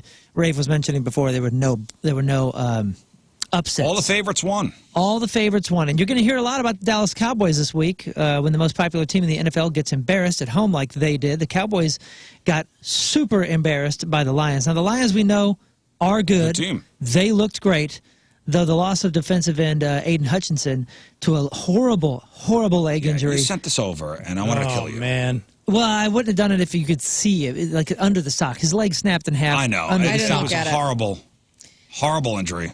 It Gross. was bad. It will end his season for sure. I mean, when your leg breaks like that, that could be a career ender. Yeah, for sure. It's even crazier. He was a defensive player of the week last week. Did you watch the video, Rafe? Yeah. Horrible. It's bad, yeah. It is bad. It was a bummer. The Lions' offense, though, kept showing it's perhaps the best in the NFL. Detroit did whatever they wanted on offense, and the defense just smashed Dallas all day. They won 47-9. NFL Commissioner Roger Goodell says the league has aggressive plans to expand internationally even further than it already has, and says that, quote, he wouldn't be surprised if the Super Bowl was played outside the U.S. one day. So the Super Bowl final, the final, not being in the U.S. What are your feelings? You're an NFL fan, both of you. Listen. There will be a team in England within the next 5 years. Yeah, we all knew this was coming. We knew that was coming. As far as Super Bowl, whatever. Everyone watches it on TV anyway. It doesn't matter. It wouldn't bother me. And the people that are rich enough will go, and they'll love that experience. It doesn't matter to me. I mean, it's already destinations. I don't love it. I will say that. I think I love it.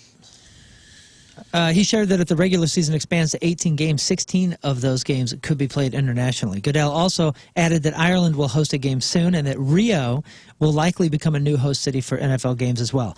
We lost the Pick'em Challenge 63-59 total as far as is goes. There's one more game to go. Everybody in this room has the Bills except for Lern. She has the Jets. I love it. Me and Rafe are tied for last right now. But if the Bills win, it will be a three-way tie for last. It'll go down to the tiebreaker, and we'll see what happens. I'm Moon, and that's your sports. Because doing the bowl dance, feeling the flow, working it. All right, one final break. We'll come back, wrap her up.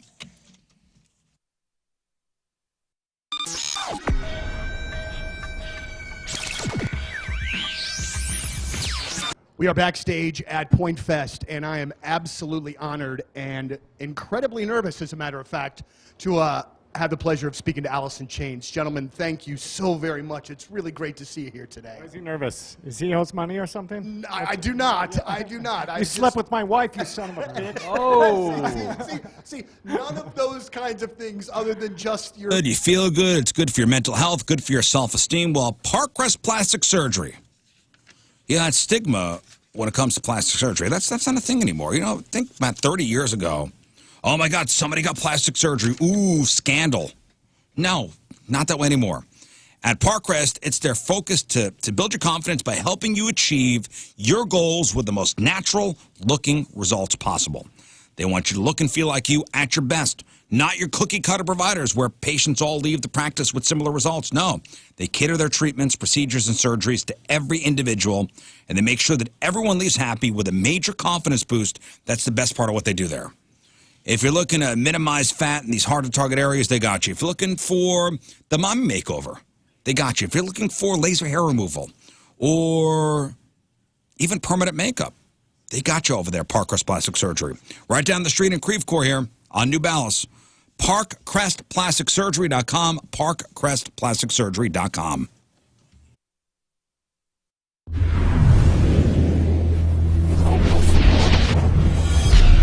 So here we are, our very first Ho-Ho show of 2017, our Christmas show. You will be our first band that we will see, 2/3 of Biffy Clyro. Gentlemen, how are you? It's really great to see you. Really well, and after that introduction, we're very excited to be opening up the ho-ho party. The ho-ho party. The ho-ho party. And I feel like, even if, I don't know if you know the Rise Against guys, and I know that musically you guys might not necessarily be in lockstep, but I feel like this is a really great rock and roll show from, rock bands are a little bit different. Do you know those guys? Yeah, we don't know them. Personally, We've shared many festival bills in Europe with them. Those guys have been around for such a long time, and we hold them with the highest regard. So I think to play a show with them is a real honour for us, And maybe not musically akin to each other. Sure. But I think there's a little bit of a crossover there. And, we don't fit bang on with anyone really. There's always like a slight discrepancy going on in the music world. So Rise Against are about as close as it gets, to be honest. But I would think that would kind of work for you as well, because then you can kind of be on a lot of different lineups, on a lot of different bills. We find ourselves playing in heavy rock festivals and almost more mainstream pop festivals and kind of everything in between. But we either kind of stick out like a sore thumb for the right reasons or not. But we quite like that. We're at home whenever we play. Very good, very good. Well, it's really a pleasure to have you back in town. We were supposed to have you a little bit earlier on this year. Unfortunately, that was not able to happen. But from what I understand, from my sources inside of your camp, we've infiltrated it, by the way. You're big Guns N' Roses guys? Oh, we love Guns N' Roses. And so you were excited to go to where the riot in '91 happened? Oh, my God. No, that's it. We've been kind of reliving some of our youth this year. We played some shows with Guns N' Roses in Europe, and we were. Fall is here, and that means the temperatures have finally started to drop. Well, what's wild is that so have home loan rates. They're starting to drop, and how low will they go? Well, that's a great question, and it's hard to say, but it is time to buy. And if you're looking at homes, and you're wanting to make the big move, but you're holding off because maybe those higher rates, don't wait any longer, because First Community, they offer a 30-year and a 15-year fixed rate loan, and you don't have to pay for the application, the processing, or the underwriting. You're going to save a lot of money over at First Community, and they make it easy.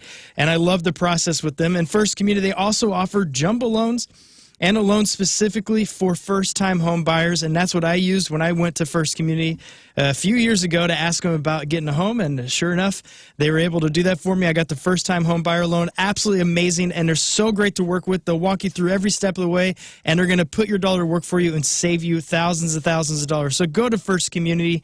Go to firstcommunity.com.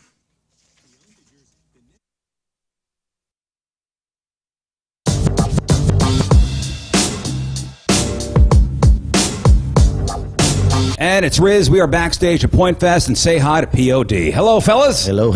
What's up? I can hear him right now saying hello. Welcome back to St. Louis. Welcome back to Point Fest. Yeah. St. Louis. St. Louis, indeed. In the house. You like it here? Oh, yeah. We've been coming here for many, many, many years. I want to say a few decades. Yeah, it's been a while. For sure. Any memories, special memories of St. Louis?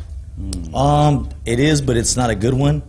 We actually went to we were touring in a van back in the day, and we went to the movie theater by the train station. And it was like the only movie theater on the planet that's ever ran out of popcorn. Really? I don't even think they had popcorn. They didn't have popcorn. They didn't have popcorn. Like, and we were like, this is how St. Louis does it? No popcorn? What's up with that? Our radio station used to be down by that movie theater, by the train station, and somebody got axed to death in front of that theater. Axed to death. See what I'm saying? Like, there's no good memories right there. You know what I mean? And popcorn, axed to death. No popcorn, and axed to death. I think there actually is something a connection there. Yeah. But that theater right now is still empty. I think it's been empty for 15 years now. Venue? I think, Come on. Wow. You know what the downfall of that theater was? No popcorn. Popcorn. I think the poster for Dr. Dolittle 2 is still hanging What a trip. in that movie theater. But all in all, you know what I mean? We've been coming to St. Louis for a long time. You know, Pops, we always play Pops. Oh, and Pops stuff is like great. that. Well, Yeah. we love Good time. having you here. Yeah. I mean, it's been a long time for POD doing your guys' thing. How have you survived all this time? Wow. Well, we take our vitamins. Cardio. Lots of water, cardio. No, actually, you know what? Just learning how to get along and our friendships, respect, and all the years of touring the world together. We're either on a bus, train, or an airplane together, and just respect. Plumbers, Hoffman Brothers is growing, and they want you on their winning team. Now, Hoffman Brothers, you know them for the HVAC stuff, but they also do plumbing. They fix everything from leaky faucets to full system installs, all for top pay in the industry, plus a sign-on bonus. That's right, a friggin' sign-on bonus. And they're talking 3 weeks paid time off, 8% 401k company, match, company van with gas, phone, iPad, all on them. They even provide tools and training. Now, working with Hoffman Brothers, it's a year-round, family-friendly job with a fantastic company culture. All the employees there are happy. Plus, bonus programs that keep your wallet happy.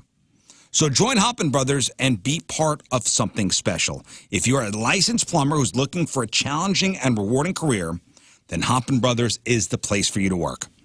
Competitive pay, excellent benefits, a supportive work environment. So what are you waiting for? Apply today at HoffmanBros.com, HOFFMANN Bros.com. Hoffman Brothers is an independent American Standard heating and air conditioning dealer.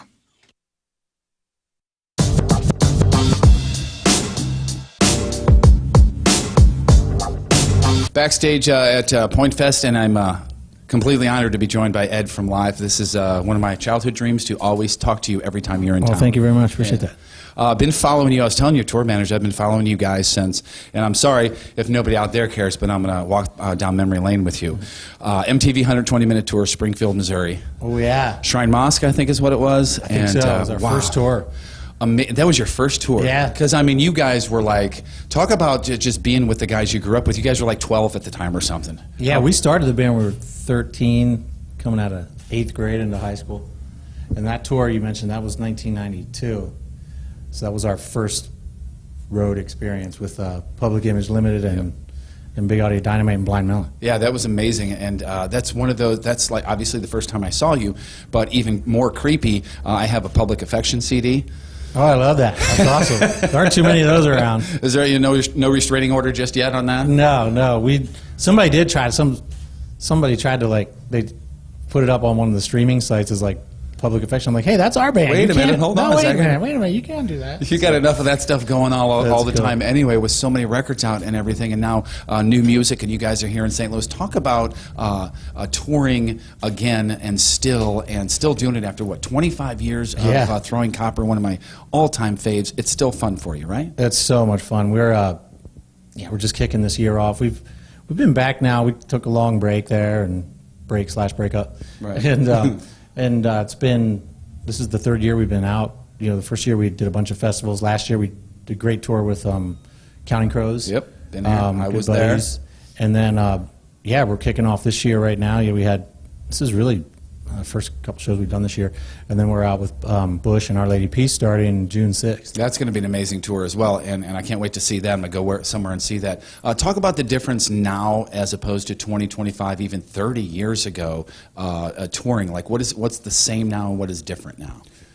Well, we're older. Right, yeah. Are we? Yeah, we are. Yeah. And so, I think the pace is less crazy, by design, just because we all have kids. I think there's 13 kids between the four of us. Yeah. So it's a lot of love there, though. And they're all great. Insurance, you paying too much? You think you're paying too much? Well, maybe you are. I want you to save money on your car and your home insurance. I want you to call Tracy Bibb. Tracy Bibb at Allstate Insurance. She's got some great rates out there. In fact, it is a hard insurance market, meaning companies are seeing a lot of rate pressure, so they're increasing. These companies are also canceling people who have had accidents. Allstate and Tracy Bibb has better rates and can write coverage for more situations, even when other companies cannot write you. If you're an Illinois resident, if you're a Missouri resident, reach out to Tracy to see how she could save you money as well as keep you covered. Tracy's amazing. She's going to make sure you have the right type of coverage for when something happens, not if, but when. We're all going to have a claim in our lifetime. With either our car or home, when claims do arise, Tracy is going to make the claims process easy and quick. Give her a call, 314-328-4260, 314-328-4260. It's no fib. You're in good hands with Tracy Bibb. It's Donnie Fandango for 105.7 The Point, and I'm absolutely thrilled to be joined by Dan Auerbach, the frontman of the Black Keys. And Dan, we got a lot of stuff to talk about with a single and a new record coming, but I wanted to bring up a couple of things first that you have done in the last year that I just loved. And two of the things specifically, the covers record that the Black Keys did, I just adored because it introduced me to a bunch of songs that I didn't know, and I loved that. And then also, too, I know you produced the Robert Finley record, and I loved that one, too. I didn't know anything about that man until, I saw that you had worked with him. So I just kind of wanted to start things off by saying, man, I really appreciated both of those projects that you were obviously very deeply involved in. Oh, man, thank you so much. That's great to hear. I mean, Robert Finley's the real deal. He's a Louisiana soul and blues singer, and he's touring. He's going to be touring all year. It's really exciting for him.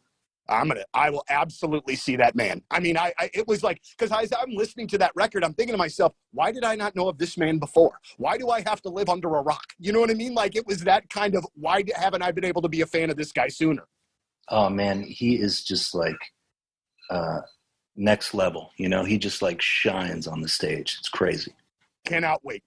Well, let's get back to Black Keys stuff. And we just got the brand new song from you guys, Wild Child, all right? And I love it. Now, listen, I've always thought that there was a really awesome groove in all of the Black Keys songs for the most part. But this one, I would even consider it funky, as a matter of fact. Would you yourself, the creator of that song, call it funky, sir? I would definitely call it funky. Yeah. Or maybe funky with an O, funky. Oh, that's even another level. But I do, man, like there is just a little bit of that sort of infusion in there that really, I think, differentiates it. What was this like the first song that was recorded? Was this one of the last ones that was written? How did this come about, when it comes to the rest of the album?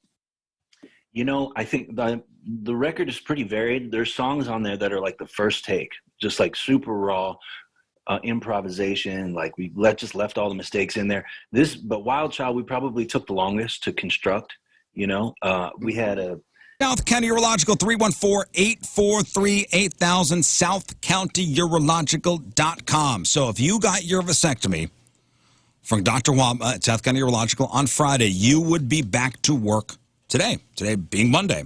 That's why they do the procedures on Friday, because they want you to rest over the weekend. No yard work, no throwing the kids around. Hey, watch some college football on Saturday, NFL on Sunday. Put your feet up, ice yourself down. You earned it. No work. And then back to work on Monday. How painful is recovery from your vasectomy? Speaking from my personal experience, minor swelling, discomfort for maybe a week. It felt like for a week like I was getting grazed down there. You ever like a grazing shot? Nothing too crazy. And the big question guys have, will my sex life be affected? Nope, no change in interest or anything like that. And my insurance covered everything. South County Urological for your vasectomies, for your prostate health checks, for your kidney stone treatments, and more. 314-843-8000, southcountyurological.com.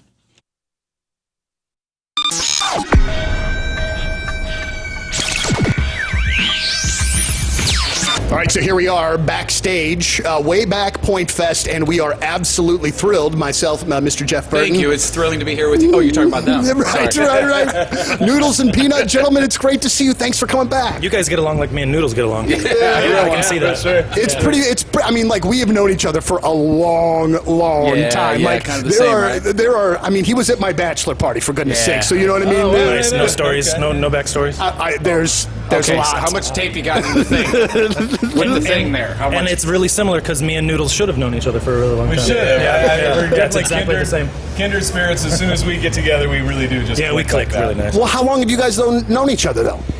10 years now, right? Yeah, something like that. Well, that's Well, when we from touring. did the first tour. Yeah, Yeah, but we didn't really start hanging out until we started doing press together on this one. run. That's yeah. when we solidified our bond. for Well, sure. we recognized genius and humor. That's right. Yeah, That's yeah. it. Yeah, they shared. It's like, Yes. he's one of me. Exactly. So you guys are hanging out socially then, outside of Because of we're this stuff? not. We're not Oh at yeah, all. no. Yeah. And same in the band. We're burning each other out. Yeah. Can't wait to not see those guys for a while. But this is Yeah. perfect. This is the perfect relationship. We see each other for press. We see each other on stage. Yep. We put food on each other's table. There we go. Yep. And we like flat black glasses. There you go. Yeah, absolutely. Well, you know, every friendship has to have a base. You Right, know yeah. what I mean? And a border. Right. Have boundaries And a as well. safe Totally. word. How long did it? How long did it take for this to come together? Like, you know what I mean? Like, did it the just? tour? Yeah. I mean, because it seems like thick as thieves at this point. Yeah, well, we did it, like I said, what was it, 9-10 years ago? I can't even remember. Yeah. Doesn't seem even like it's that long. Yeah, whatever. Yeah, It's well, longer than we thought it was. Yeah. But you know, it had been too long. We know that these, even though we're two very different sounding bands, we still kind of pull the same crowd in. The crowd loves both bands, which is great. Then we added Gym Class Heroes. They're different than either of us, and the crowd's showing up early and loving them too. It's been amazing. At this point, is it This show, though, of course, is like going back to. We've been doing this show for 20 years. It's Yeah. great. I mean, we know all these guys. Well, you know what? And since you're Of course, Jewelry NinjaBling.com, the exclusive jeweler of the Rizz Show. As the calendar rolls on, as you're ripping pages off your Far Side calendar you have on your desk, it's getting closer and closer to the holidays, Moon. That's right. Maybe it's a little. I don't know. I think you still got time. You go in, call Morris Royce. Yeah. See what you have time for as far as designing a custom. You got to piece. get in there sooner than later, honestly. That's right. I think you have time. Maybe I'm being hopeful, but I would call Morris Royce regardless. And listen, fellers or ladies looking for something for your fellers. You know how good I looked at dinner every single night on this cruise? Excellently good. Why? Because I was wearing my Morris Royce watch, and I don't have style as far as like knowing what fits as far as fine jewelry, what looks good on my wrist, hand, body type. I don't know. So I left it up to Morris Royce. I said, please direct me in the right direction. And man, did they ever! And it's such a sharp looking watch. It makes every outfit look better. And I have Morris Royce to thank. Their expertise, their professionalism. It was amazing, and I felt so good. Yeah, whether it be engagement rings or just, watches, necklaces, gifts for women, gifts for guys, or just, hell, you want something for yourself? That's okay, too. Go in there. More Choice Jewelry, NinjaBling.com, the exclusive jeweler of the Rizz Show, where you get the jewels and not the shaft.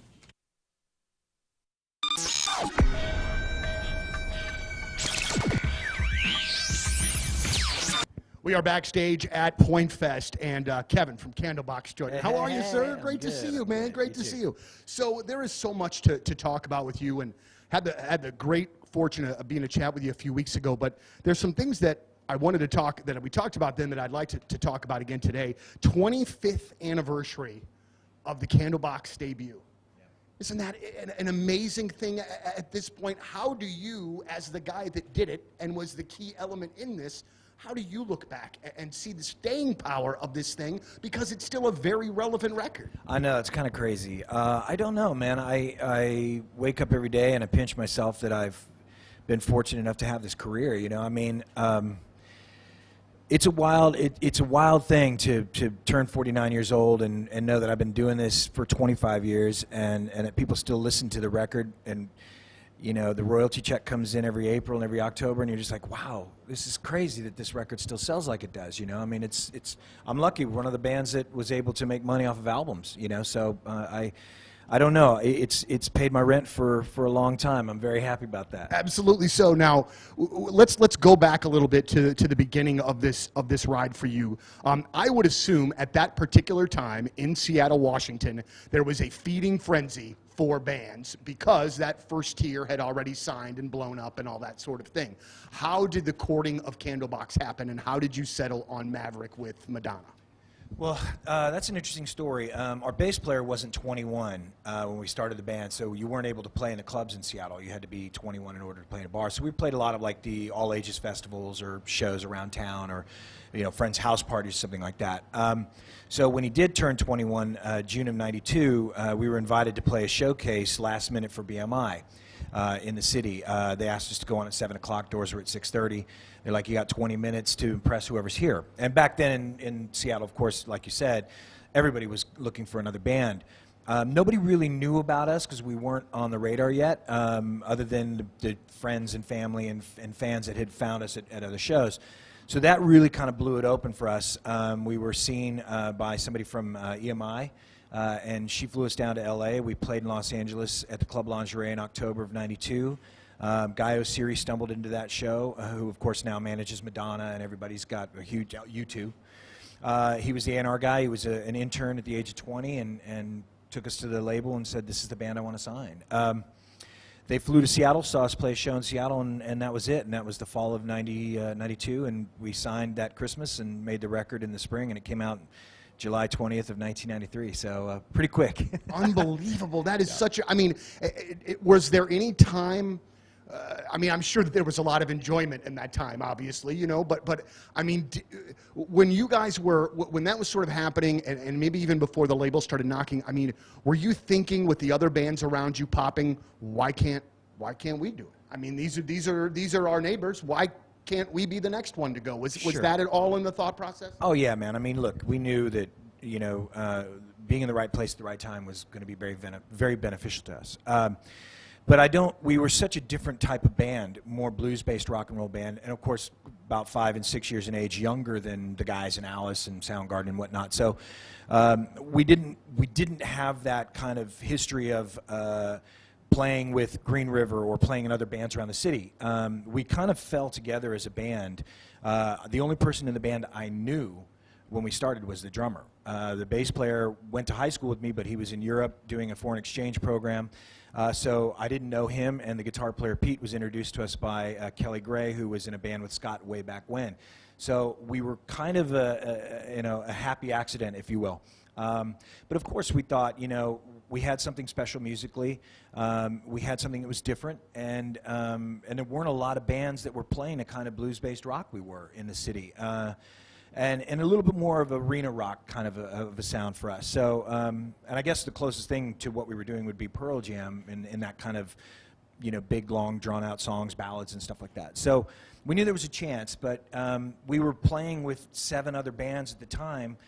All right, that is it for us. Donnie Fandango is next. Make sure you check out the clip of the day brought to you by Michael's Flooring. We also have to shout out our head sponsors for the week. And all these companies have made very generous donations to Cardinal Glennon Children's Hospital. We'll start with Moon. Your head sponsored by? Sorry, Accredited Roofing. Accredited Roofing, building trust with every roof, excellence, authenticity, and community at the heart of every project. Contact them today. Accredited Roofing, 618-616-7515. All right, thank you, Lern. And yes, Bi-State Protection Corporation, thank you for sponsoring my head, protecting lives, safeguarding futures, our fire protection promise. Find them at bystatefire.com. Rafe. EcoFlow Gutter Solutions. EcoFlow Gutter Solutions, reliable gutter solutions for every home, providing top-notch gutter installation, repair, and cleaning to protect your home from water damage. And my head sponsored by Ives Towing, 24/7 tow truck service in southern St. Louis metro area. Emergency towing services and roadside assistance. Call 636-942-9989. So thanks to those 4 companies for helping us out with our October fundraiser. All right, today's podcast is titled Tina takes her final tumble down the stairs. Tina! One final tumble. It's a good book, too. All right, Moon, what else? Hey, listen, man, December 7th, Punk Rock Christmas. We are revving up. We are in full mode. We're in the studio all week this week. We are releasing an EP of originals and one cover, a couple originals and one cover, to support Punk Rock Christmas coming up December 7th. 2 shows this year. Last year was so big and so fun that we added a matinee show. There are some family 4-packs that you can get for that 3 p.m. matinee show, but while they last. So get that deal while they're there. But Get tickets while they last, man, for either show. It is such a great party. It's so fun. You haven't been burned out by the holidays yet. At least come December 7th. So just come party with us. It is so fun. Learn. Join me this Saturday from noon until 2 in Fairview Heights for Gabe's grand opening. This is awesome. This is a department store that has clothes and things for the whole family, so I'll be out there until 2. And then if you can't be there for that, my band is playing in Washington, Missouri this Saturday from like 7 to 11 at the Alley, and that's how you can see me. Rafe. Thursday at Hot Shots Fenton, I'll be there with Anthony Stalter, and you can sign the billboard. Or this Saturday, I will be at Westport for the Oktoberfest celebration. You can also sign the billboard there. Number 2 show tomorrow. Call 818-532-1420. Leave us a message. Me and Rizz will be on at the beginning, and I'll be there the whole time. And my show, I have a show at Vices in Redbud, October 25th, the day before. It's a Friday, yep. Our Halloween party that I was supposed to do when I got whatever disease I had in May when I got back from the Netflix festival. So I'm back. My voice is back, and there's tickets for that on sale. You That's can go awesome. Scott. check it out. Yeah, make sure to follow King Scott Rules and then go out to all these events. Okay. We leave you with a selection from our Teamers Remember the Day, brought to you by Hot Shot Sports Bar and Grill. Score $1 Hot Shots Tacos when the Blues score 5 or more goals this year. Get in the game at hotshotsnet.com/blues. From Breeze, Illinois, Jason Bostic is our Jason. And Jason wants to hear this song. Here we go. Jason. Moon's favorite. And we will see you. Oh, wait.